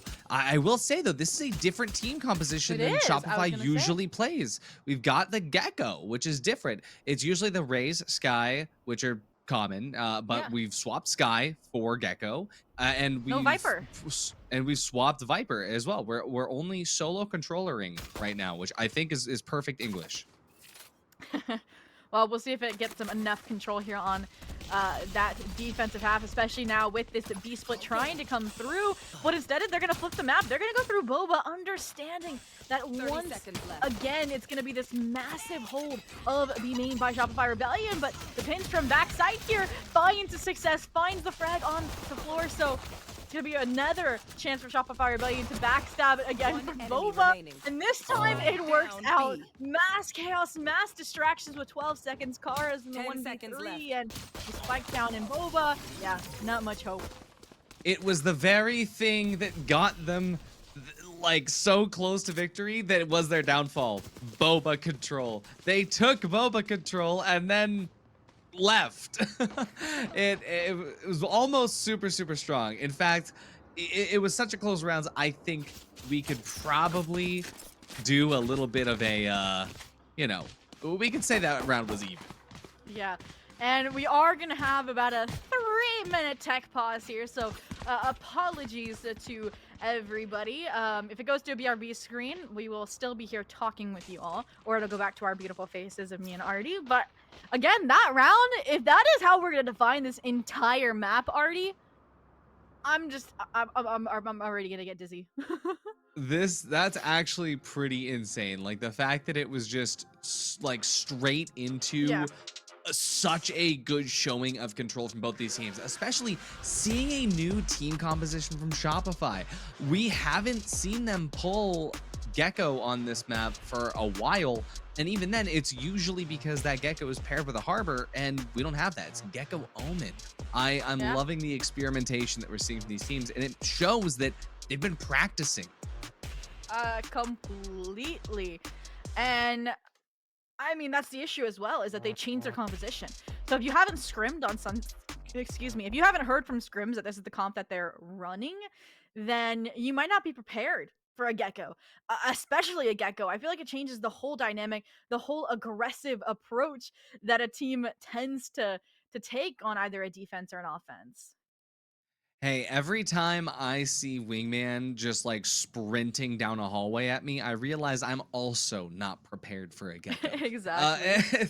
And the thing about it is, I love just seeing just the adaptation that Sunset has seen as a map of the way that people choose to go for it. And regardless of agent composition, the way that people choose to actually approach the site. We watched, for example, that B split, and it ended up being, instead of just a push straight out of market door to just sort of collide onto that front of site, they took Boba control, and they were able to do that because they had the info that that rotation from A was going to be a little bit later, so they could turn their backs just a little bit to that corridor. And that's the sort of thing that we can see. Even though it might not have been successful on this first one, they know what they're doing. They have their footwork laid out for them, and it's one of those things that my ranked teammates could never. And I feel like the other thing that we need to note there, right, is maybe it's also a chance for FlyQuest Red to perfect the timings. Like they probably should have had, Starbound or somebody lurking into B main a little bit sooner into the round, so that they didn't need that last minute IGL call from Thea to push Boba to try and flip the site, because they know that they wouldn't have enough utility to aggress into Mel into that breach. I think that was being played by Alexis. So it really does just depend on if they're still going to follow through on some of these B splits. But again, Shopify is one of those teams that, similar to how they left B site open on Lotus, they kind of don't mess around with mid unless they're double satchelating with a Raze, Showstopper, or a Paranoia play into tiles. And even then, those are spaced out so that you aren't predicting when they're going to come at you. And that's the thing that I think FlyQuest really has to get ready for, is that ability that Shopify has to play off of that utility.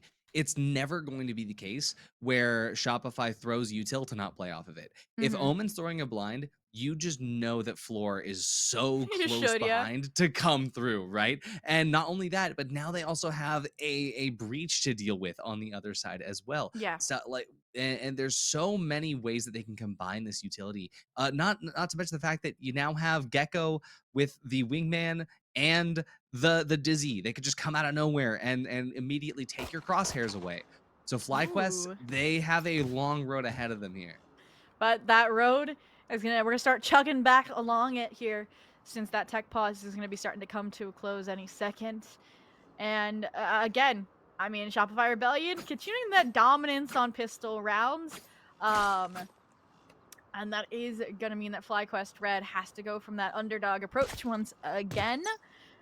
And they're gonna go for that mid approach, where it's gonna be a passive hold by a Trapwire, maybe some aggression from Floor solo, but even then, that'd be a Spectre just hand delivered. So we're just gonna go ahead and close Market Door, appease any form of aggression that may come to Market Mejor, and they're just gonna back out and hold.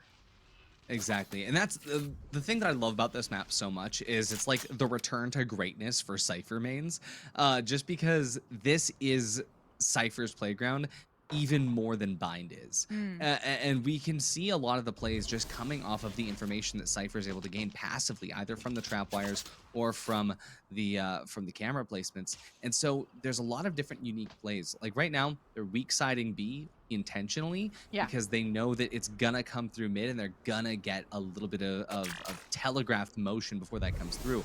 But FlyQuest, they haven't gotten any info yet. They have not figured out what to do yet. And you see, as soon as they try to push, their lack of information is kind of their downfall here, as they push immediately into a setup that's being held so tightly. That being said, they do make some progress here, right? Shopify backs off pretty early, but this is still not a good thing for FlyQuest. They don't get any info that they need from this.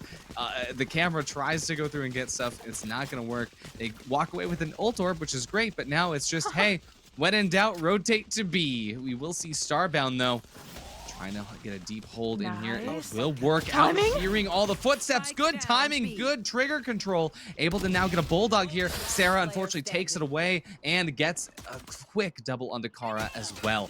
FlyQuest, unfortunately, not going to be making too much progress here, but not without putting some great work in. That was a great round from them. Shopify was just a little bit stronger. Yeah, that was just unfortunate timing. If they had 30 seconds more, I think, you know, Starbound wouldn't have felt as rushed, would have been able to cook from that positioning, and it would have been a chance, an opportunity to maybe address those players that were on the B site. So, again, FlyQuest Red's trying to figure out how to pin down this map. But then again, Lotus, we saw it took them a while to get their grounds, and the fact that it's against a newer composition from Shopify Rebellion as well, it means it might just take a little bit longer. Absolutely. Oh, we're going to be seeing FlyQuest adapt their approach to now having that full buy. But we're also seeing Shopify continuing to just up their ante every chance they get. Look at that early aggression into that B main hold that we see from Mel. And FlyQuest, they're going to have to deal with this.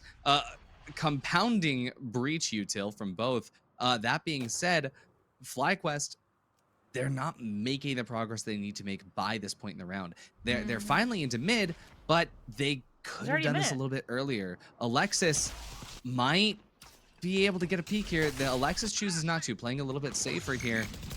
Ooh. And we do get the walk into A. This is fantastic. Sonder gets an amazing pickup on a Sarah. And now we do see FlyQuest doing the most with their weapons, but Noya holding out pretty heavily here, gets one. Thea is good for the trade here. Floor comes through with one more, quickly backing out, knowing that the motion, but reloading. What just happened?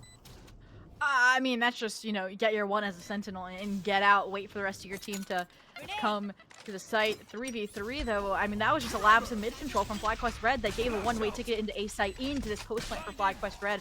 Unfortunately, with Mel on the flank, the players from FlyQuest Red are kind of surrounded, so we have to see this earlier investment of breach utility, of this stall utility. You typically see to hold down the spike, just to hold down their control on the site. And while it works for now, it's still going to be a 2-on-2, and Kara and Sonder, I said it before, we need to see the coordination between these two to put FlyQuest Red's success rate through the roof, and that first round on the board is one way to do it. Yeah, I mean, if Floor had just held on a little bit stronger instead of just getting the one pick and dashing away, I think that would have gone differently. But such a great round for FlyQuest there to be able to just hold on strong with that post plant. And that's the thing with this map, is that you gotta have a good plan for that post plant. Yeah. And FlyQuest is showing that they have a strong grasp, but now things are gonna get hard because Shopify has rifles, but they don't have full armor. So this is still really good for FlyQuest. Yeah, and I'm surprised that there's no punish on the floor. Oh! That Showstopper's now online and now causing havoc. Yes, it's a 1-for-1 trade, but Noya was prepared to add some additional pressure into B main. That has fizzled out. Now the pressure from Dodonut out of market is in full swing too. So you have position confirmed, and they are converging and annihilating the members for Shopify Rebellion on this site. Yes, rotations have now come through from Sarah and Mel, but it is too late. A flawless almost round. I mean, one member falling for FlyQuest Red to tie us up 2-2 out of the gate. That was amazing. If you play that back and you look at the minimap, the moment that the spike went down, everybody on FlyQuest knew where to put their crosshairs. You just see every member of the team going to their respective angles and just trusting their teammates there. That was so good to watch. And of course, you just see Sonder so good with that peak. You see Kara, you know, swinging the angle right when they need to. Fluorescent going to try to get aggressive here with the information. The Boombot going to come out and get a little bit of info, but Kara with the arrow not going to find anything other than just giving away their position. Do see the Sova drone coming in. All right, B is clear. Floor didn't end up walking all the way through. That's good info to come out from, but at the same time, they have no info on B, so they're going in blind here, and Dodonut clears very easily. Gonna be a good hold. Shopify playing for the retake. The rotate will come in, but the question is, how does FlyQuest hold a 5v5 on this? I mean, they know they have better weapons, so I think that's why they're not fighting for it. I mean, you saw Dodonut almost decide to, but instead they're just going to wait. They're going to hold down some of these choke points, depend on their teammates catching, holding their back, and all this utility as well. The recycling of the recon bolt is perfect. Now Dodonut's unleashed. Now they recognize they have the support from their team to fight forward. And while Mel might serve up some deagle shots alongside Floor, that just means it's a 1v1. Thea again in the hot seat, in the clutch position here. That's gonna... Thea, all you have to do is not tell Floor where you are. There you go. That's how you use that information deficit to your advantage. Floor knew that they had to clear that angle, but it just wasn't going to happen.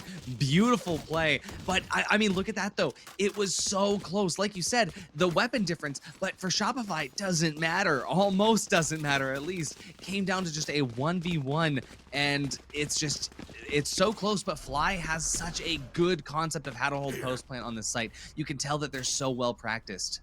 Yeah. And it's just showing how cohesive that B exec is, and they've been doing that without ultimates. So now this round, 4 ultimates on the board. Dodonut says it's my turn with this rocket launcher. I find a frag onto Sarah, and I am searching for more. I don't want Noya to get an ounce of impact off of the Cypher utility here on the A site. And in the meantime, I mean, the orb was collected. Starbound got their ult online, so that's neural theft. So you can position in this post plant now off of the optimal information about where these players from Shopify Rebellion are going to come from on this retake. This is so good. Shopify is definitely going to struggle on this retake, not only with the one player disadvantage, but just because the lack of information they have pushing this site. Mel is going to do what they can to lead the approach here, try to play alongside Floor like we've been talking about, the buddy-buddy system going into this site. But FlyQuest, they're waiting on this. They're holding We do have a little bit of pressure coming through from that Cypher play. Mel's able to activate a little bit, get Dodo Nut Fluorescent as well. We are going to be seeing Kara and Sonder, though, on the refrags. And look at this angle just being held so tight. Once again, the information, the communication is working so well. Everybody knows that there's no pressure from another side, so you can fully swing out to that A main. Such good looks for FlyQuest here. If I was Shopify, I'd be scared. This is a running joke for me, I feel like, from last qualifier, all right? Which is the fact that Shopify Rebellion sat out open qualifier number 1. And they're playing in 2 and potentially 3 if they lose this matchup against FlyQuest Red. And I said, you know, you can't chance it by just playing in qualifier number 3 because you could get upset. And this is why FlyQuest Red could just steal that 3 away from them. Yes, 4-2, too early to tell since an 8-4 half was stolen away by FlyQuest over on Lotus, but for now, FlyQuest Red shows no signs of stopping. This round, again, beautiful coordination, but a beautiful trap wire is enough for Floor to drop Dodo Nut, and now they're the ones trying to get active, but again, the coordination here between Thea and Starbound off of a flash this time from Sonder just means a plant and numbers advantage, and they still have ultimates to work with. Oh, Alexis? Oh. Unfortunate here. It's just going to be Starbound. That cage did a lot to stall for just a moment, but was it enough? Alexis, though, has no idea where Omen could be pushing from. Around the side here, Mel also no idea where Starbound went to. They're both just going to be playing for a little bit of a timing difference right now, but let's see how Starbound plans to take this fight, knowing that there is someone around the corner. Oh, but Mel with the back turn. Starbound gets it for free and has enough time to get a little bit of extra plant money, too. Starbound is back. Clutch Master Extraordinaire. And that is an early timeout called by Effies and Shopify Rebellion. I mean, this is an interesting round to be taking one because you're not on that economy reset cycle because you can get a buy together, but you also have a lot of ultimates to work with. So I do think this is a really good opportunity for Shopify Rebellion to start, riding this sinking ship. But FlyQuest Red, praise where praise is due. 5 rounds in a row. You have not lost a round other than that initial pistol and follow through. And you've been saving ultimates. You've been harboring them. I mean, you've had a Rolling Thunder, one of the most powerful exec ultimates in the game, and you haven't had to use it. Because Sonder's just fragging out in their own right. Exactly, and that's what you just love to see from FlyQuest. You know, they were looking so shaky on that map 2 until they finally found their stride, and here we are now. This is a completely different team, and that's the confidence factor. And now Shopify really has to figure out how they're going to change their strategy, because you'd think that with Gecko Flash, Omen Flash, Breach Flash, that you'd be able to stop any of these pushes, but they're just not prepared for the style of approach that FlyQuest has developed on this map. And I think that the biggest thing is going to be utilizing everything that you can for that information. And that's going to mean that Mel needs to burn this ult, even if it is just to get info so that Alexis can ult for that counter push. For real. So for now, again, we'll get to see maybe some of those changes that come out on the defensive side from Shopify Rebellion. But for now, it looks very similar to what they were running towards the start of this half. Yes, there's no forward pressure from Mel or Floor towards B main, but it's just 3-2 split with the majority of the Cypher utility over on A. And again, a lapse in top mid control means that FlyQuest Red can just exploit it and circumvent all of his Cypher utility. And they're even going to challenge into CT, into Sarah and Noya. But Noya is just going to go on a tear, securing that numbers advantage here for Shopify Rebellion. But it's not the end yet. Starbound, Clutch Master alive. Sonder, top frag, alive with the Rolling Thunder. So as long as they can get a plant and get off site, this is a feasible round. And they even have the info that Mel's on the flank, so if Starbound wins this frag, this is... But here comes the ult from FlyQuest here, and this means confidence. Both members of two members of Shopify here are just entering right now. FlyQuest does not know how to deal with this. They're both backed all the way out into A main, but Sonder still good for one. We are going to be seeing Mel trying to go for this push, and even though their flash is still good for one, Floor though going to be able to get the pick on a Starbound. A little bit overzealous with that peak. It was looking so stable, but that ult commit just did too much damage to be dealt with. Ooh, that was a chaotic round, a heavy investment of both Rolling Thunders, like you mentioned, for both squads. But still, I mean, for it to be that close after Shopify Rebellion exhausted their timeout, it shows wonders. And I'm surprised that there wasn't a development to try and pick up that top mid control, but looks like they finally are going to now. Alexis, Mel, and Sarah all trying to apply that pressure top mid to ensure that nobody from FlyQuest is going to slip through the cracks. But otherwise, it'll be a little bit humbling for FlyQuest Red. Maybe they'll try and slow things down a little bit, get that early round information from, say, Kara with the mid-round recon bowl, anticipating maybe some pressure there. And it is going to come. Look. Exactly, that pressure is still happening, but here it is, Shopify getting aggro just like we saw in maps prior. Unfortunately, though, for Floor, the ult won't connect, but the bullets still do. Sonder goes down. This is big for Shopify. This is pretty much the first time that they've had a player advantage this early on, and this also gives them that satisfaction of knowing that even if they get through mid, that FlyQuest isn't going to have the numbers to deal with whatever's waiting for them on site. Shopify has been leaving that mid up, like you said. This time they took it, and it worked out. Sarah also good for one here, so Dodonut will go down in a hail of gunfire. This is looking very, very bad for FlyQuest right now, but at the same time, it doesn't really matter. They have the econ to stack afterwards, but look at this. Shopify, they have the crossfire. FlyQuest might end up eating this round here, and so the question is, all right, do we save these two rifles and be okay in the next round? Floor and Mel are so low HP, and this has been communicated, I would hope, tenfold by the players from FlyQuest Red that are just sitting passively. So I do think they go for this, and that's exactly what's happening, but the spray down from Floor without even seeing a player in that dark cover means they didn't see either player, and they walk away with the Floor K after the Floor K, right, with 30 HP. And suddenly, what started as a 5-2, we might see a 5-5 not long after. Yeah, this is that's what I'm talking about. All Shopify needed to do was to figure out how Fly was playing, and they pretty much did.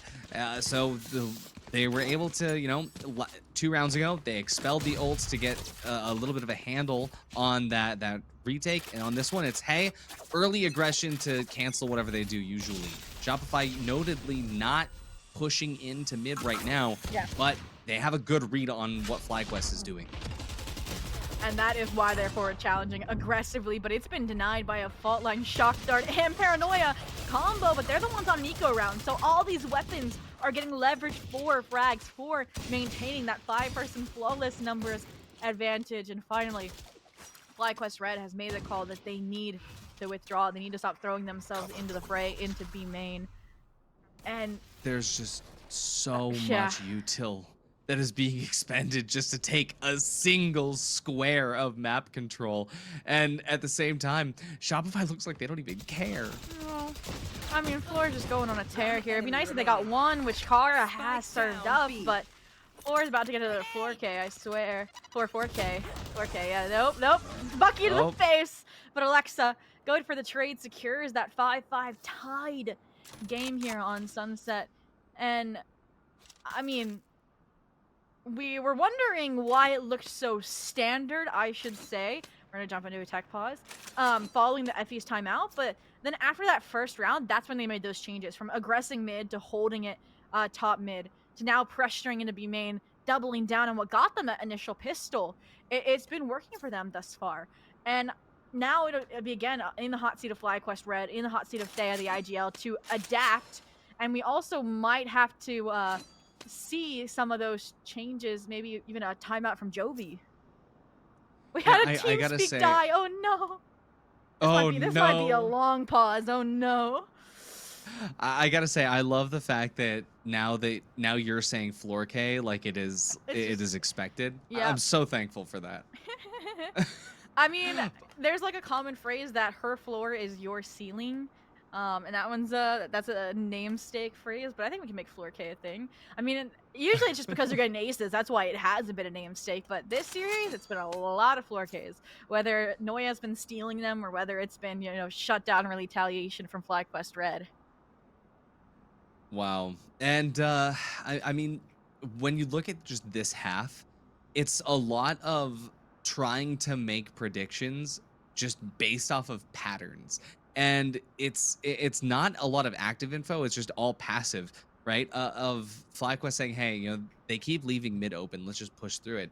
And now Shopify's kind of learned, hey, if they're going to be making an approach, it's going to be from mid. And now it's shifted to, hey, they're 5 stacking in B main. Just throw everything, press every button on the keyboard until they stop. And that has now been working, right? And so the question that you got to ask if you're FlyQuest is, which of those approaches is better? And I think it's just continuing to press into mid, because Yeah. if Shopify, you know, if they are holding mid, then all you have to do is commit that same level of utility. Right now, they have enough ultimates to make it work, but at the same time, Shopify does too. And I mean, I mentioned this before. Obviously, this was with the old composition, but it seemed to be a trend, at least at the early stages of Sunset, was that Shopify typically only does those huge plays when they have a showstopper online, when they have these ultimates that they can dump into a mid execution, because they need that edge so that they don't just lose the duel, not even on a site, when they're not even playing for the objective. So this round, I could agree with you. I mean, number one, they've taken a breather. Number two, they're on the precipice of turning things around, reclaiming that lead, beating FlyQuest Red to that 6th round mark. And, you know, the cherry on top is that they have a Thrash and a Showstopper. So if you Thrash into tiles, have floor, satchel, you know, towards bottom mid, you can pinch those players that are trying to run from Thrash, and they run into a rocket launcher. And that's what I'm nervous about, and I'm hoping that FlyQuest Red will understand that and play super, super passive, super further back, because they need to anticipate something like that out of this round. Yeah, to be real, with all of them stacking into B main, I'm surprised they haven't gotten thrashed a little bit earlier. It would have taken all 5 players at the same time. Honestly, I gotta say though, I feel like TeamSpeak has to be a paid actor here. I think we gotta investigate the FlyQuest checkbooks to make sure that they didn't just pay TeamSpeak to crash so that they can get some extra time to call some strats. But here we go. It is now finally time to hop back in.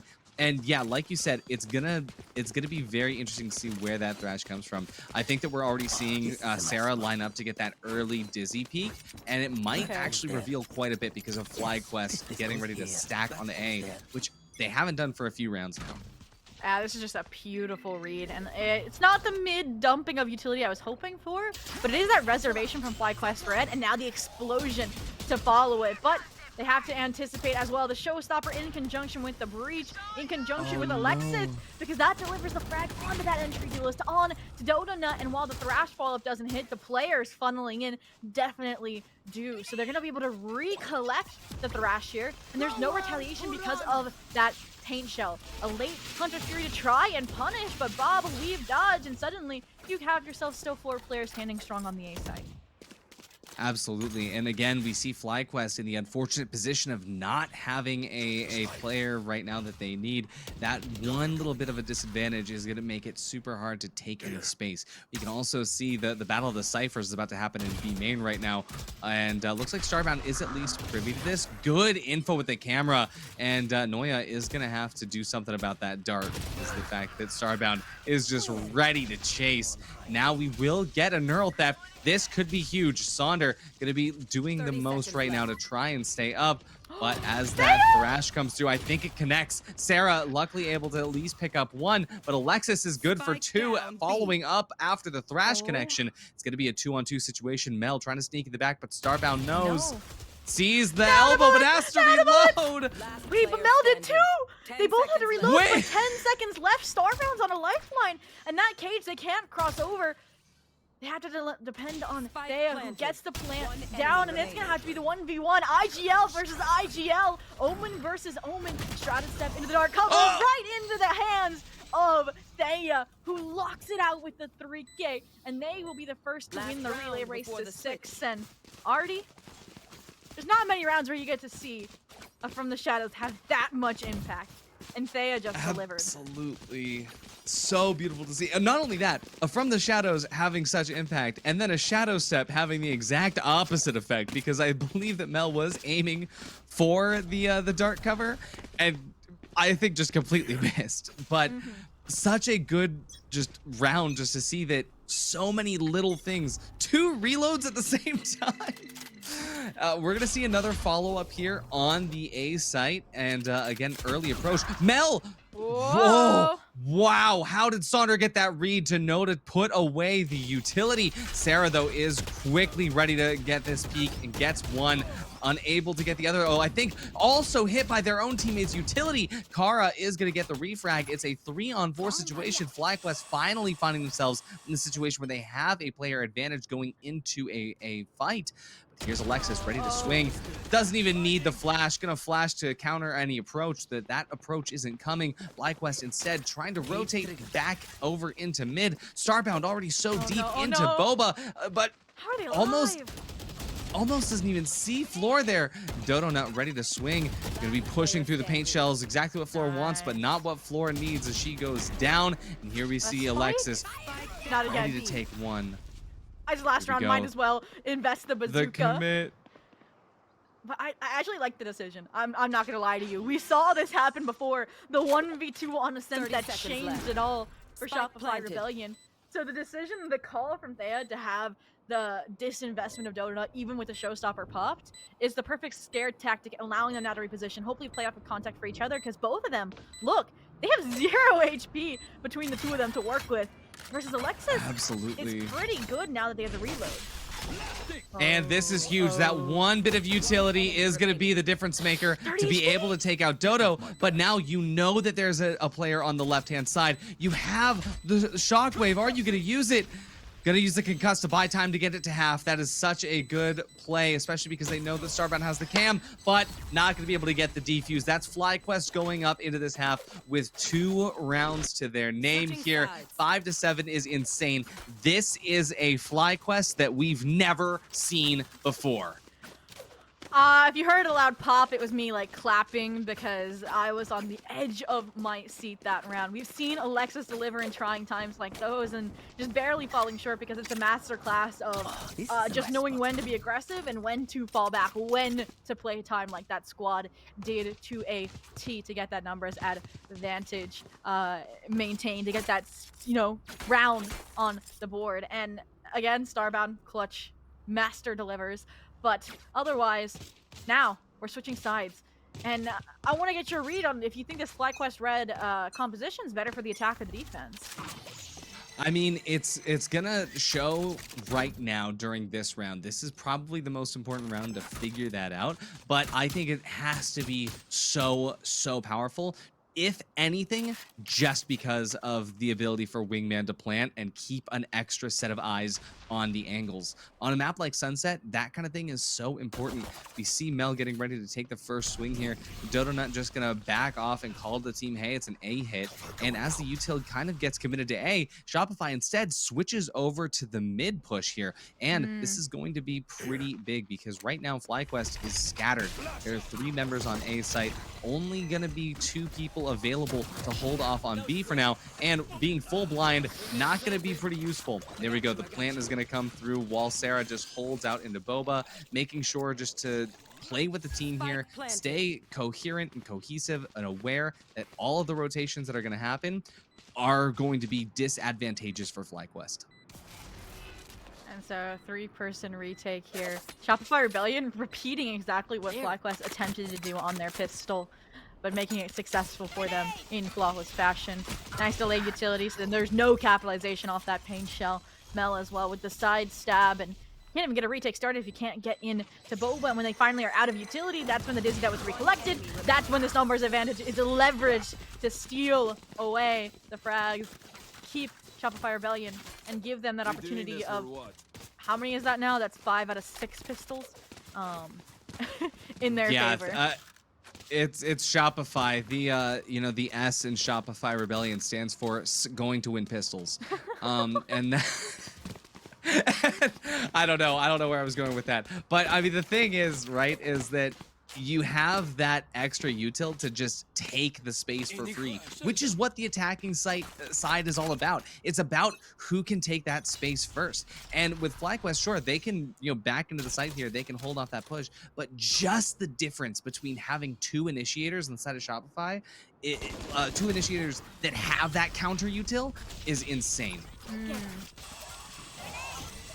And now, I mean, again, First Blood taken in stride. We see when Floor gets active, it's hard to shut them down, but Kara, that's their dying wish, and they have achieved it. So a 2v4 this time on the retake, still not the numbers advantage FlyQuest Red would be hoping for. And you can see Thea trying to destroy the trap wire, trying to maybe even bait somebody to push into her, but neither is going to get a response. Shopify Rebellion not keen to throw away a single weapon in this round, knowing they need to start converting maybe a third round. Because last half we saw it, they won the first two, and then it was a streak for FlyQuest Red. Exactly. The same thing could happen here, but again, Shopify, they're so stable. FlyQuest has one advantage with their current pick, and that is the fact that FlyQuest can still get info via that Sova dart, right? You can get info to play off of, you can stop with those shock darts, but at the same time, how advantageous is that compared to being able to just straight up not be there while the spike is being planted? And that's these sort of situations that Shopify is putting themselves in all kind of vie on the fact that Sarah is alive to get Wingman down in the most critical moments.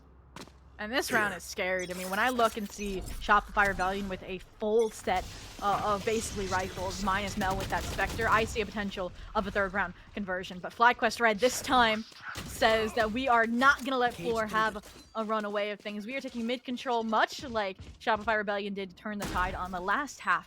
They found that first blood, and now they're finally going to have a numbers advantage on the retake. But again, look at this textbook response. Flip the map when you know the control is heavy towards mid, but the paranoia doesn't land on a single person, and spray control with a Spectre is tenfold to give Mel a few frags, but in the end, as the dust settles, a 1v2. Noya in the hot seat. Don't swing while you're reloading! Somehow in just such a good spot, but Kara just knows how to play this, but it is going to be Noya who is in a slightly better position. Okay, that whole round was not what I expected from both teams having a bye, because the fact that FlyQuest was like, hey, you know what worked well last half? Taking in that mid control. Except the difference is FlyQuest, you're not on attack. Yeah, they definitely had a different response to that mid aggression than FlyQuest did, because FlyQuest was going for a mid default versus this squad was going for a straight B hit. And so the outcome was different tenfold. But, you know, as the chat likes to say for the Shopify Rebellion Nation, that is their president, Noya. Getting the clutch means Shopify Rebellion will reclaim the lead on this map. And now they're going to seek to even reconvert a B execute since it worked last round. And while the stack was wrong from FlyQuest Red, since they wanted to maybe shut out a mid-hit, the rotation back towards B is going to be perfect. The question is, what can they do with these worst weapons? And with a player detained, it's just, it's open. Field and day. all the info gained from Thrash being able to come in and see how the site is being laid out, FlyQuest kind of stood no chance because of how deep they were trying to hold that defense. If they were pushed up further, I think it might have been great, but at this point, you kind of gave up the site and are playing for a retake that's never going to happen. So FlyQuest really has to adapt in the next round. Of course, this is just the Sheriff's round, right? This is just the Pistols. We didn't anticipate FlyQuest to be very strong on this round, but it does sort of show their approach to the retakes and their approach to this. All of the all four members flashed and stunned, but still can't be capitalized on. Shopify is so strong here with the way they're holding these crosses, and FlyQuest just isn't doing enough. I was about to say, Jovi, this is the time for a timeout. 4 rounds in a row tied together by Shopify Rebellion to start out this half. Something has to change, because some of these rounds have been so close, or you've had that advantage and it's been served up on a silver platter over to Shopify Rebellion. And I mean, this is the round that's going to make or break it in my mind. It's going to be either a Shopify to 11-7, or it's going to be you get this round and you continue this cat and mouse exchange that had happened on previous maps like Lotus. But now, this round, I'm going to put you in the hot seat, Coach Artie. What do you do to fix the FlyQuest Red defense? It's as simple as it sounds. A default. It is a default where you But who goes have... where? So Cypher has to be holding B for information. Has to be.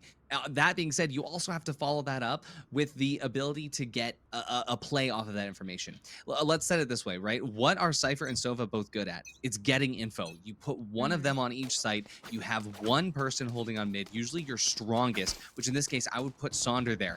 And I would just have everybody that is playing on this default be able to put themselves in a spot where if they were the attackers, what would they expect given the information that it comes from, right? And even just attributing one info character to one site, not getting info is still info. And the thing is that we see both info agents on a site, and they're not going to find much because we see Shopify in a default. So FlyQuest right now, they are losing the information game because they have no stake in whether or not the push is coming from one area or another. Now the recon dart comes through, does get a little bit of info, and we see Floor, right? Hey, got the info came through. I might as well throw the boom bot just to make sure I'm not getting pushed. But other than that, FlyQuest still doesn't know where the push is coming from. They know that there's noise on A, but it's not enough to rotate off of. And so that's where we're seeing a little bit of a deficit. Sonder gets ready to at least throw some sort of anti-util, and it works out. But FlyQuest, they're still set up in a way where they're waiting for something to happen. They're not being as proactive as I think they need to be. I feel like, yes, they're losing the information game, but they feel like they're winning the utility game. They've whittled away the fluorescent kit before an entry. No more satchels. Both cages not invested this round. And they've only been using recycling utility like the recon bolt, like the fault light. So now they're going to have full utility on this retake and a numbers advantage. And they already have time now in their favor thanks to a Hunter Shuri that's trying to delay, trying to kind of splinter these players. And it has worked beautifully here. They have leveraged this default to a T. Yes, Fluorescent able to take a few down with her, Floor go kill, but at the end of the day, that's all she wrote. They get the round and they get the turnaround they need following that timeout from Jovi. Absolutely. And I mean, the thing right there, right, was at the very beginning, they were losing that information game, but the moment that Sonder threw that pretty striking bit of util, that stun that changed the game there, you hear all of the rotations that come from that. So they're actually able to gain info right at the very end and right when they need it the most. And also, on top of that, you had the ult to invest. So huge play from Sonder. I do believe that round was put entirely on Sonder's back just to make sure that win. And we are going to see, though, they're going to change things up just a little bit here. I think they know that B is being weak-sided at the moment. Yeah, I mean, you said there's no information, but Thea's been just playing contact there towards B main, playing from a safe angle, getting some of that chip damage, and then backing out if there's aggression. And this round is that example. Yes, that concedes the orb, yes, that concedes the showstopper to Fluorescent, but that just confirms where they are and where a likely hit could come in. And while everybody has cut noise, as soon as that showstopper's popped, I expect a Paranoia to try and fizzle it out here on the B take. Absolutely. We can see that Shopify is kind of splitting. They're looking for any cracks in the armor, but FlyQuest, they're holding strong after what happened in the last round. They kind of know now that, hey, they can deal with whatever happens. We see Starbound holding on to A. That allows the rest of FlyQuest to push more towards mid just in case. But as the B explode pushes, you can see immediately that FlyQuest is on that rotation to see if they can stop it. Now let's see if that stop will happen. This is a huge commit for the smoke, huge commit for utility. But Shopify is going to counter rotate. What are you doing? And there's still enough time to get Wingman on that plant. You're not wrong, but I mean, Starbound's anchored. Yes, Noya's been lurking, but this is where Starbound thrives, when they have a whole team coming at them. And Dodo? This is a miscom, I feel like, and you're right. I don't think they're going to be able to shut down the Wingman. No information to spray it down. A challenge into CT from Sarah means that Shopify suddenly has the advantage. I was certain that FlyQuest had the rotation, had the read, because 3 of them were headed towards A, and then they cut and go back to B. Yeah, all I needed to see was that Dodo ult to know that they actually had no idea where anything was coming from. And we could see Floor going to be able to get one for free with that showstopper. Dodo is going to be able to get the refrag. Is it going to be in time, though? Mel in the shadows. Going to be good for 1 and 2. A clutch from Shopify Rebellion. And FlyQuest showing that they do not have the information that they need. Insane round there. Just looking like it was going to be a FlyQuest advantage tenfold when they whittled down the clock that low, and then Shopify cashing in on the Noya Lurk to a T to be the first to breach that double digits. And I mean, yes, that timeout was enough to stop the train that was the Shopify Rebellion dominance, that 4-round streak, but they've just regassed and they're leaving the station once again.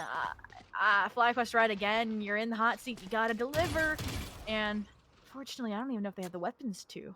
This is scary time. This is very, very scary time if I'm FlyQuest Red, because at the very least, this is an eco round for them where they need to pull economy away from Shopify.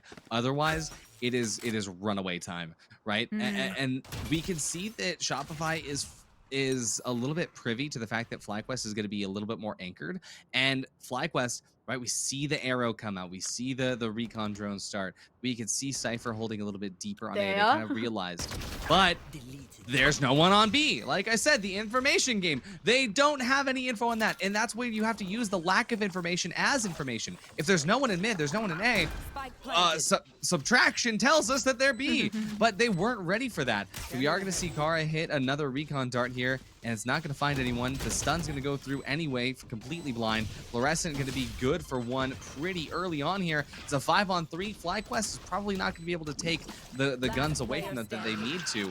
Starbound goes down, it's up to Kara to at least delete one weapon, just one. It's not going to happen. A flawless round from Shopify puts FlyQuest in the hottest of seats right now. Oh, and they're in danger of succumbing to heat stroke at this point. Fluorescent on the verge, dropping another 30 bomb before this game is over, before this series is over. And at this point too, Shopify Rebellion's just reheating.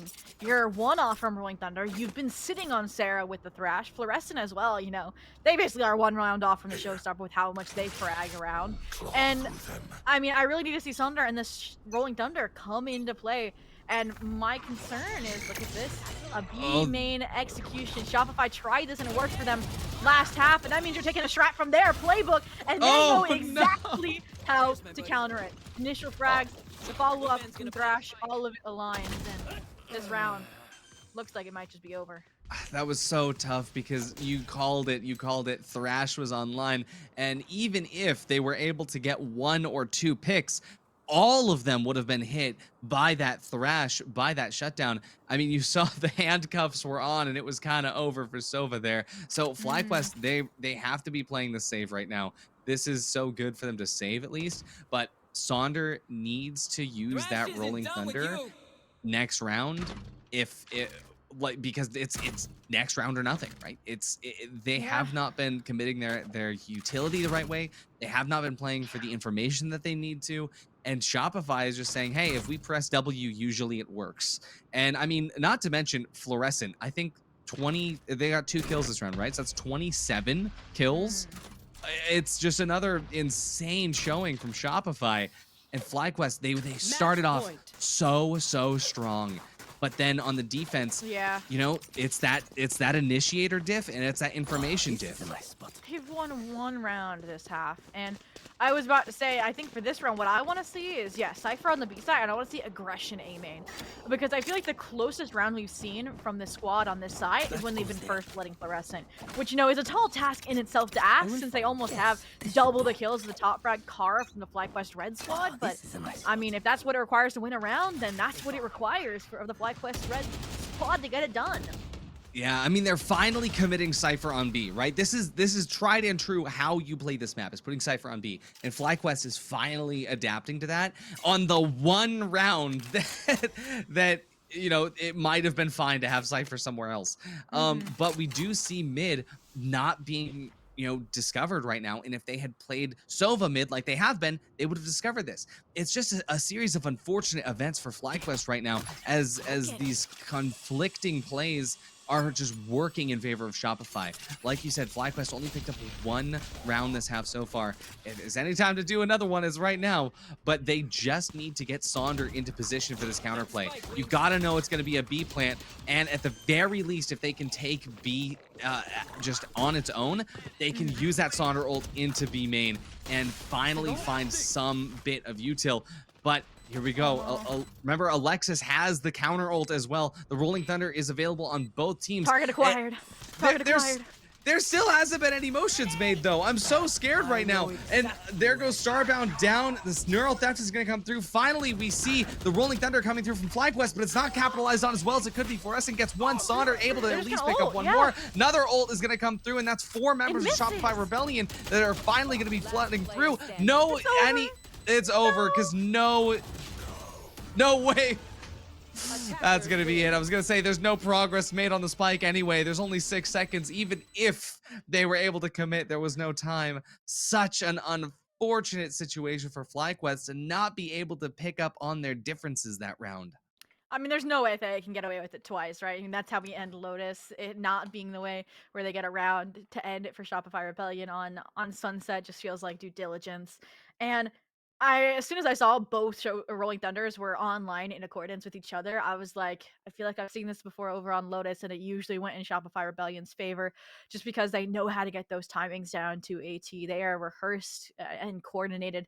And, yes, Shopify Rebellion again are the victors today, but it's not dominance. It's not a 3-0 like it was for the grand finals, that best of 5 for main event 1.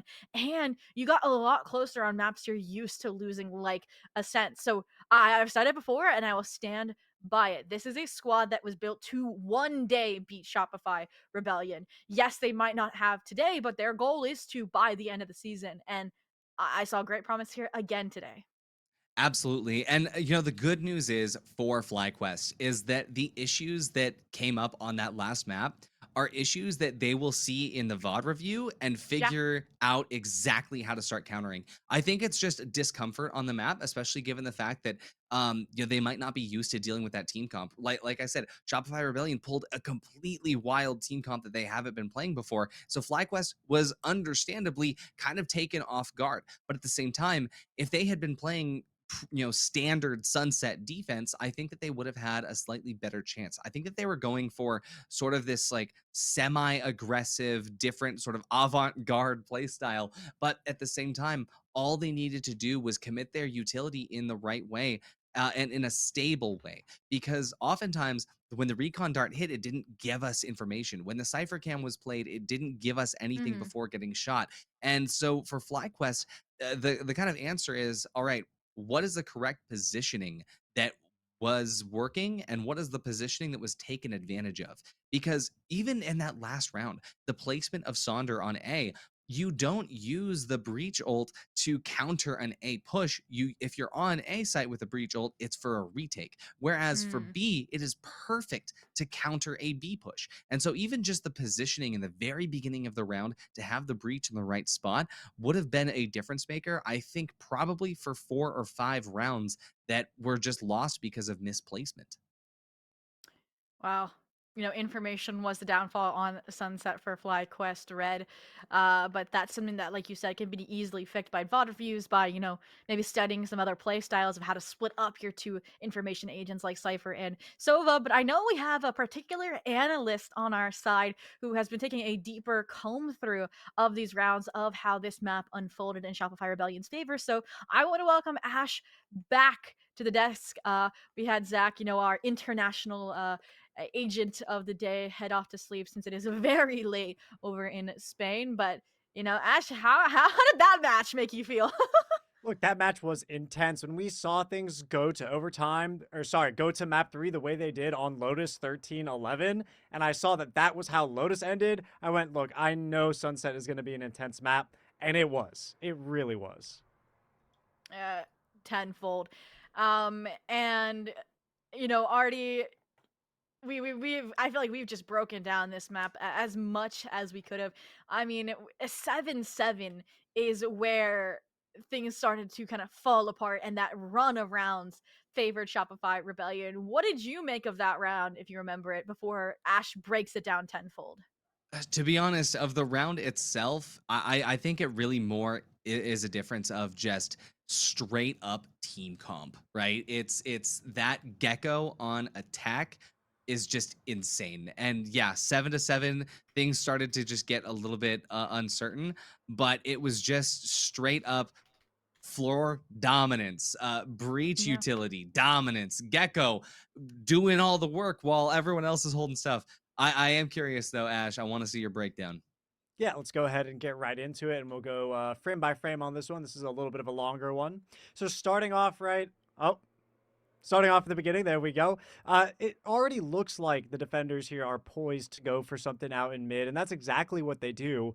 And if we move to the next frame, we see that that's only exacerbated by the fact that right here the attackers use Aftershock and Paranoia to try and get rid of players in market, but really all that does is motivate them even more to take a fight in mid, and you can see is the success for the defenders as they pick off the attacking side Rays, and this begins the snowball of what seems to be the perfect retake for the defenders. But this opportunity for those on attack, they are just absolutely relishing in this free space that's been given to them until they are gifted a Paranoia that goes awry. And all of that chaos in market is as a result. So let this be a lesson to the folks at home. Make sure you get as close to those corners as you can, because if not, someone like Noya is going to take full advantage. And look, props to the absolute menace that is Noya for coming around and clutching up that 2v1, because by all rights, the way that that round was ensured by the defending side Cypher was perfect. The way they came late from A, timing it up through mid, and then eventually found their way to Boba to get rid of those 3 attackers who pushed up. I mean, a clutch from Alexis to basically put Ascent to bed, and a clutch from Noya to, send Shopify Rebellion skyrocketing into a lead there on Sunset to close us out. And already, now that we've seen the breakdown, I think we definitely remember that round a lot more, because it was just insane. I know everyone was shouting Madam President because they definitely delivered a heck of an address there in that 2v1 clutch. But anything else that you would like to say about how that matchup specifically went? I mean, whenever there's a fight in Boba, it is one of the craziest like 50-50s that you could ever see. But in that, it wasn't even a 50-50. As soon as that util came out, it was just such good team cohesion. And I mean, that's the name of the game, right? Being able to swing off your teammates, being able to trust your teammates. It's good util.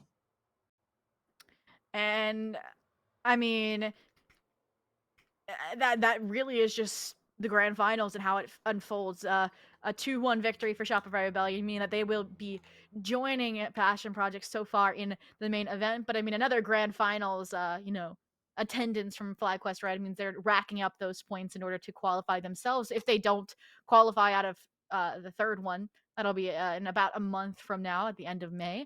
And we will be back, as usual, the Game Changers unofficial cast, we're out here trying to uplift and tell the players' stories during open qualifiers, because we know that every team, no matter how far they make it, is putting in the work, putting in the hours to prepare that, or they're just having fun with friends trying to see what'll stick. So thank you to the viewers that came out. Thank you, Artie and Ash. You killed it along with Zach earlier, and Nerds Corner and Time to Light when they were casting earlier during the semifinals.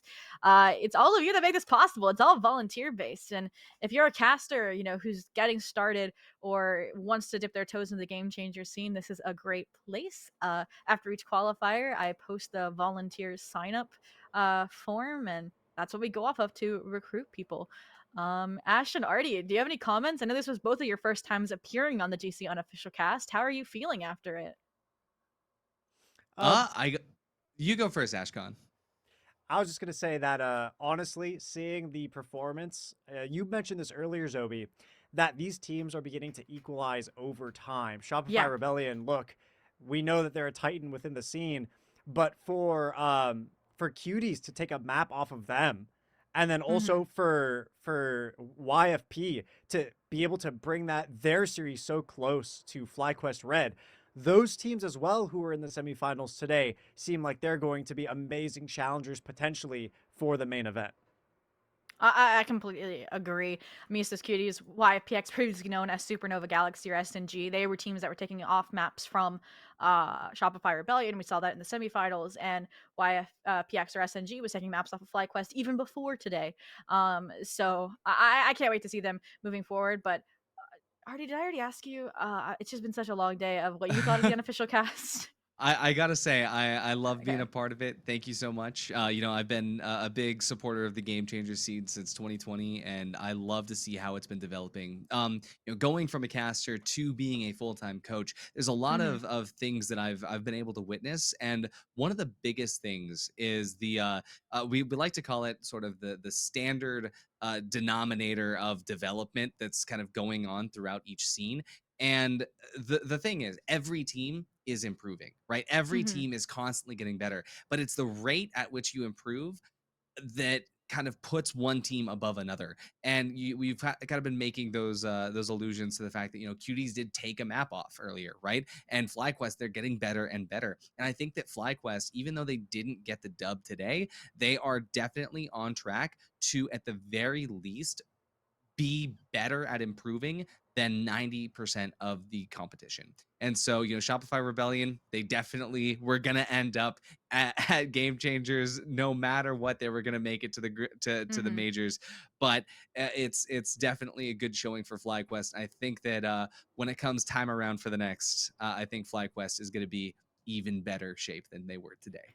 I mean, Passion Project and Shopify Rebellion, the only teams that have beat them are going to be out, just scrimming, preparing for main event. So definitely going to see them make their return in Qualifier 3 instead of kind of depending on, I should say, those points to punch their ticket through. But with that, that does bring our Game Changers unofficial cast coverage to a close for Series 2 Open Qualifier number 2. Huge last thank yous to Virese or AJ, our producer, for this amazing event. And thank you to all of the Radiant staff as well. I have Kit, sending me updates so that we can get the proper timings for the pre-show, for the caster transitions and all of that. As long as Aloe, one of the head admins who puts together the map picks and bans so that we can have that amazing, oh gosh, graphic. I hit my mic. And even just the admins in the backgrounds that you don't see. For example, once the stream ends, we're going to be raiding Hemisi. They're one of the admins I worked alongside since I joined casting, or the esports scene, I should say, almost 2 years ago. So go show them some love, get something to drink, get something to eat. It's now been a late and long broadcast day, and we'll see you all next Open Qualifier. Have a great night!